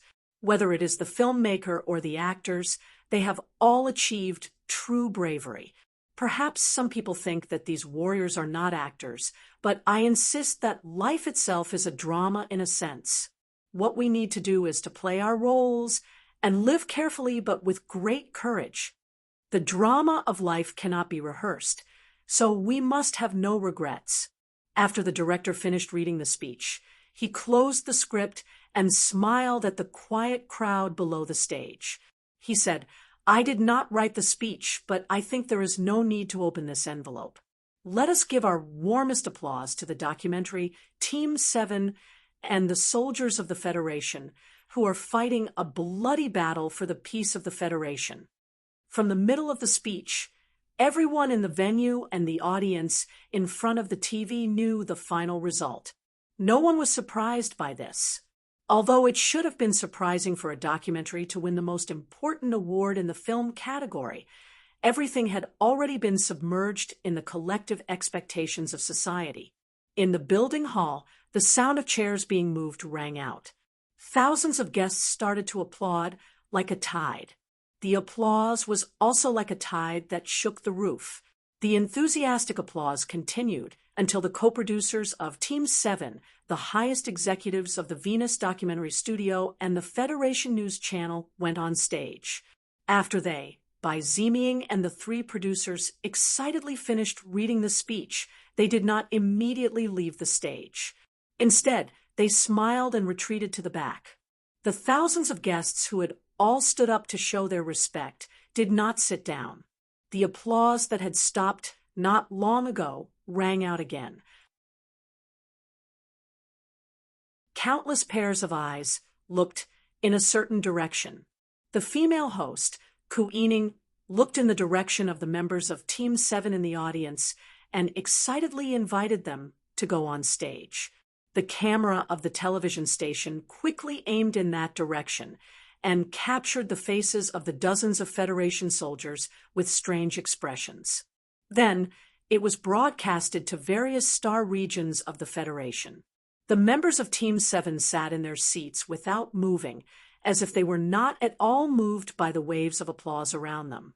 In fact, people who knew their personalities would definitely be able to see that they were extremely satisfied with the vanity in their hearts.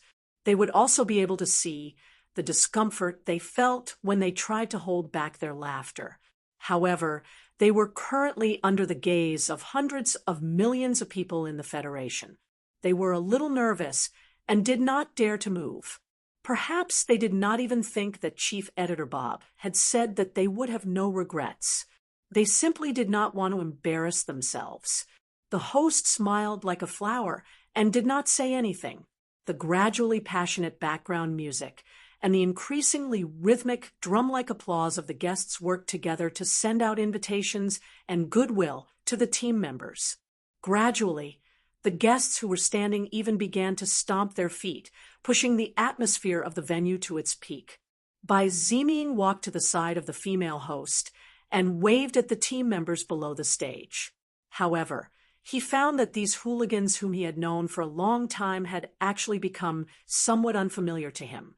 Their military postures were standard, and their discipline was so strict that it was as if they had become Division Commander Du Shaoqing's subordinates. After being slightly stunned, he finally thought of something. He looked at Su Li's seat with a big laugh and waved his arms furiously. Su Li did not wear the sunglasses because he wanted to play the role of a famous ice general like Division Commander Du Shaoqing. Under such circumstances, he had long been mentally prepared to go on stage. However, the thickest nerves in the universe in his body were about to be burned out by the blazing gazes of the female celebrities and celebrities around him. As a result, his movements were so sluggish that it was as if he could not walk properly. In the midst of these seemingly tangible gazes and deafening applause, he finally stood up with difficulty and finally took off his sunglasses in front of the public for the first time. Seeing the familiar back of their leader appear in front of them, the members of Team 7, who had persisted for a long time, heaved a sigh of relief. With a bang, they collectively stood up and began to line up on stage. At the end of the corridor of the Army General Hospital, there was a quiet and luxurious special ward. When the glass window was pushed open, one could see the trees in the deep spring, just like in the past. Every spring, the trees would grow almost the same green leaves and finally turn into a familiar forest. There were no visible changes at all, and no onlookers could detect that they had aged. Bai Yulan glanced at the dense leaves illuminated by the street lights outside the window. He turned around and looked at his parents, who had been sleeping on the hospital bed for many years.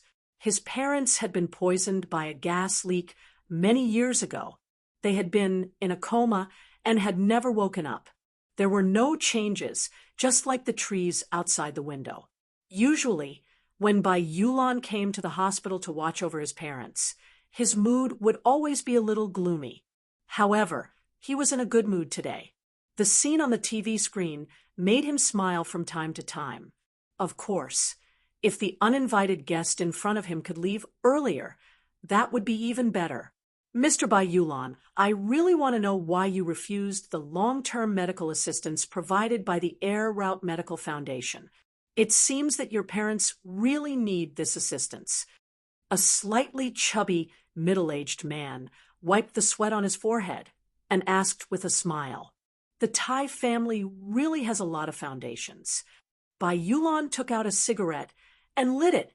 He used his thumb to push away the thin hair in front of his forehead and said softly, "Since you are used to speaking in this obscure way, then I can explain it again.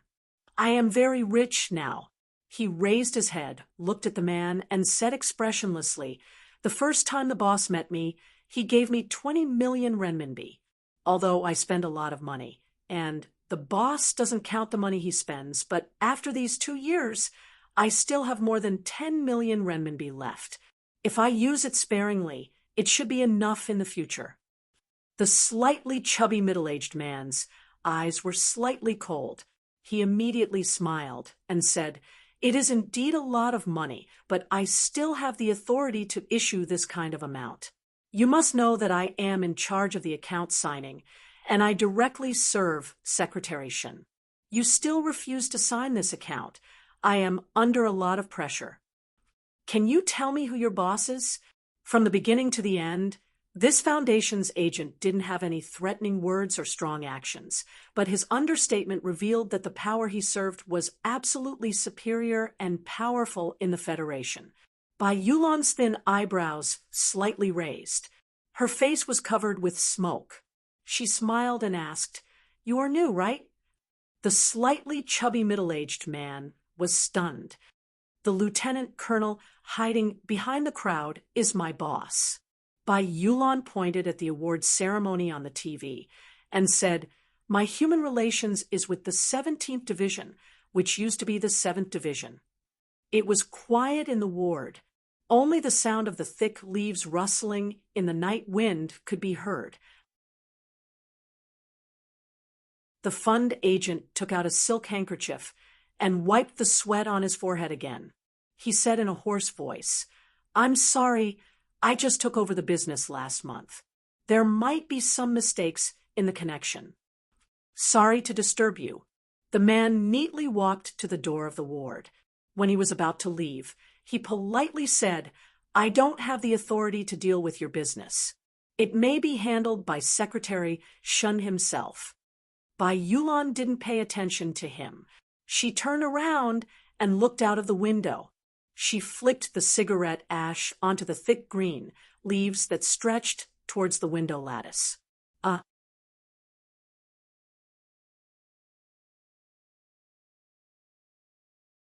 Chapter 543. On this night, the people on the night shift couldn't watch the Nebula Award ceremony. Naturally, it was unfortunate. A middle-aged female nurse in the corridor outside the ward had a troubled expression on her face, but it had nothing to do with this. She looked at the smoke coming out from the crack of the door and frowned. She seemed to be hesitating whether or not to push the door open and stop the other party. As medical staff, they knew very well what kind of place the Army General Hospital was. An ordinary old man in a blue and white hospital gown strolling under the shade of a tree was an old military commander with outstanding military achievements. The woman waiting in the obstetrics and gynecology department was the daughter-in-law of the New Moon Base's commander. Big shots in the political world often came to the hospital for treatment or rest. In this place, any ordinary person could be in existence that they absolutely couldn't afford to offend. The officer smoking in the ward didn't seem to have any background, but he was able to book the intensive care unit for so many years and hire 6 special nurses. This kind of eccentric person with a lot of money, she didn't dare to offend him. At this moment, a young female nurse in her 20s walked over. Seeing the smoke in the ward, she frowned and asked unhappily, "He's smoking again?" On the television screen, Lan Xiaolong, who was wearing a neat military uniform, was speaking as an unofficial spokesperson to the guests below the stage and the audience outside the camera. He represented the entire Group 7 and said those golden words that made people's blood boil and goosebumps rise. By Magnolia, who was sitting by the bed, had a cigarette in his mouth. He turned around and looked at his old father, who was sleeping soundly. He suddenly took out the cigarette and blew a puff of smoke in his old father's face. He had a strange smile on his face as he thought to himself, "I wonder if you can smell the smell of this cigarette when you're unconscious." By Magnolia's ladylike smell was the true embodiment of his strange personality. He never cared about what others thought of him. Naturally, he didn't think that blowing a smoke ring in the face of an unconscious and seriously ill old man would be strange and disrespectful. When the young nurse opened the door to the ward, she saw this scene. Her beautiful eyebrows furrowed, and she scolded him in a low voice, "No smoking." Bai Yulan's gaze turned cold, as if a sharp knife had been unsheathed. When she turned around and saw that the person who had spoken was her, the sharpness in her eyes gradually disappeared. The young nurse had been in charge of this ward for more than 3 years. In these 3 years, he had never asked for her name. He had never even thought of asking for her name. He was too lazy to interact with the ordinary people in this society. However, perhaps it was because he was in a good mood tonight, or perhaps it was because of some other reason he suddenly opened his mouth and said, "Have you always been this fierce?" The young nurse was stunned. Everyone in the hospital knew that this delicate yet frightening man never spoke to anyone other than to pay money and ask the doctor about his condition. She had never heard his voice before, but today he actually spoke. How am I fierce?" The young nurse suddenly became nervous and stuttered. Bai Yulan smiled and continued to watch. On the TV screen, those familiar companions were standing on the stage uneasily, standing under the spotlight. Su Lu stood silently in the crowd, as usual. However, today he was not wearing sunglasses. His small eyes were full of spirit, sincere and amiable. At this moment, there must be countless people in the Federation staring at this plain and ordinary face. Bai Yulan thought silently. Perhaps those people were like her, staring at the national girl behind him, who wore a white veil that covered most of her face, just like when she was singing. 3 years ago, when I brought this guy to this hospital for the first time, you yelled at him to put out his cigarette. Bai Yulan pointed at Su Lu on the TV screen and said, "In the Federation, there are fewer and fewer people who dare to do that to him. So I think that you are a very fierce woman by nature." The young nurse was stunned. She turned around to look at the TV screen and said doubtfully, "I have seen this person before. 2 years ago, he came to visit your family several times." When Bai Yulan heard this, she suddenly became silent. Her fingers that were holding the cigarette froze. "His name is Su Lu, and he is my current commanding officer." The young nurse looked at the TV screen and finally understood what the man beside her was trying to say. She covered her mouth in disbelief to prevent herself from crying out.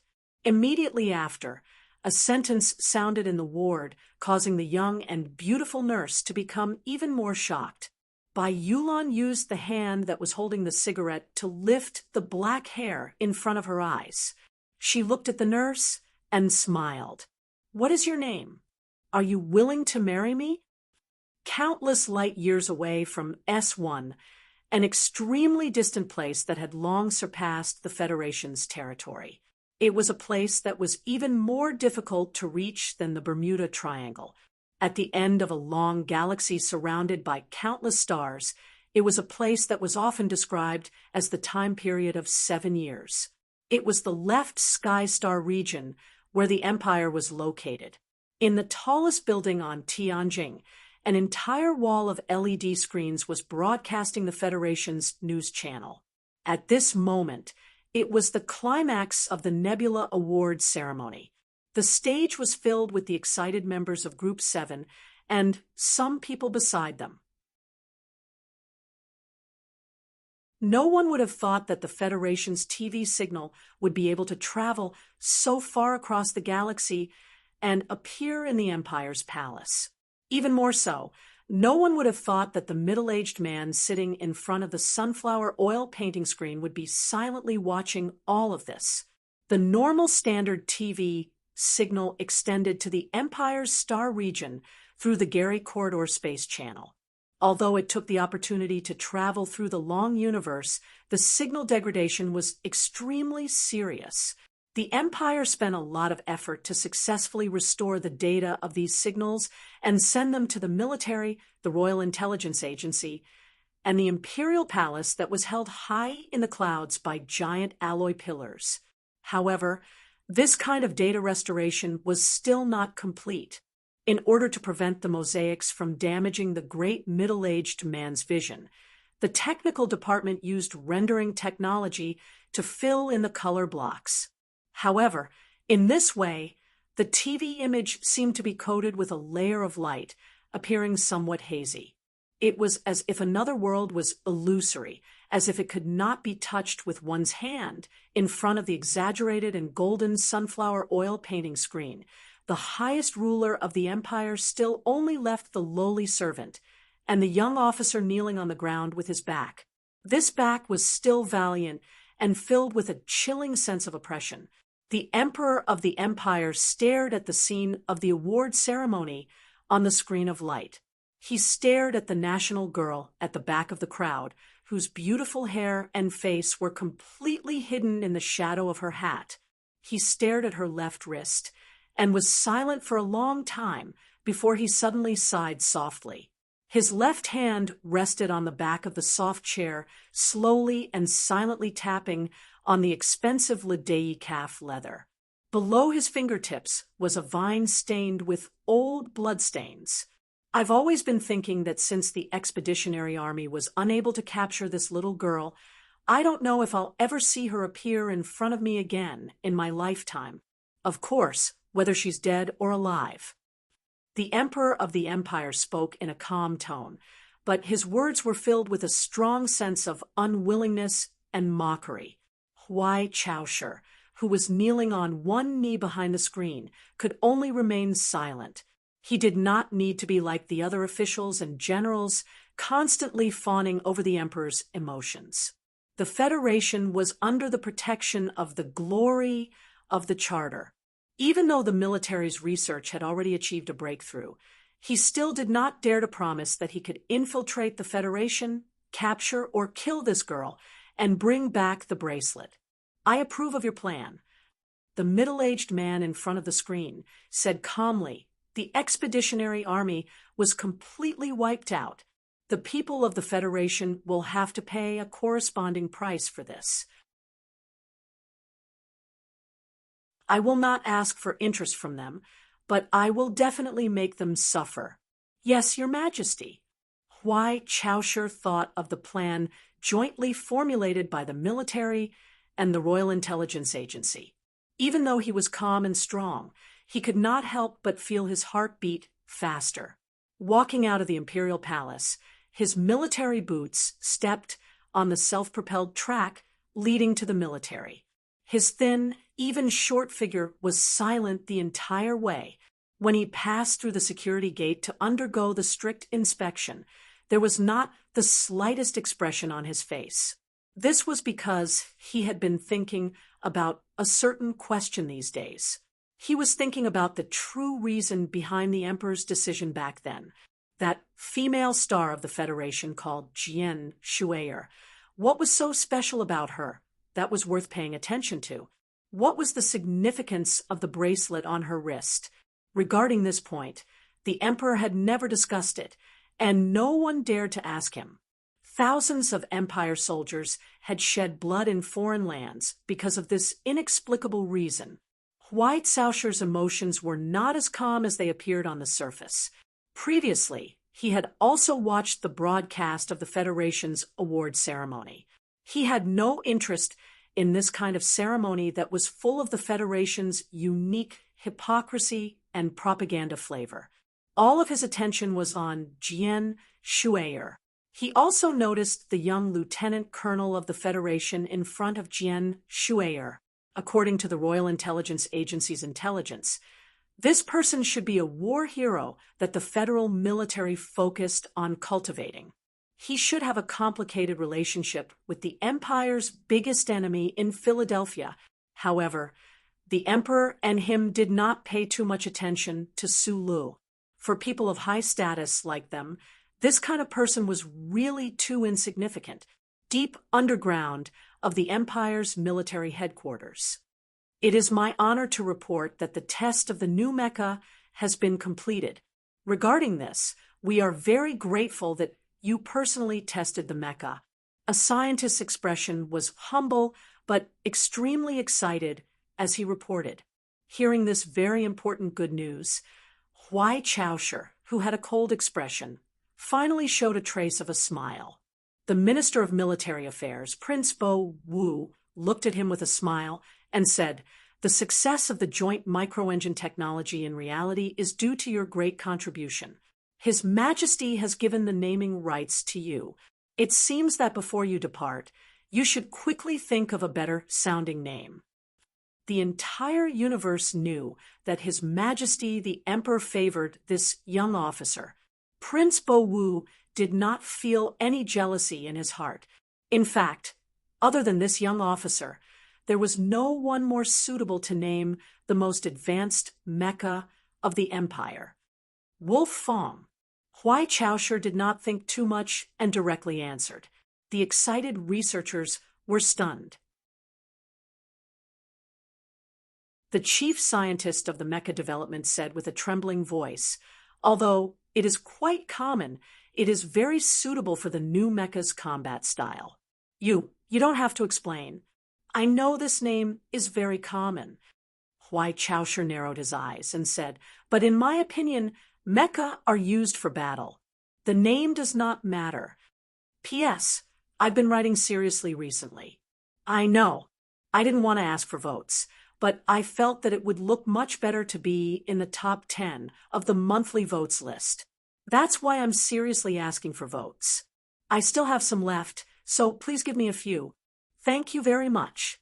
PS2, I seriously recommend Skeleton's new book, Armed Storm. I should have released it many days ago, but I was so busy that I completely forgot about it. It's a very popular book, and it has always been the #1 on the new book list. If I were to release it now, it would be a bit awkward. I hope." He also forgot about it. Haha, here is the official advertising message. Wang Tong was about to embark on a youthful and beautiful university life, but what awaited him was the contract to sell himself to Norton. Norton was attacked by a large number of Zergs, and its defense was instantly reduced to nothing. What awaited Wang Tong was the harsh environment of 5 times the gravity, the ravaging of Zergs, the lack of food and water, isolation and helplessness, the mysterious space crystal, the power of the Blade Warrior. The 256-point ultimate tactics of the Blade. Wang Tong had to fight for his life against an honest and low-level robot, and a ghost who was full of nonsense. Skeleton would like to share with you a story filled with passion and passion. The new book, Armed Storm, book number 1562523.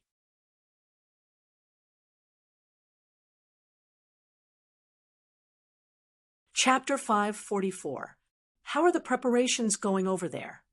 Huai Chaosher retracted her gaze from the Mecha blueprint and asked her uncle softly, "A year ago, His Majesty allowed me to go over there.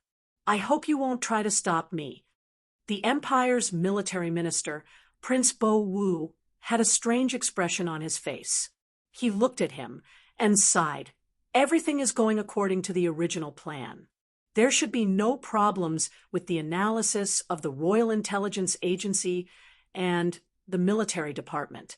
The key now is that we have to wait for the brave hero bloodline to send back information from the Federation. Still the second target? Huai Chaosher frowned and asked, "That's right. The target is currently debriefing at S1.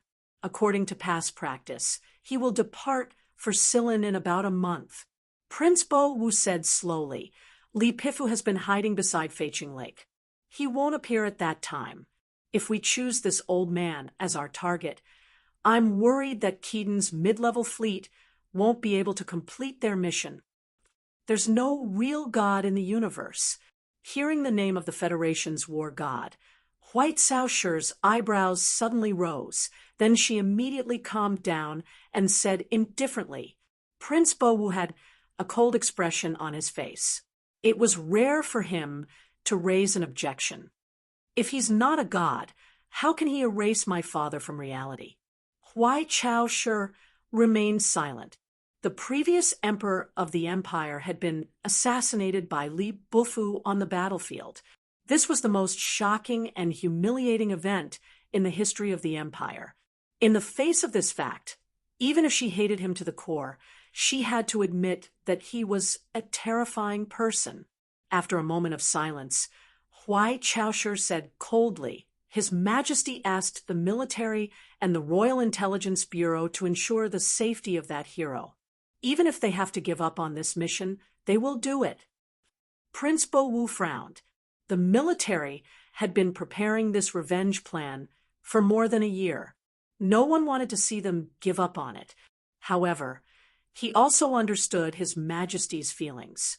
After Prince Doran was exposed, the Federation's Bureau of Proclamation had destroyed all the seeds that Fan Xian planted. That hero hiding in the federal military's intelligence department might be the last one. His Majesty is talking about the backup plan. The plan will be executed as usual. Please tell Prince Keaton to prepare his fleet. Huai Chaosher narrowed her eyes and said, "The time to make the Federation bleed is coming." Half an hour later, the ordinary-looking young officer of the Imperium boarded an ordinary-looking spaceship in the secret base of the military headquarters. His short hair was messy due to the strong wind on the tarmac and was stuffed into his military cap.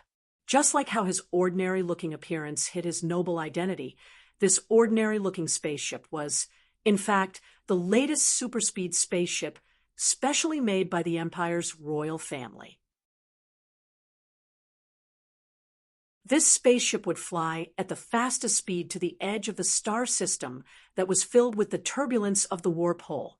When he arrived, he would become the most ordinary soldier and follow the Empire's revenge fleet that they had been preparing for a long time to carry out a bloody mission that was originally a bit whimsical, but was now very clear and real. Huai Chaosher took off her epaulets and all the small items that could reveal her identity. She picked up a cup of fragrant coffee and sat by the porthole.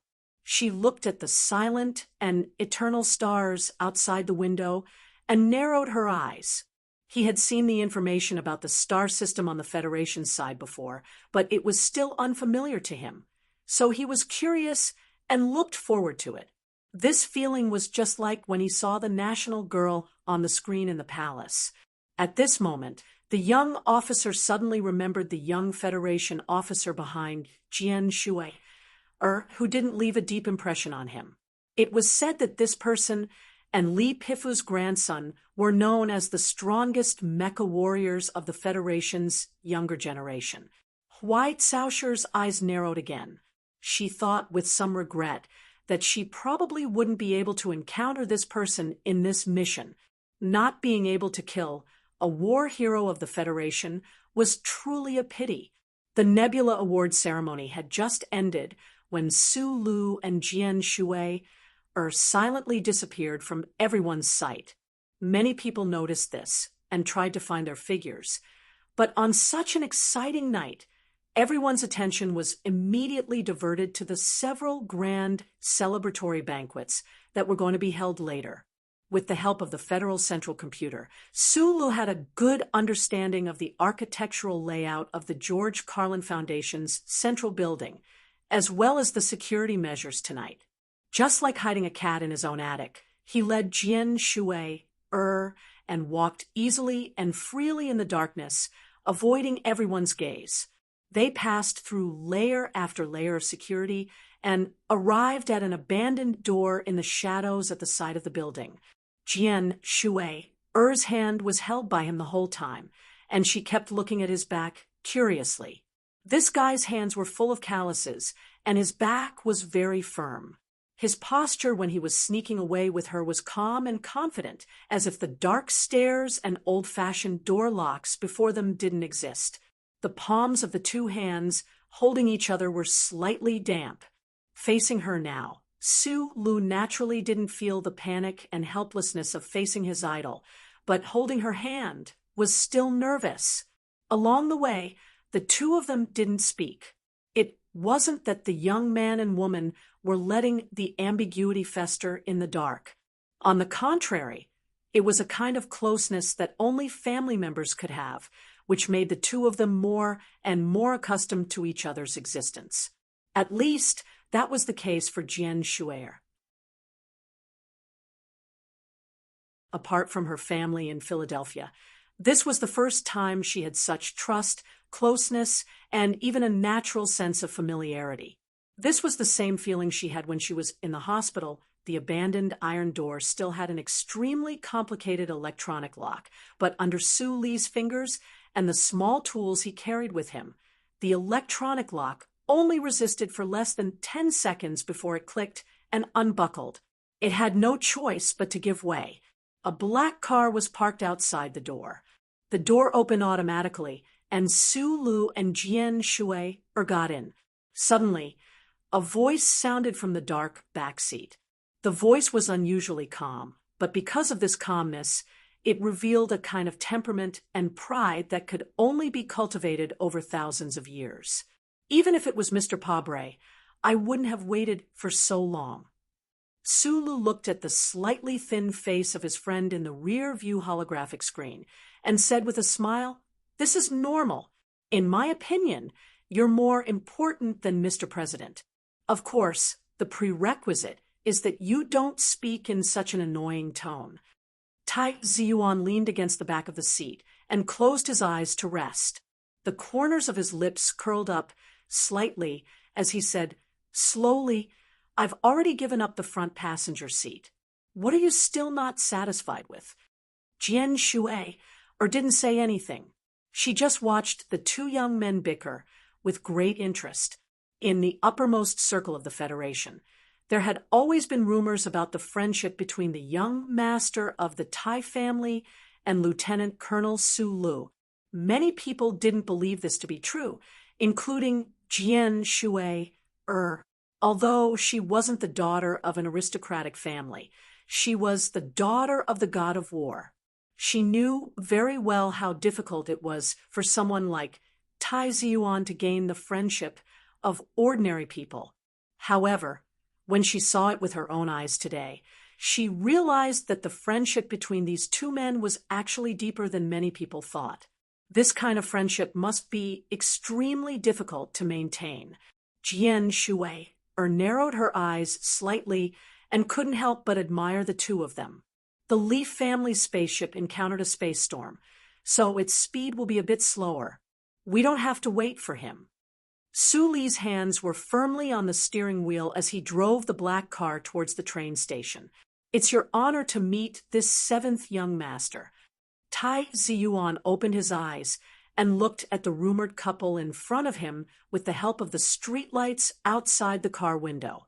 After a slight smile, he realized that it was only at this moment that he could completely relax.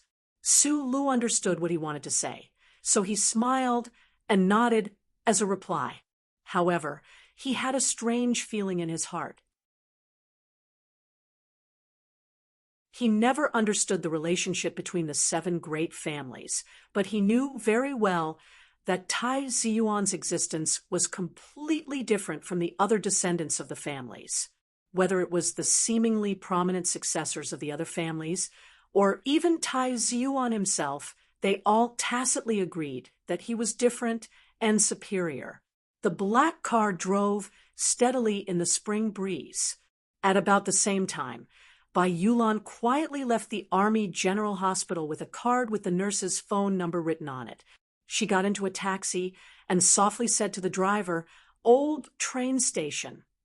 10 minutes later, at the Nebula Award ceremony celebration banquet, the members of Team 7 had just entered the banquet hall. They were cautious and didn't pick up the dishes, but they tried to straighten their backs and strike up a conversation with the beautiful female celebrities. At this time, they felt a slight numbness in their waists. The expressions of the members slightly changed. They raised their wrists at the same time and looked at the field command system communication displayed on their military watches. Almost at the same time, they put down the wine glasses in their hands and resolutely retreated under the burning gazes of the female celebrities. They quickly left the banquet hall and quickly drove towards the airport. This was an old-style sightseeing train line. It used antique railway cars, but the interior decoration was unusually luxurious. The railway company focused on the nostalgic style of the dynasty, hoping to offset the disadvantage of speed with comfort. However, in today's Federation, where time and money were completely equal, there weren't many people willing to take this kind of train. Su Lu, Tai Ziyuan, and Jian Shui.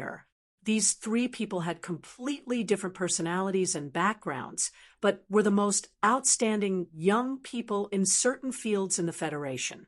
At this time, They were like ordinary passengers, sitting in the slightly undulating and swaying carriage. The electric circuit outside the window swept back, and under the night lights, a few birds could be faintly seen resting on the electric wires, as if they were sleeping. Tai Ziyuan looked out of the window with a calm expression. He didn't hide the interest and relaxation in his eyes. Ordinary means of transportation were already an extravagant hope for him, not to mention this old-style train.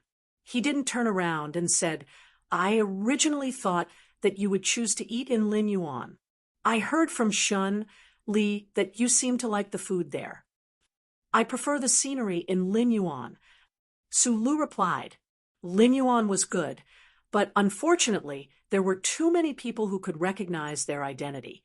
The three of them traveling together was too conspicuous, so he chose another place. Tai Ziyuan turned around and frowned. "The Yishui Bay you chose is the latest place that Lin Banshan is taking care of. I heard that it's very lively these days." "You know, I don't like lively places. I asked Secretary Zhao to help me book it. It should be very quiet." Su Lu picked up the teacup and took a sip, his eyes slightly narrowed. He knew that By Magnolia had arrived. The theme of this trip to Yishui Bay was to meet up with old friends. He also wanted to do something by the way.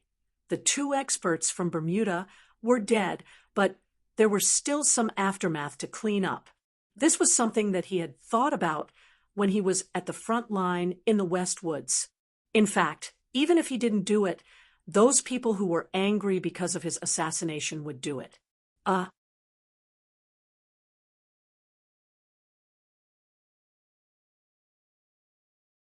Chapter 545.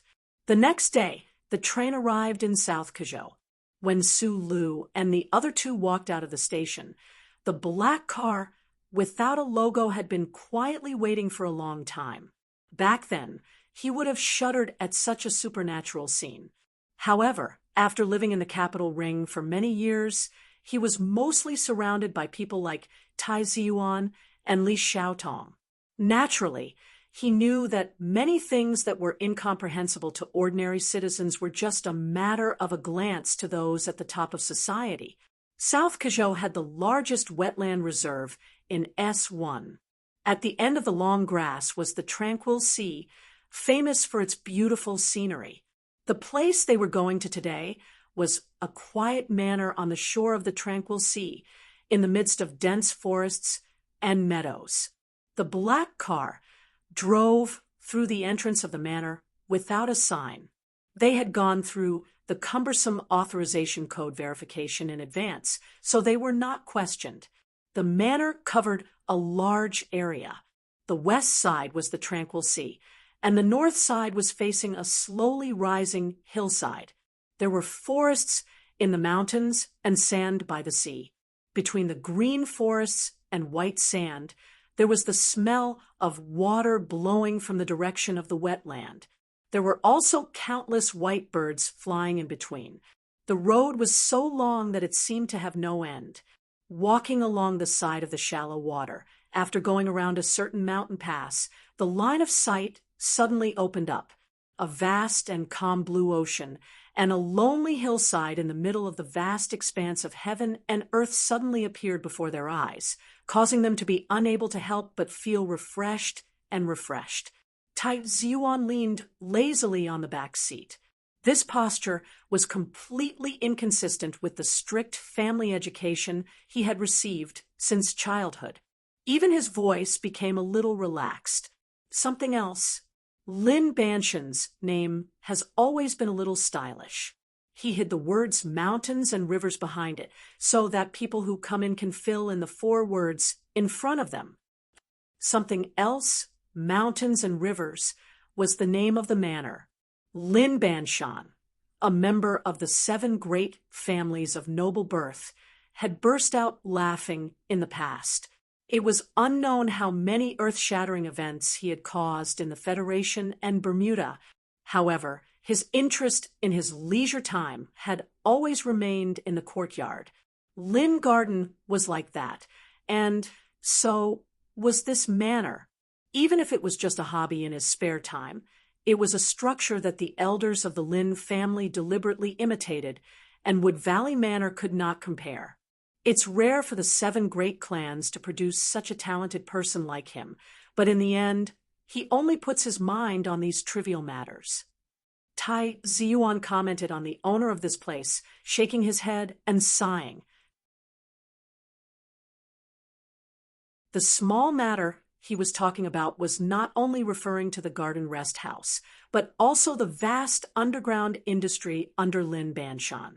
In his opinion, compared to the structure of the Federation or the universe, these things could only ever be small paths that led astray. They would never be able to step onto the real stage, so he didn't really agree. Or rather, he felt that it was a pity that Lin Banshan had wasted his energy on this. Other manors were located in a remote area. As Lin Banshan's property, not many people in the entire Federation could afford to spend here, so it had always been quiet and peaceful. But today, for some reason, faint laughter and music could be heard from the beach buildings on the left side of the long forest road. Sulu narrowed his eyes and glanced in that direction. He didn't answer Tai Ziyuan's sigh, and continued to drive steadily. The car followed the flat road, passing by the sea and going straight into the meadow, hillside, and forest. There were no more noises, only the early chirping of cicadas and the late birds and the low and soft grinding sound of the tires. At the top of the hillside was a manicured but still natural lawn, and further ahead was the most beautiful natural reef bay in the calm sea, under the wide floor-to-ceiling glass. The 3 of them quietly ate delicious food, occasionally chatting, and occasionally looking out of the window, letting the scenery of the bay enter their eyes. The old man didn't make a statement, but it doesn't mean that he doesn't support Mr. President's plan to attack the Empire. I think he probably feels that now is not the time for him to show up. Jian Shui looked at the 3 stalks of golden chrysanthemums spinning in the glass of water and said with a smile, "In fact, the official residence and the Ministry of National Defense arranged last night's performance, which has already helped a lot in this matter. You showed up, and I also sang, so Mr. President should be satisfied." The light fragrance of white maple would fill the small villa surrounded by floor-to-ceiling windows. There were only the 3 of them here, and all the servants had already left, so they didn't need to be too careful when talking. In front of the young master of the Tai family, although Jian Shui didn't hide her relationship with the Philadelphia family, she also didn't call the great military god of the Federation Old Man. The people at the top of the Federation, such as the core of the 7 great families, such as the leaders of the parliament and the military, were very clear about the close relationship between the national girl Jian Shui and the Lees of Philadelphia, but most of them couldn't figure out what this relationship was. Tai Ziyuan was different. The relationship between the back of the mountain and the Philadelphia family started a few decades ago, and the relationship was complicated and tangled. The madam knew about the existence of Jian Shui for a long time, so he naturally knew about it as well. But at this time, seeing that this beautiful superstar didn't want to say it, he naturally didn't want to say it. President Pabre pushed you and your subordinates to the front of the stage. I believe that even if you have a slow political sense, you will understand this method. He gently wiped the corner of his mouth, drank some water, and calmly said, "If there is an anti-war trend in the Federation in the future, no matter which class started the trend, your opinion will become very important."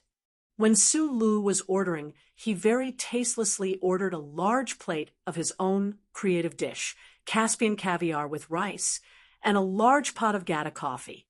At this time, he was eating noisily when he suddenly heard his 2 friends suddenly bring the topic to such a high level. He couldn't help but choke. After coughing, he puffed out his cheeks and said, "My opinion is very important." because you and Group 7 are now idol-level figures in the hearts of the people, Tai Ziyuan said with slight mockery. Although you are idols, this is already a fact. The most important thing is that in the eyes of many people, your opinion to a certain extent represents the opinion of the old man of the Philadelphia family. You have to know that to this day, even I don't know the true relationship between you and the old man, let alone other people. Let's stop this topic. Su Lu poured a cup of coffee and said, I said before that this is a secret. I can't tell you. Jian Shuier heard these words and faintly smiled. She was incomparably beautiful. Tian Hai Qingguang, both inside and outside the floor-to-ceiling window, instantly seemed to be attracted to her body. Tai Ziyuan's eyes flashed with a sliver of praise. He immediately looked at Su Lu and calmly asked, Why do you want to help Mr. President? Because he's your family's business partner? Su Lu shrugged and said, Not everything needs a reason of benefit. This matter has nothing to do with anyone. I'm just doing things according to my opinion. In my opinion, if the Federation wants to obtain true peace, it must attack the Empire's homeland and beat the other side until they don't dare to start a war again. He looked at the two people around the table and very seriously said, This understanding is something I learned from Commander Zhong. Tai Ziyuan was silent for a moment. He did not continue this boring question. He looked at the high-quality almond pastry on his silver fork and frowned slightly. I still think the scallion pastry you used to buy is better. Jian Shuier softly added from the side. I've snuck out with Sister Tong to eat at the night market a few times. Those scallion pastry really is delicious, just that it's a little too strong. At that time, in Yue University's H1 Mecha Combat Room, Su Lu would often use scallion pastry and plain porridge to exchange for Tai Ziyuan's Gata coffee and Caspian caviar many nights. These interesting past events were admittedly the beginning of the two's friendship, but they also illustrated the difference in their growth experiences. Now, hearing Tai Ziyuan and Jian Shuier praise him so seriously, he couldn't help but frown as he glanced at the black caviar in front of him. He didn't pretentiously sympathize with these two pampered children for not having the happy lives of ordinary people. He only lamented that deep down, he was still a poor boy. How's Yuzi doing right now? When exactly are you two getting married? Tai Ziyuan suddenly raised an eyebrow and asked curiously.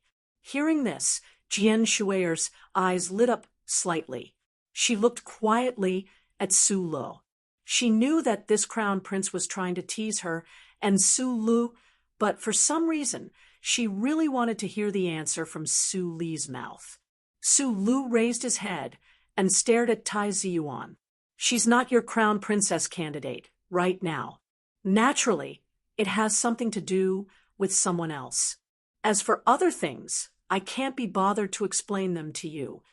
The affairs of the human world were very strange. When they had first met in Linhai, Red Coat, So Yu was definitely an existence that made one angry and disgraceful. However, as the years passed, their relationship had long since changed. Now, thinking of Tai Ziyuan's attitude back then, how she had stopped his black car on the highway and wept to her heart's content, he actually felt that Zhou Yu wasn't worth it. He felt that it was unfair for her, and he felt resentment towards Tai Ziyuan. She was my only normal friend when I was young. Tai Ziyuan spread out his hands and said, It seems that this world is becoming more and more complicated. Just pretend I didn't ask. After a night of train, a sea breeze, a simple meal, and a chat, the rare gathering of friends had come to an end. Tai Ziyuan looked at Su Lu and said calmly, The attitude you want to express to those old guys doesn't need me to be a witness. I won't watch that play later. There are still some things I need to take care of at home. I'll leave after sitting for a while. You've appeared with me. That's already a witness. Su Lu replied with a smile, not saying the words, thank you. Tai Ziyuan shrugged his shoulders in a very casual manner. He put the wet towel on the table and reminded him, "Don't kill him." Tai Ziyuan naturally knew very well about the assassination attempt on Commander Zhong and Su Lu in Sunset State in West Woods. However, after the assassination attempt in Linhai State Stadium, this young prince had always maintained a kind of blind trust in Su Lu. He didn't believe that those stupid guys could hurt Su Lu. Since that was the case, why should he care? Jian, Shui, didn't understand what they were talking about. She shrugged her shoulders helplessly like the men and used the edge of her palm to adjust the brim of her hat. She smiled sweetly and said, "I have to leave first. The school has a mock exam in New Moon Base tomorrow."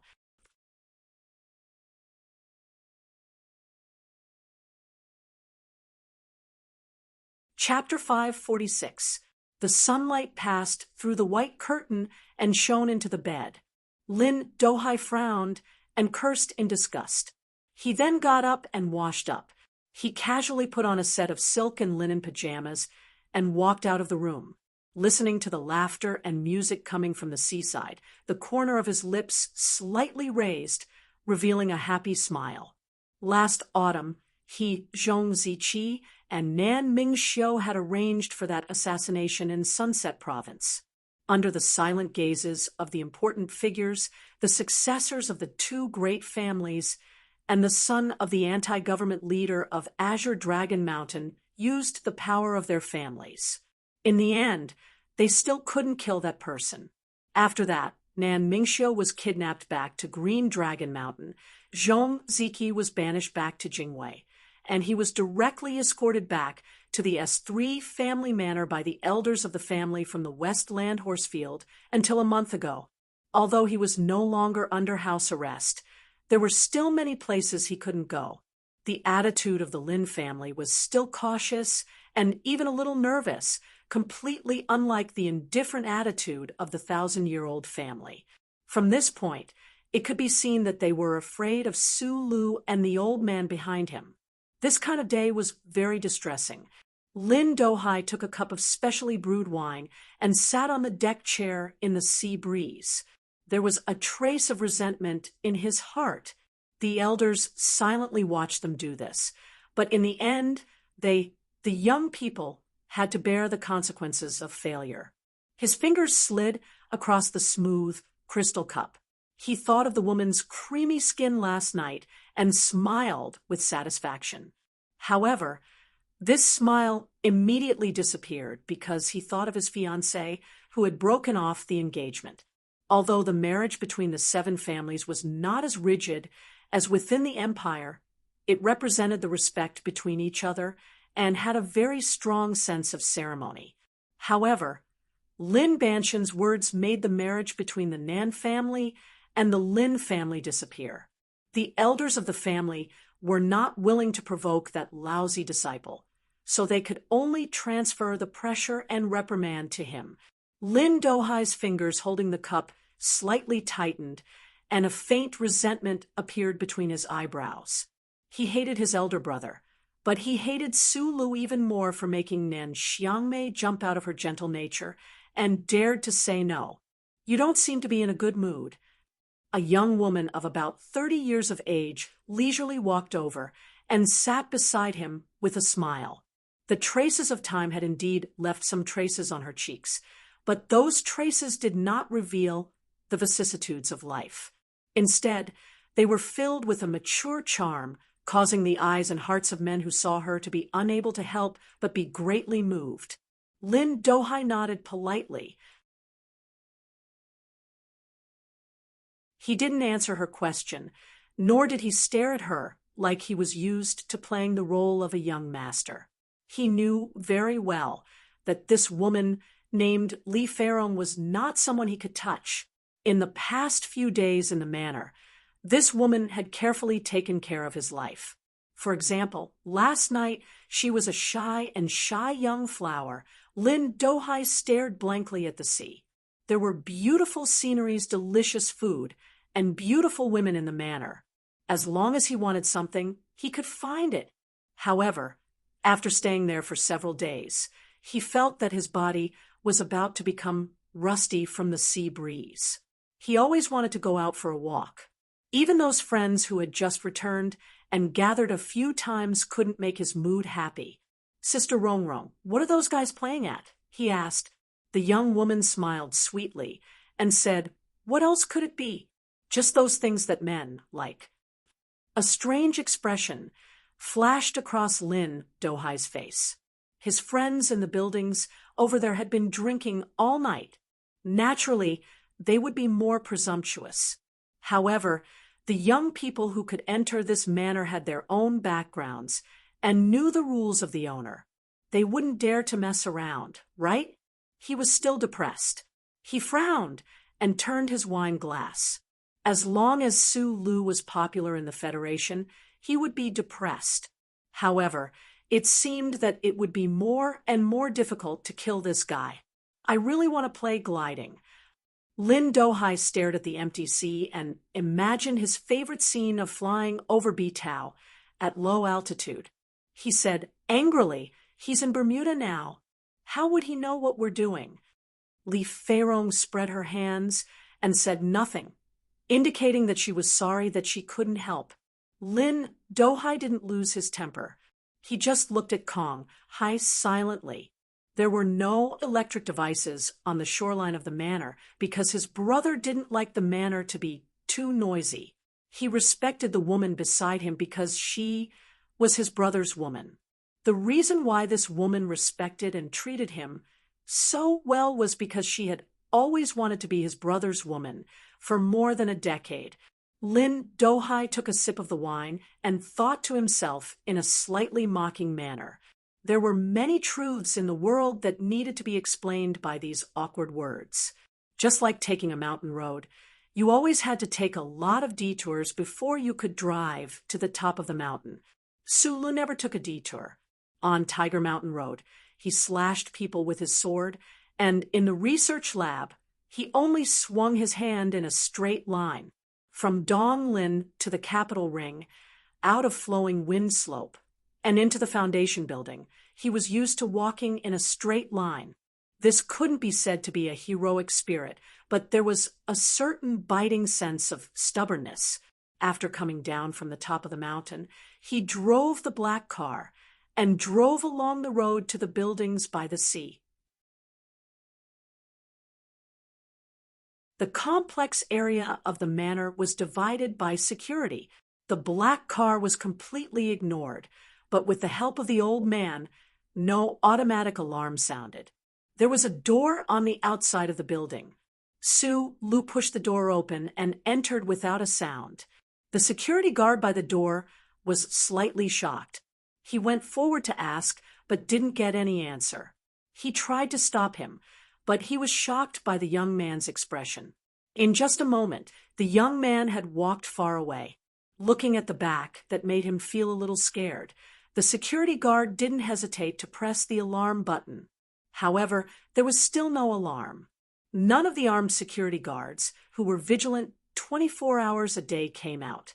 Facing the sea breeze, the spring forest, and the buildings, and the spacious area hidden in the forest, no security guards appeared. It was quiet all around, only the sound of the sea breeze tangling with the trees. At this moment, the heavily guarded door was completely open to Su Lu. The scene felt a little strange. Su Lu, who was walking in a straight line towards a certain place by the sea, suddenly felt a low-frequency buzzer hidden in his ear. He stood under a big tree for a moment and connected to the phone signal that had been filtered by 7 groups of filters. He has already left. Let's meet again next time. Li Xiaodong's cold and regretful voice came from the other end of the phone. It's a pity that it's so difficult to meet the Crown Prince. Forget it. I'm at the periphery of the manor. The car will come in soon. Let's have a good drink. I have something to do first.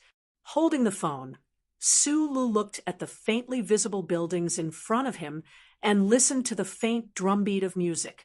He said, I think it's not convenient for you to follow me. You can wait in the restaurant for a while." After saying this, he hung up the phone. In the car outside the manor, Li Xiaotong stared at the phone in a daze. He was silent. Then he quickly dialed the numbers of several people in the family and confirmed some of the things he was worried about. His fair face became extremely shocked. He said to the driver in a cold voice, "Go to the seaside villa as soon as possible." While seventh young master, Li was trying to stop something from happening, Sulu had already walked alone into the seaside garden surrounded by white and yellow Grove-style buildings.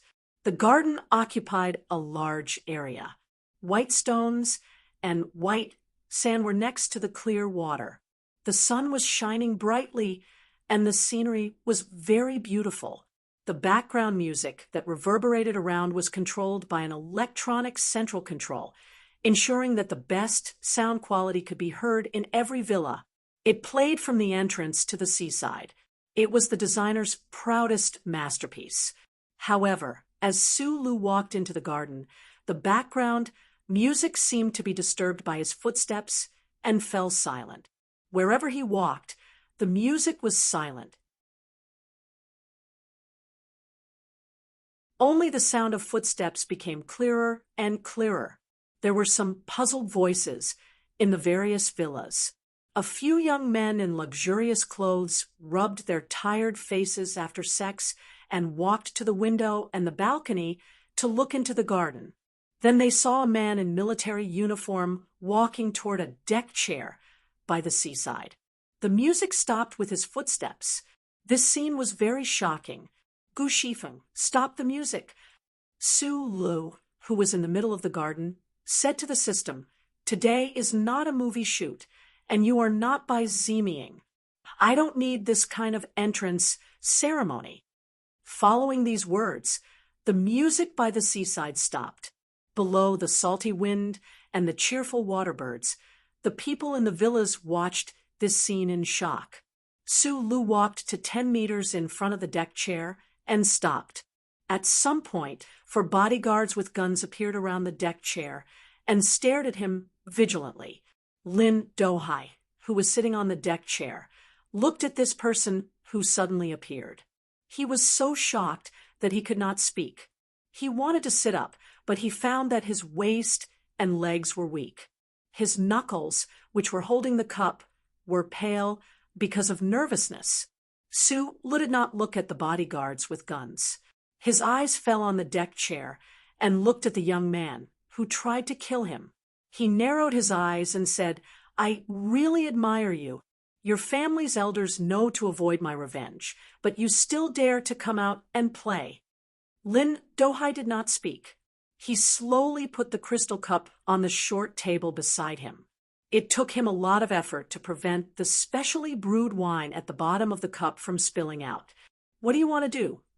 Looking at Su Lu, who was not far in front of him, he felt an unprecedented sense of fear.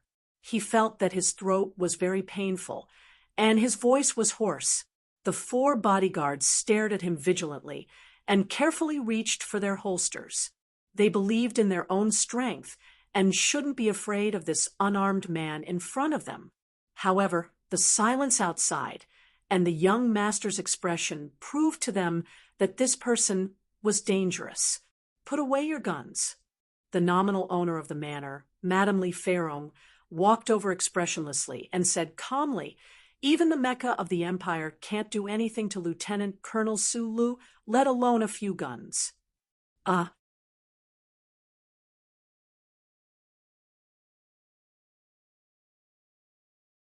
Chapter 547. The residence on the mountain was reserved by Secretary Jiao of the Ministry of National Defense. Based on the rules that had started with Lin Yuan, Li Feirong did not inquire about the details of the guest. Only when she saw the other person appear in front of her, silently, firmly, and dangerously, did she know who the other person was. This woman, who was like water with a hidden charm, was able to guard a figure like Lin Banshan for more than 10 years and was qualified to take care of the sea garden for him. Other than proving her peerless appearance and the man's love for her, it was also a great affirmation of her ability. Looking at Su Lu, she smiled slightly and said those words.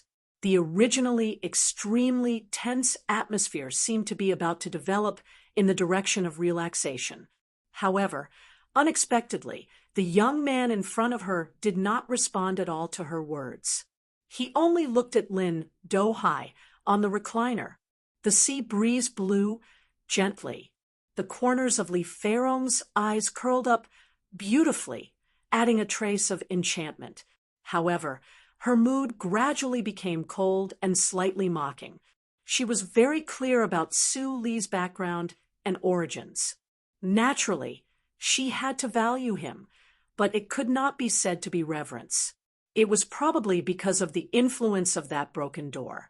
She had always believed that the heroes created by the government were much less dangerous than the true heroes because they were bound by many inner laws. Because of this, she felt somewhat unhappy and disdainful toward the attitude that Su Lu displayed at this time. Lin Do-hai's friends walked out of the lock-style seaside residence. There were not many of them, but the slight mockery and displeasure on their faces seemed to be molded from the same mold. This guy was the Federation war hero. What a tacky title.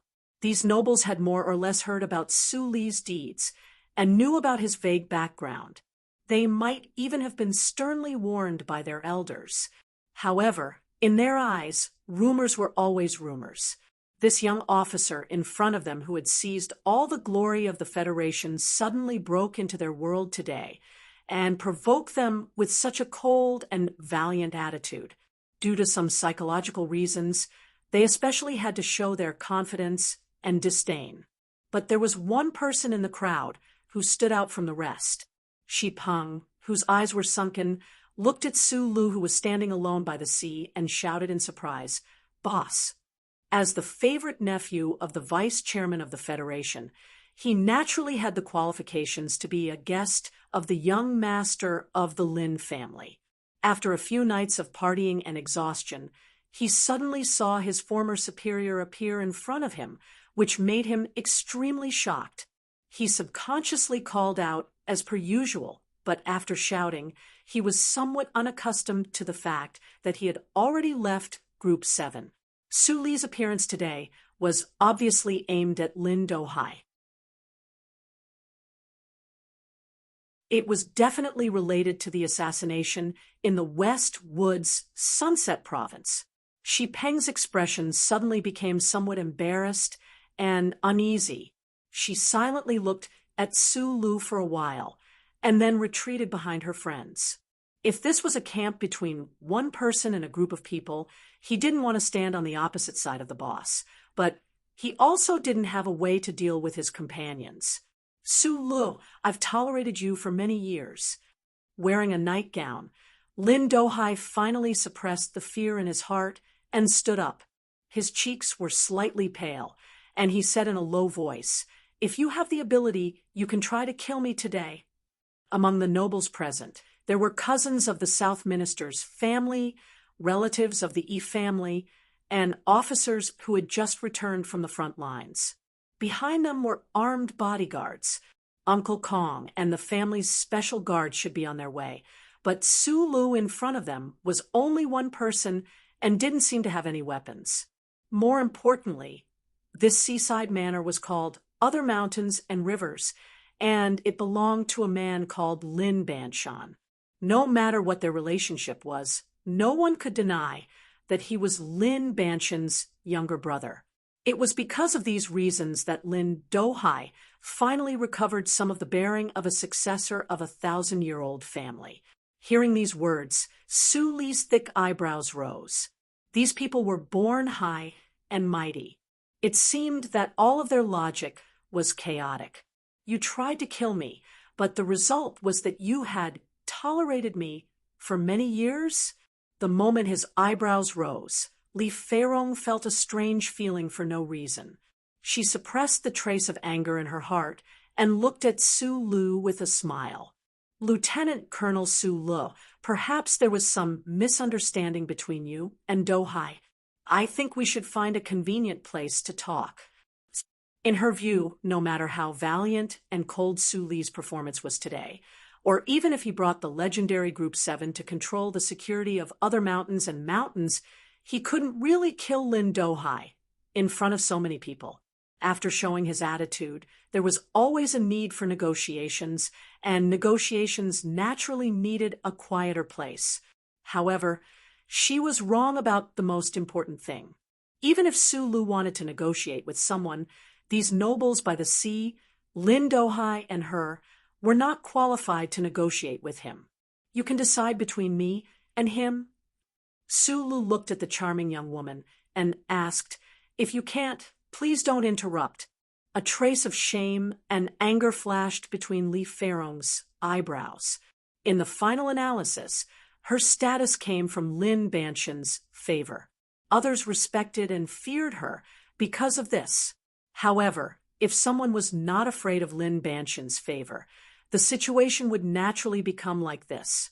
The trace of shame and anger was restrained, but it was too late to turn into a graceful bearing and calm demeanor.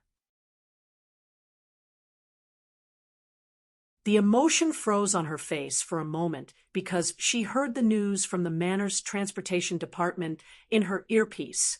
Just now, the Black Hawk Company's helicopter combat team landed next to the mountain residence and picked up the young guest inside. Then, a military helicopter painted with the logo of the 1st Military Region's Secret Service Brigade landed and picked up the other female guest. Black Hawk Company was the young man who had dinner with Su Lu in the mountain residence, the rumored crown prince. Who was the female guest? She dared to use a military helicopter as a means of transportation. Thinking of these questions, Li Feirong looked at Su Lu in front of her and realized that she could not control the situation brought by this young officer at all. However, she still smiled and stood in front of Su Lu because she had to ensure Lin Dohai's safety. On the one hand, she was very concerned about the feelings of the elders of the Lin family. More importantly, if something happened to Lin Dohai, she did not know how to explain it to Lin Banshan. Just as Li Feirong's brain was quickly turning, thinking about how to solve the current situation, but she was angry because she could not see what Su Lu wanted. Someone in the crowd by the sea could no longer stand Su Li's silent oppression and made a move. A son of an aristocratic family who had just been promoted to major because of killing enemies on the front line put his hand on the holster and said to Su Lu in a low voice, "Lieutenant Colonel Su." Suddenly, a gunshot rang out in the quiet seaside manner, making it seem especially arrogant. The man's words stopped abruptly before he finished. His right hand in the holster was accurately hit by a high-speed bullet from afar. With a crack, his wrist bone broke. The young major held his wrist and painfully rolled to the ground. He screamed miserably, and beads of sweat rolled down his face like soybeans. "This is not your business." Su Lu looked around at the people around him, whose expressions had changed drastically. He stretched out his finger and said, "Don't do anything that might arouse suspicion, because I can't guarantee what kind of bullet the next time will be." The moment the crisp and distant sound of a sniper rifle rang out, the 4 bodyguards of the Lin family quickly surrounded Lin Dohai. Then, they quickly used their eyes to search for the position of the sniper. At the same time, they were shocked by the silence of their colleagues on the periphery. Nervousness shrouded their hearts, and coupled with their professional judgment, they really did not reach for their holsters again. Li Feirong finally could not control her expression. She stared at Su Lu and said in a cold voice, "Do you know whose manor this is? Do you know whose younger brother he is? How dare you shoot in this place? If you've studied me."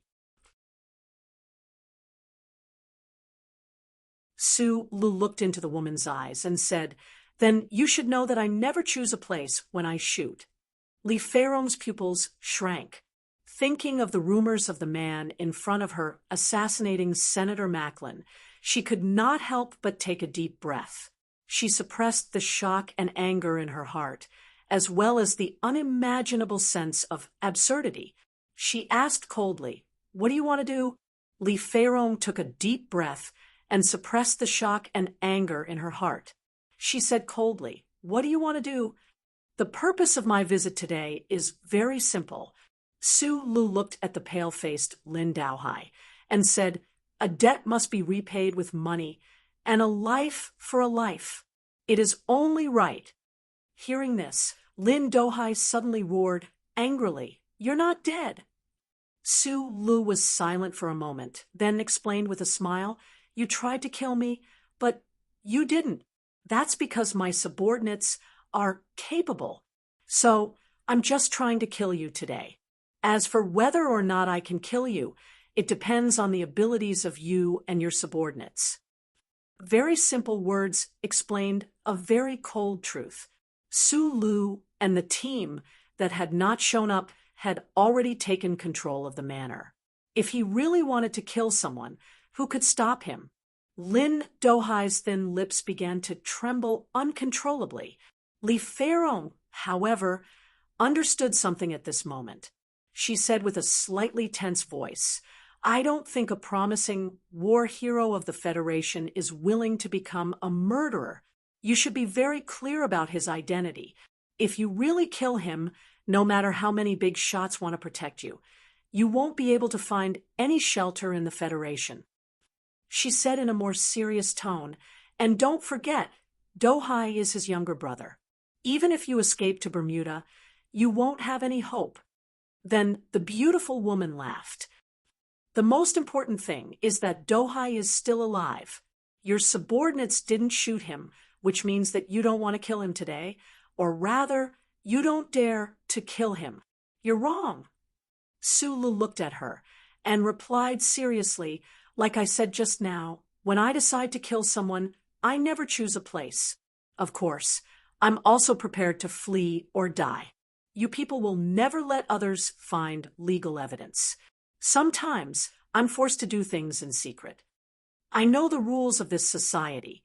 No one would act recklessly like this.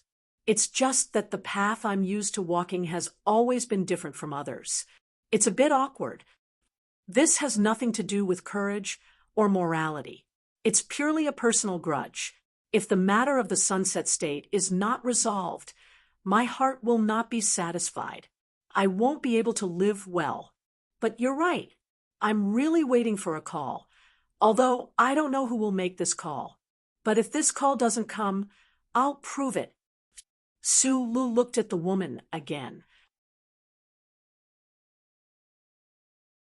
He looked at the pale-faced Lin Daohai and said seriously, "I'm here today to prove to you and your parents that no matter where you hide, I'll find you and kill you very easily. And I dare to kill you." In the damp sea breeze, he narrowed his eyes.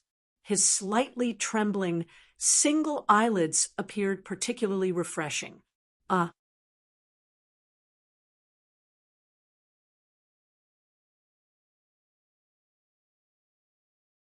Chapter 548. A group of people gathered by the quiet seaside. Outside the forest, there was a sniper rifle and troops hidden in the shadows. The atmosphere was tense and oppressive. The people standing opposite of Su Lu were as stiff as statues, not daring to move too much. Su Lu admitted that he was waiting for a certain phone call, which slightly eased the sense of urgency. However, the long silence that followed was also an extremely harsh test for the hearts of the people. Schiller had a two-act tragicomedy called Waiting for the Man with the surname Ge. The characters in the play never saw that person appear. Only absurd delirium filled the play, endless and torturous. Just like at this moment, everyone was waiting for Su Li's phone to ring, but it didn't ring. At this time, a silver luxury car came at high speed from the mountain road. The hard rubber tires made a violent grinding sound on the ground. The security equipment of the manor had been completely disabled, and there was no equipment to respond to the arrival of this car. Before the silver car came to a stop, Li Xiaotong jumped out of the car and blocked in front of Su Lu. He forcefully tore open the bow tie on his neck and didn't have time to wipe the sweat from his well-trimmed temples. He looked at Su Li's face and said, "Take a deep breath and think again." As an early investor and close friend of Su Lu, the seventh young master, who was a calculative person, knew very well how stubborn this guy was. When he saw that pair of small eyes, slightly narrowed, he knew that Su Lu really had the intention to kill today. Li Xiaotong felt a chill in his heart and blocked in front of Su Lu. He didn't expect that he could change the other party's decision. He had just told what had happened in the manor to his father. He only hoped that those old guys could quickly make a decision, although the decision was a bit too difficult for the dignity of the seven great families. Su Lu shook hands with him and replied, "The one you need to think about now is not me." Although he said this, he really did follow Li Xiaotong's advice and took a few deep breaths. The slightly salty sea breeze poured into his lungs, making him feel very comfortable and clear. Once again, he confirmed that his request was not excessive. Li Xiaotong was slightly relieved. He lifted the cotton bow tie and quickly wiped the sweat from his temples. He stood beside him and began to wait with him for the phone that might never ring. The phone rang. Su Lu waited for the phone to ring twice before he picked up the call. No one spoke on the other end of the line. It was as quiet as the silent night. Only a very light and long breathing sound could be heard. Judging from the breathing sound, the person on the other end should be an old man. Leave this manor, and I will pretend that nothing happened. After a long silence, an old and cold voice suddenly sounded from the other end of the phone. The other party's tone was as mysterious and proud as the Federation's ordinary citizens imagined, with an innate sense of oppression and authority. It was as if the ordinary people in this universe were born to obey or revere him. This was not what Su Lu wanted to hear, so he raised his thick eyebrows slightly and unsheathed them like two flying knives. He remained stubbornly silent and did not say a word. He just put his left hand behind his back and slowly clenched his fist. The answer to the arrogant and domineering old man on the other end of the phone was a crisp gunshot. The sniper rifle on the other end of the mountain opened fire again. The real bullet cut through the air with a whistling sound and hit the sand in front of Lin Dohai's feet. With a whoosh, it shot into the ground, who knew how many meters deep. There was a burst of suppressed cries of alarm and frightened, retreating footsteps from the seaside. Although it only splashed up a cloud of sand, everyone could see the power of this bullet clearly. If the sniper's hand had trembled slightly, Lin Dohai's feet would have turned into a rain of blood. This young master of the Lin family, who was regarded as the most useless of the seven great families' second generation, appeared to be much stronger than the people on the seaside. With a pale face, it was as if he did not hear the gunshot or feel the violent tremor from the soles of his feet. He insisted on not retreating a single step, clenching his teeth and staring at Su Lu, who was talking on the phone in front of him. It was because he guessed who was on the phone. In this situation, which had not happened for many years, the dignity of the seven great families could not be shaved any more. Su Lu still did not speak. After the head of the Lin family on the other end of the phone heard the gunshot, he also did not speak. That person, who was extremely mysterious and lofty in the eyes of ordinary people, knew very well what the young lieutenant colonel on the other end of the phone was waiting for him to say. For ordinary people, those words were very common, but for the head of the seven great families, it was a condition that was difficult to accept.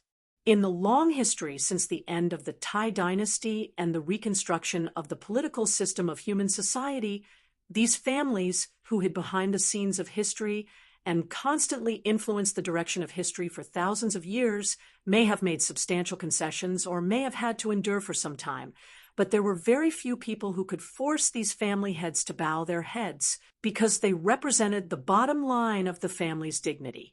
In addition to Mo Chow's back mountain, there had been a few very powerful chairmen and presidents who had done this. However, many of these great figures had paid a heavy price for it. They were either disgraced during their term of office or assassinated in a cloud of mystery.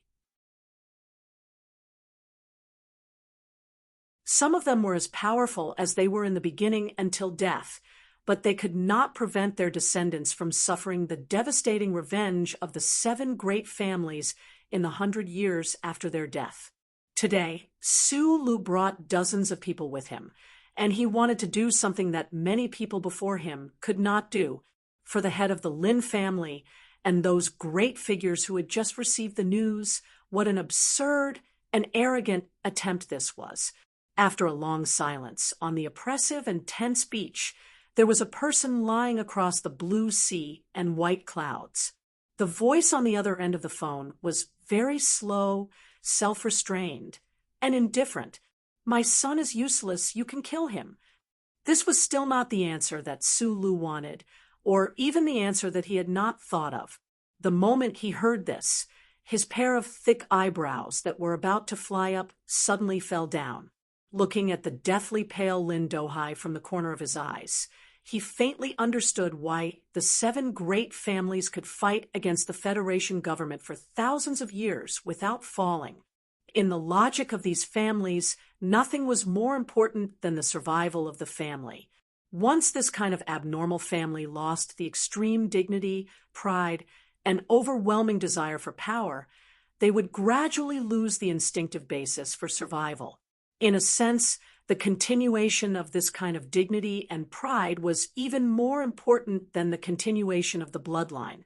But for some reason, perhaps because he wanted to realize the fantasy of an ordinary person challenging the 7 great families, Su Lu still wanted to try, so he was still silent, looking at Lin Dohai not far in front of him. The left hand behind his back slightly moved. The sniper rifle in the mountain forest suddenly opened fire. Bang, bang, bang, bang. The dense and dull sound of high-speed bullets fiercely sounded on the beach. In an instant, who knew how many terrifying bullets enveloped the area, shooting the rain of sand into the sky, into smoke and dust? There was a burst of exclamations on the beach, and those rich and powerful people fled in all directions. At this moment, no one noticed that in the smoke and dust, Lin Dohai was continuously letting out terrified howls. The smoke and dust settled, and the gunshots stopped. Between the lines of sand, Lin Dohai's face was deathly pale, and his legs were constantly trembling.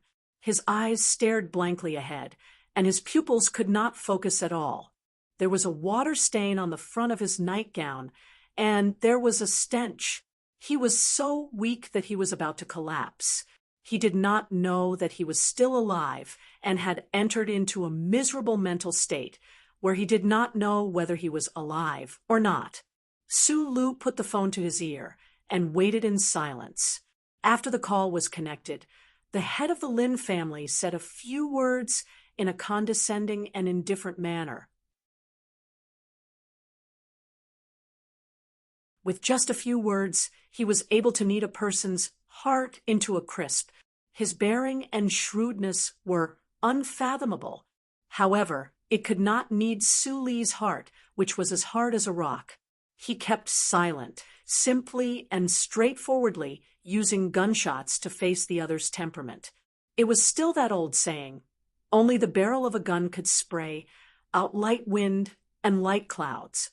People who wore shoes were always easily afraid of people who were barefoot, and people who spoke of temperament were always unable to do anything to simple people who were crude and straightforward.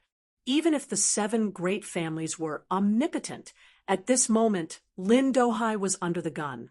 As long as Su Lu took the initiative to give in, no one could solve this problem. Then someone had to give in, or Lin Dohai had to die. This time, the silence on both sides of the phone was even longer. It was so long that the people, who had scattered in all directions, once again turned their gazes back. They looked around in bewilderment, searching in vain for that terrifying sniper rifle. It was so long that the gentle sea breeze blew across the sand, covering up the dense and mournful bullet holes on the field. It was so long that the shocked expression on Lee Farrong's face turned to confusion, and finally to fear and confusion. When he woke up, he tried to bravely lift up the unconscious Lin Dohai. Su Lu heard Gu Shifeng's report. There was a signal on the Lin family's line. The Lin family's line could not be traced at all. As for this sudden signal, it was even more impossible to monitor. The other party's technical level was no weaker than that of Group 7. Who would call the head of the Lin family at such a tense moment? Sulu frowned in thought. Then a man with thin shoulders like a mountain appeared in his mind. His brows slowly relaxed, and he became calmer. Sure enough, a moment later, he finally heard the head of the Lin family speak again. "This matter is our fault." The head of the Lin family's voice was old and slightly tired. "I represent the Lin family and formally apologize to you. Also, as the head of the Lin family, I promise you that this kind of problem will never happen again." In this world, no, in history, how many people had heard the heads of the 7 great families personally apologize and seen them lower their heads? The ordinary people of the Federation had never thought of going against these 1,000-year-old families. Not only was it because these families were mysterious and unapproachable, but it was also because they knew that doing so would be futile. Su Lunao had a powerful background and dozens of guns. He was no longer an ordinary person, but compared to the 7 great families, he was still insignificant and insignificant. However, today, he didn't even use any of his background. He just brought a group of brothers and barged in a straight line. This proved that as long as he tried hard, perhaps some things could really be done successfully. Hearing these words, Su Lu narrowed his eyes and grinned, revealing his white teeth. After a pause, he finally spoke for the first time. "I heard you. Sorry to disturb you." Then he hung up the phone and waited for the next call that was about to come.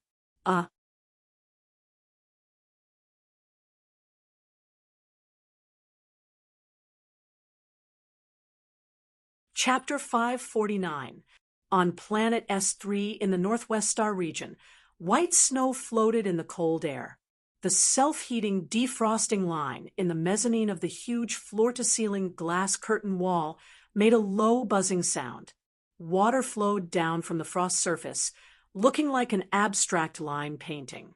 Lin Banshan faced the window with his hands behind his back. His thin and straight shoulders showed a sense of steepness.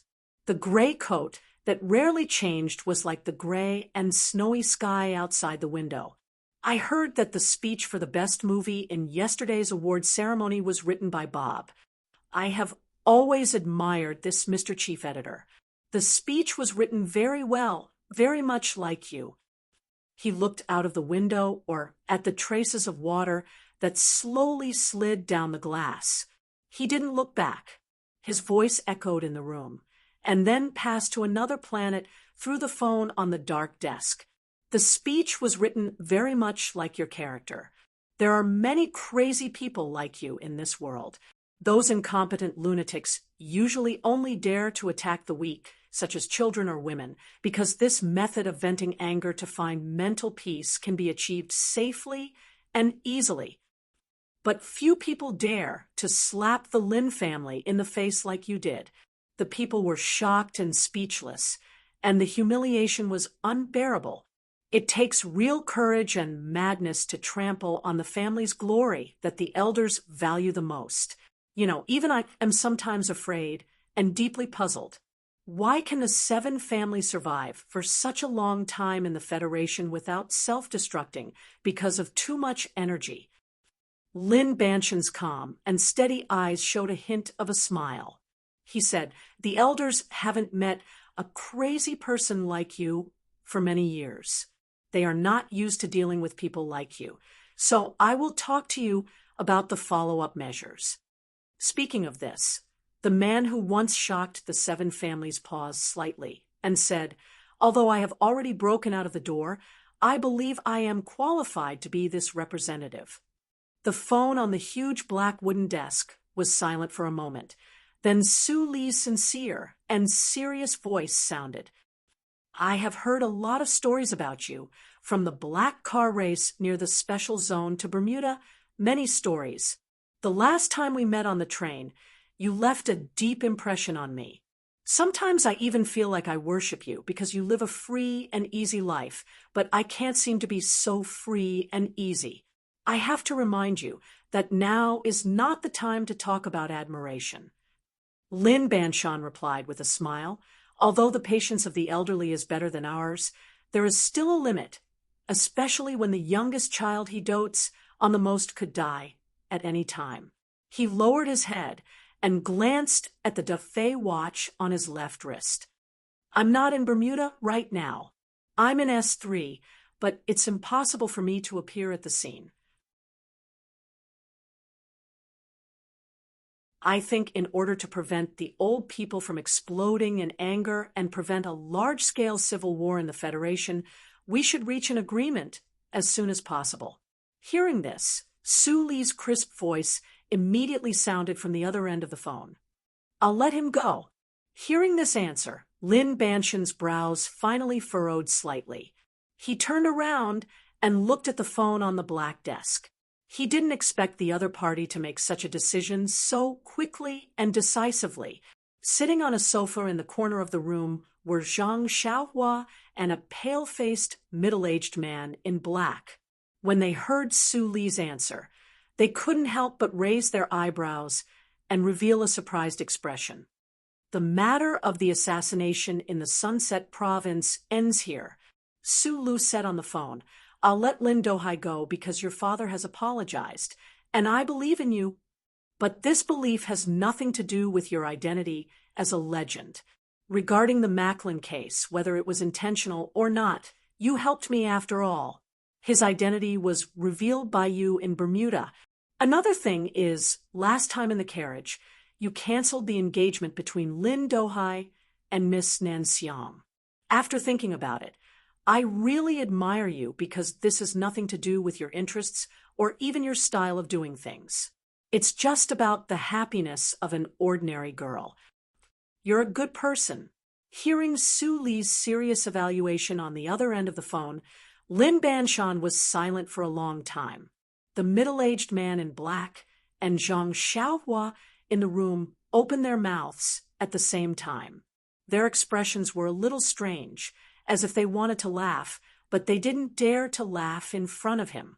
Under the premise of the glory of the charter shrouding the wilderness, Lin Banshan could still wave his sleeves lightly, break through the door, and coldly face his family. With just his hands, he could invade and move freely between day and night, conquering a large and unique landscape. Although he was used to wearing an ordinary gray coat and personally taking care of Lin Yuan, where even the old man of Feicheng City would choose to rest temporarily, when he went to the capital, countless tragic past events, countless corpses that fell at his feet, and the underground industry kingdom that spanned across the Federation and the capital ring had already proven what kind of person he was. The lady in the back mountain of Macho once said that he could be a hero in troubled times. In fact, a person like him would inevitably become a hero even in peaceful times. For Lin Banshan, the Federation officials and dignitaries, the pirates of Bermuda, and the underground world feared him, respected him, and hated him, but there were even more people who couldn't wait to eat his flesh, but very few people would cast this kind of emotion. Today was the first time he heard someone use the identity of a good person to describe him. Lin Banshan's mood was a little inexplicable. He felt that the little guy on the other end of the phone was really a very interesting person. The Federation government and the Ministry of Defense won't make a documentary for people like me, so I'm not used to hearing this kind of praise. I'm more used to solving problems. Lin Dohai is my younger brother. There is a saying in the Federation that brothers are born with half of their lives. He wants to kill you, so it's natural that you want to kill him. Since you didn't kill him, I'll take over this half of his life. From today onwards, I owe you half of my life. Although I really want to say that you don't have to worry about the anger of the elders, I can't say for sure whether this kind of decadent family is keeping their promises for the sake of dignity or not. After all, I left because I thought these things were too boring.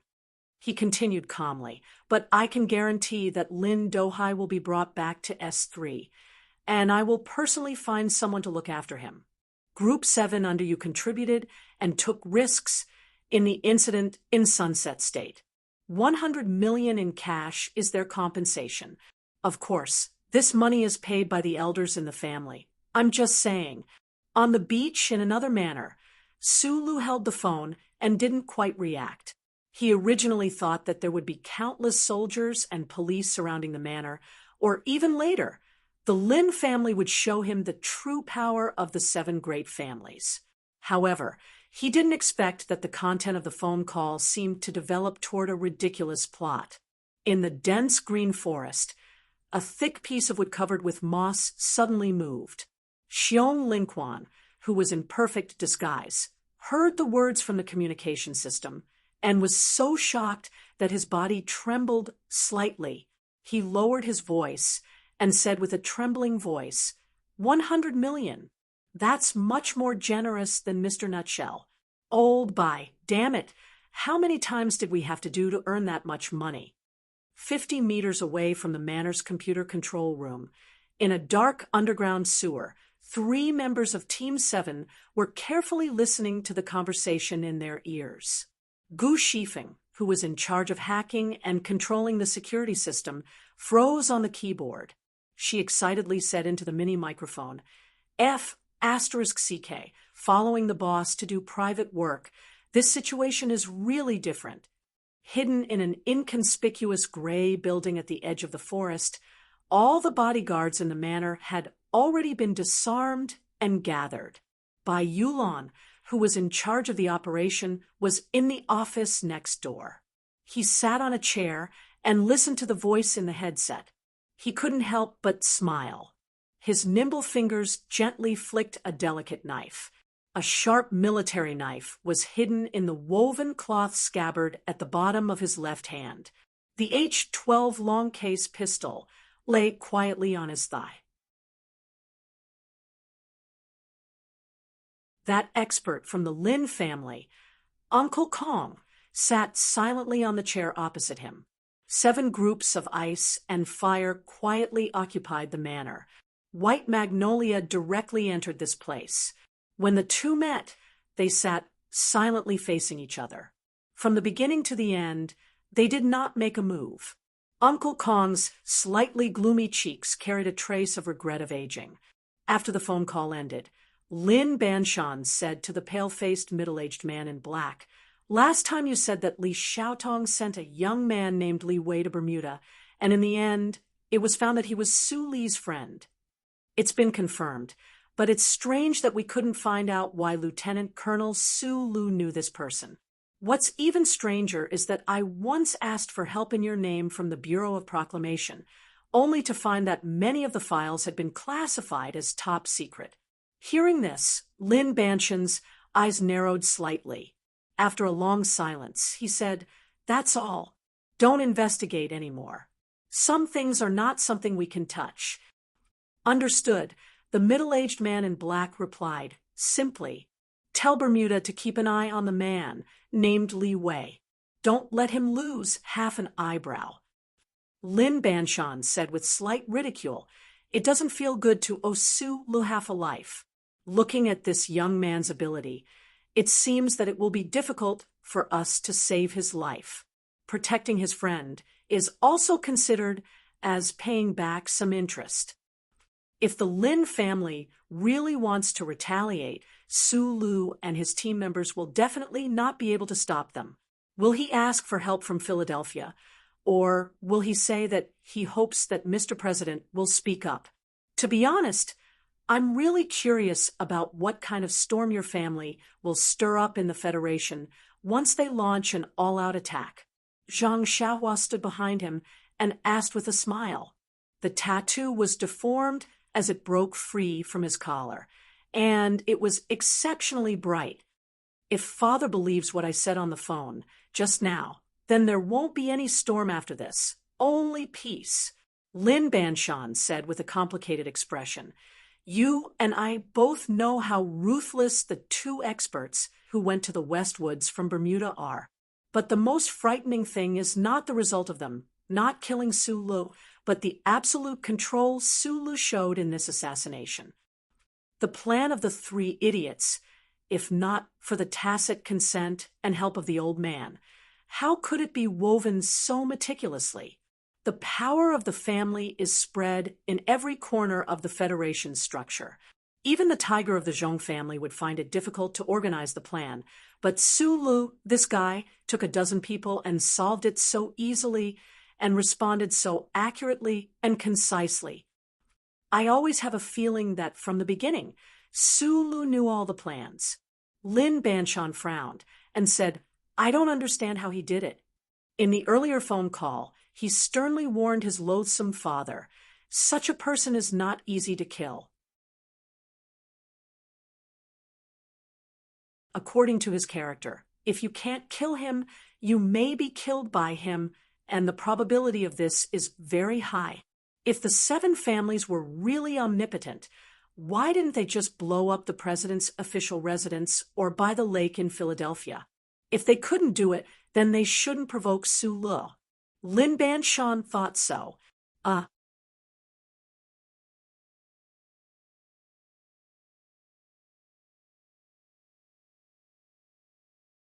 Chapter 550.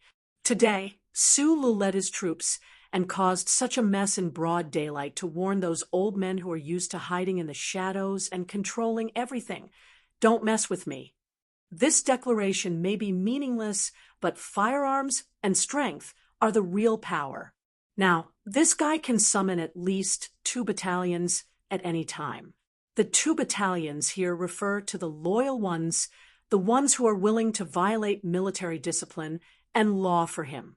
In addition to the trump cards, he hasn't revealed yet. If it were me back then, I might have tried to be so crazy.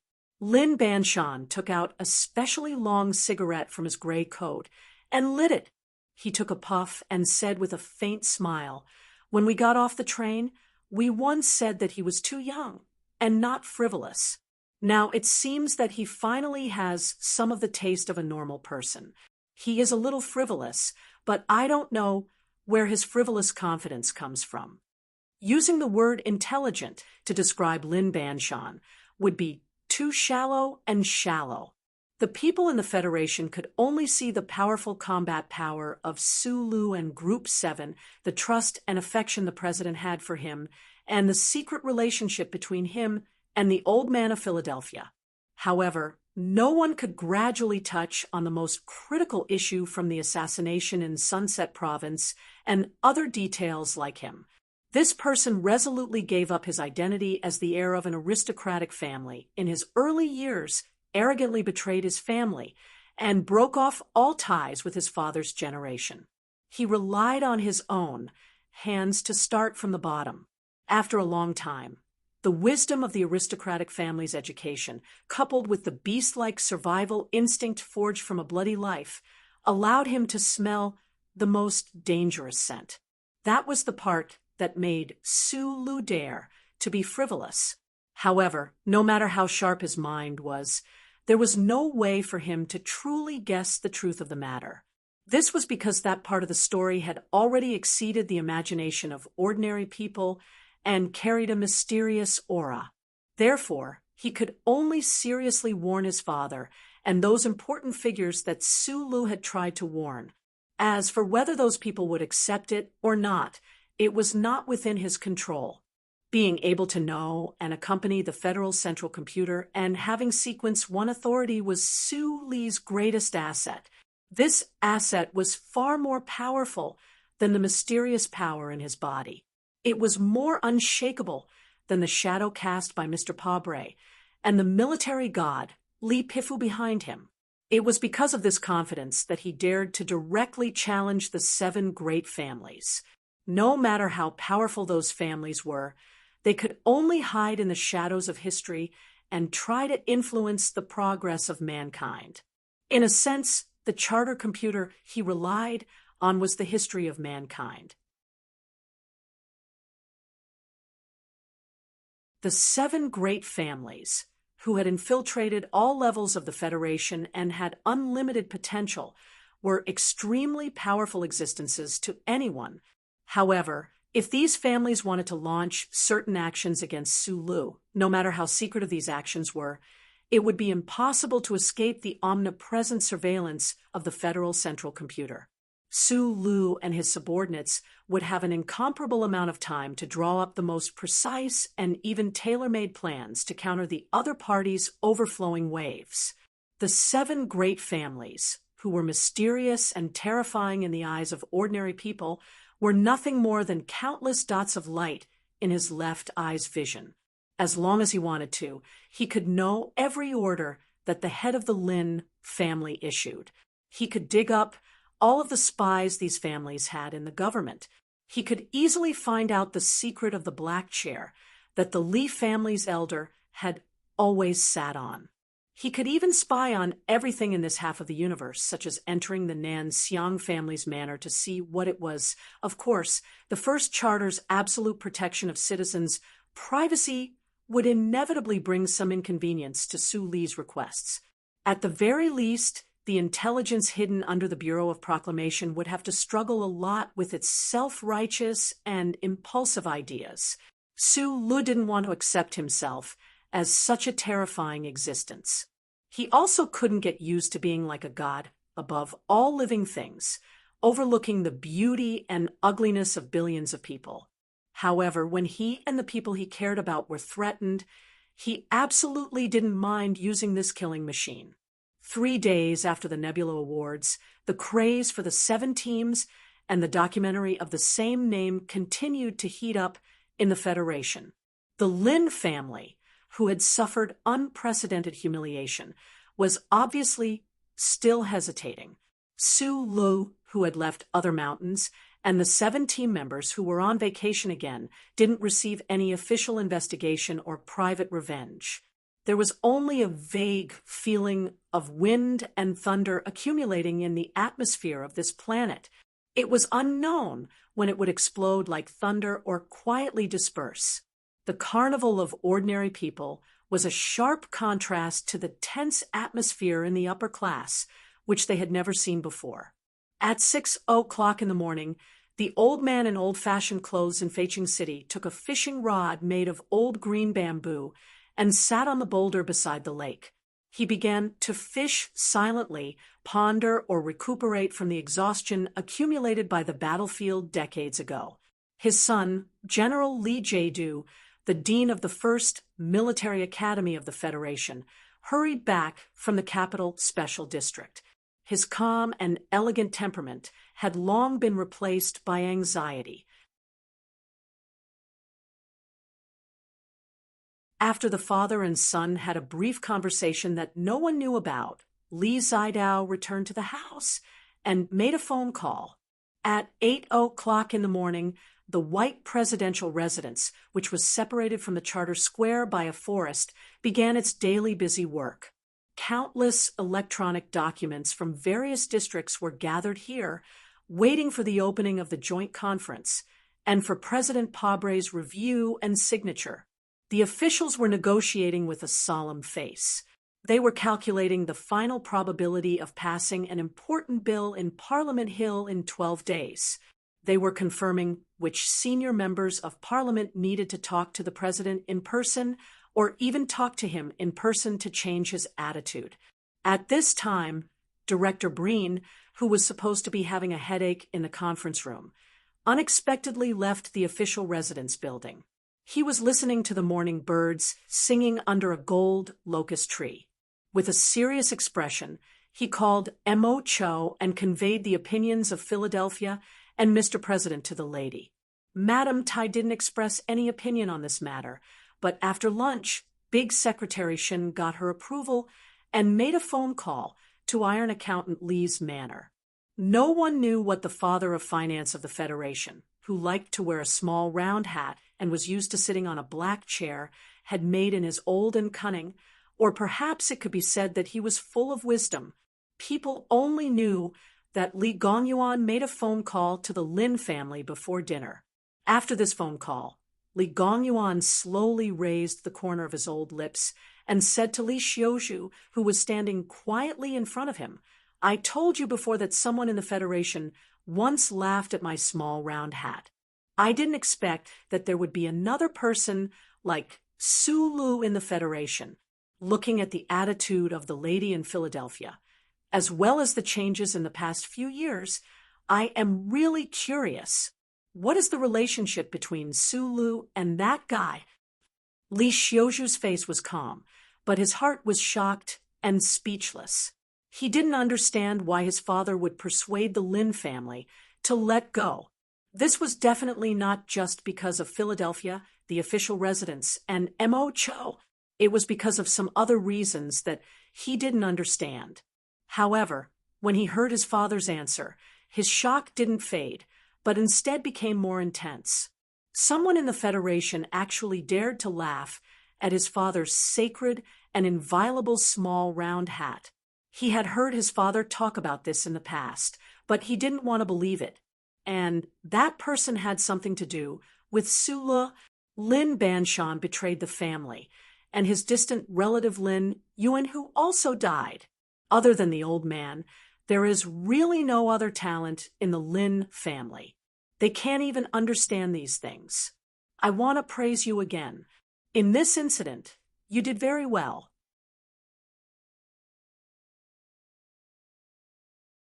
Always remember one thing.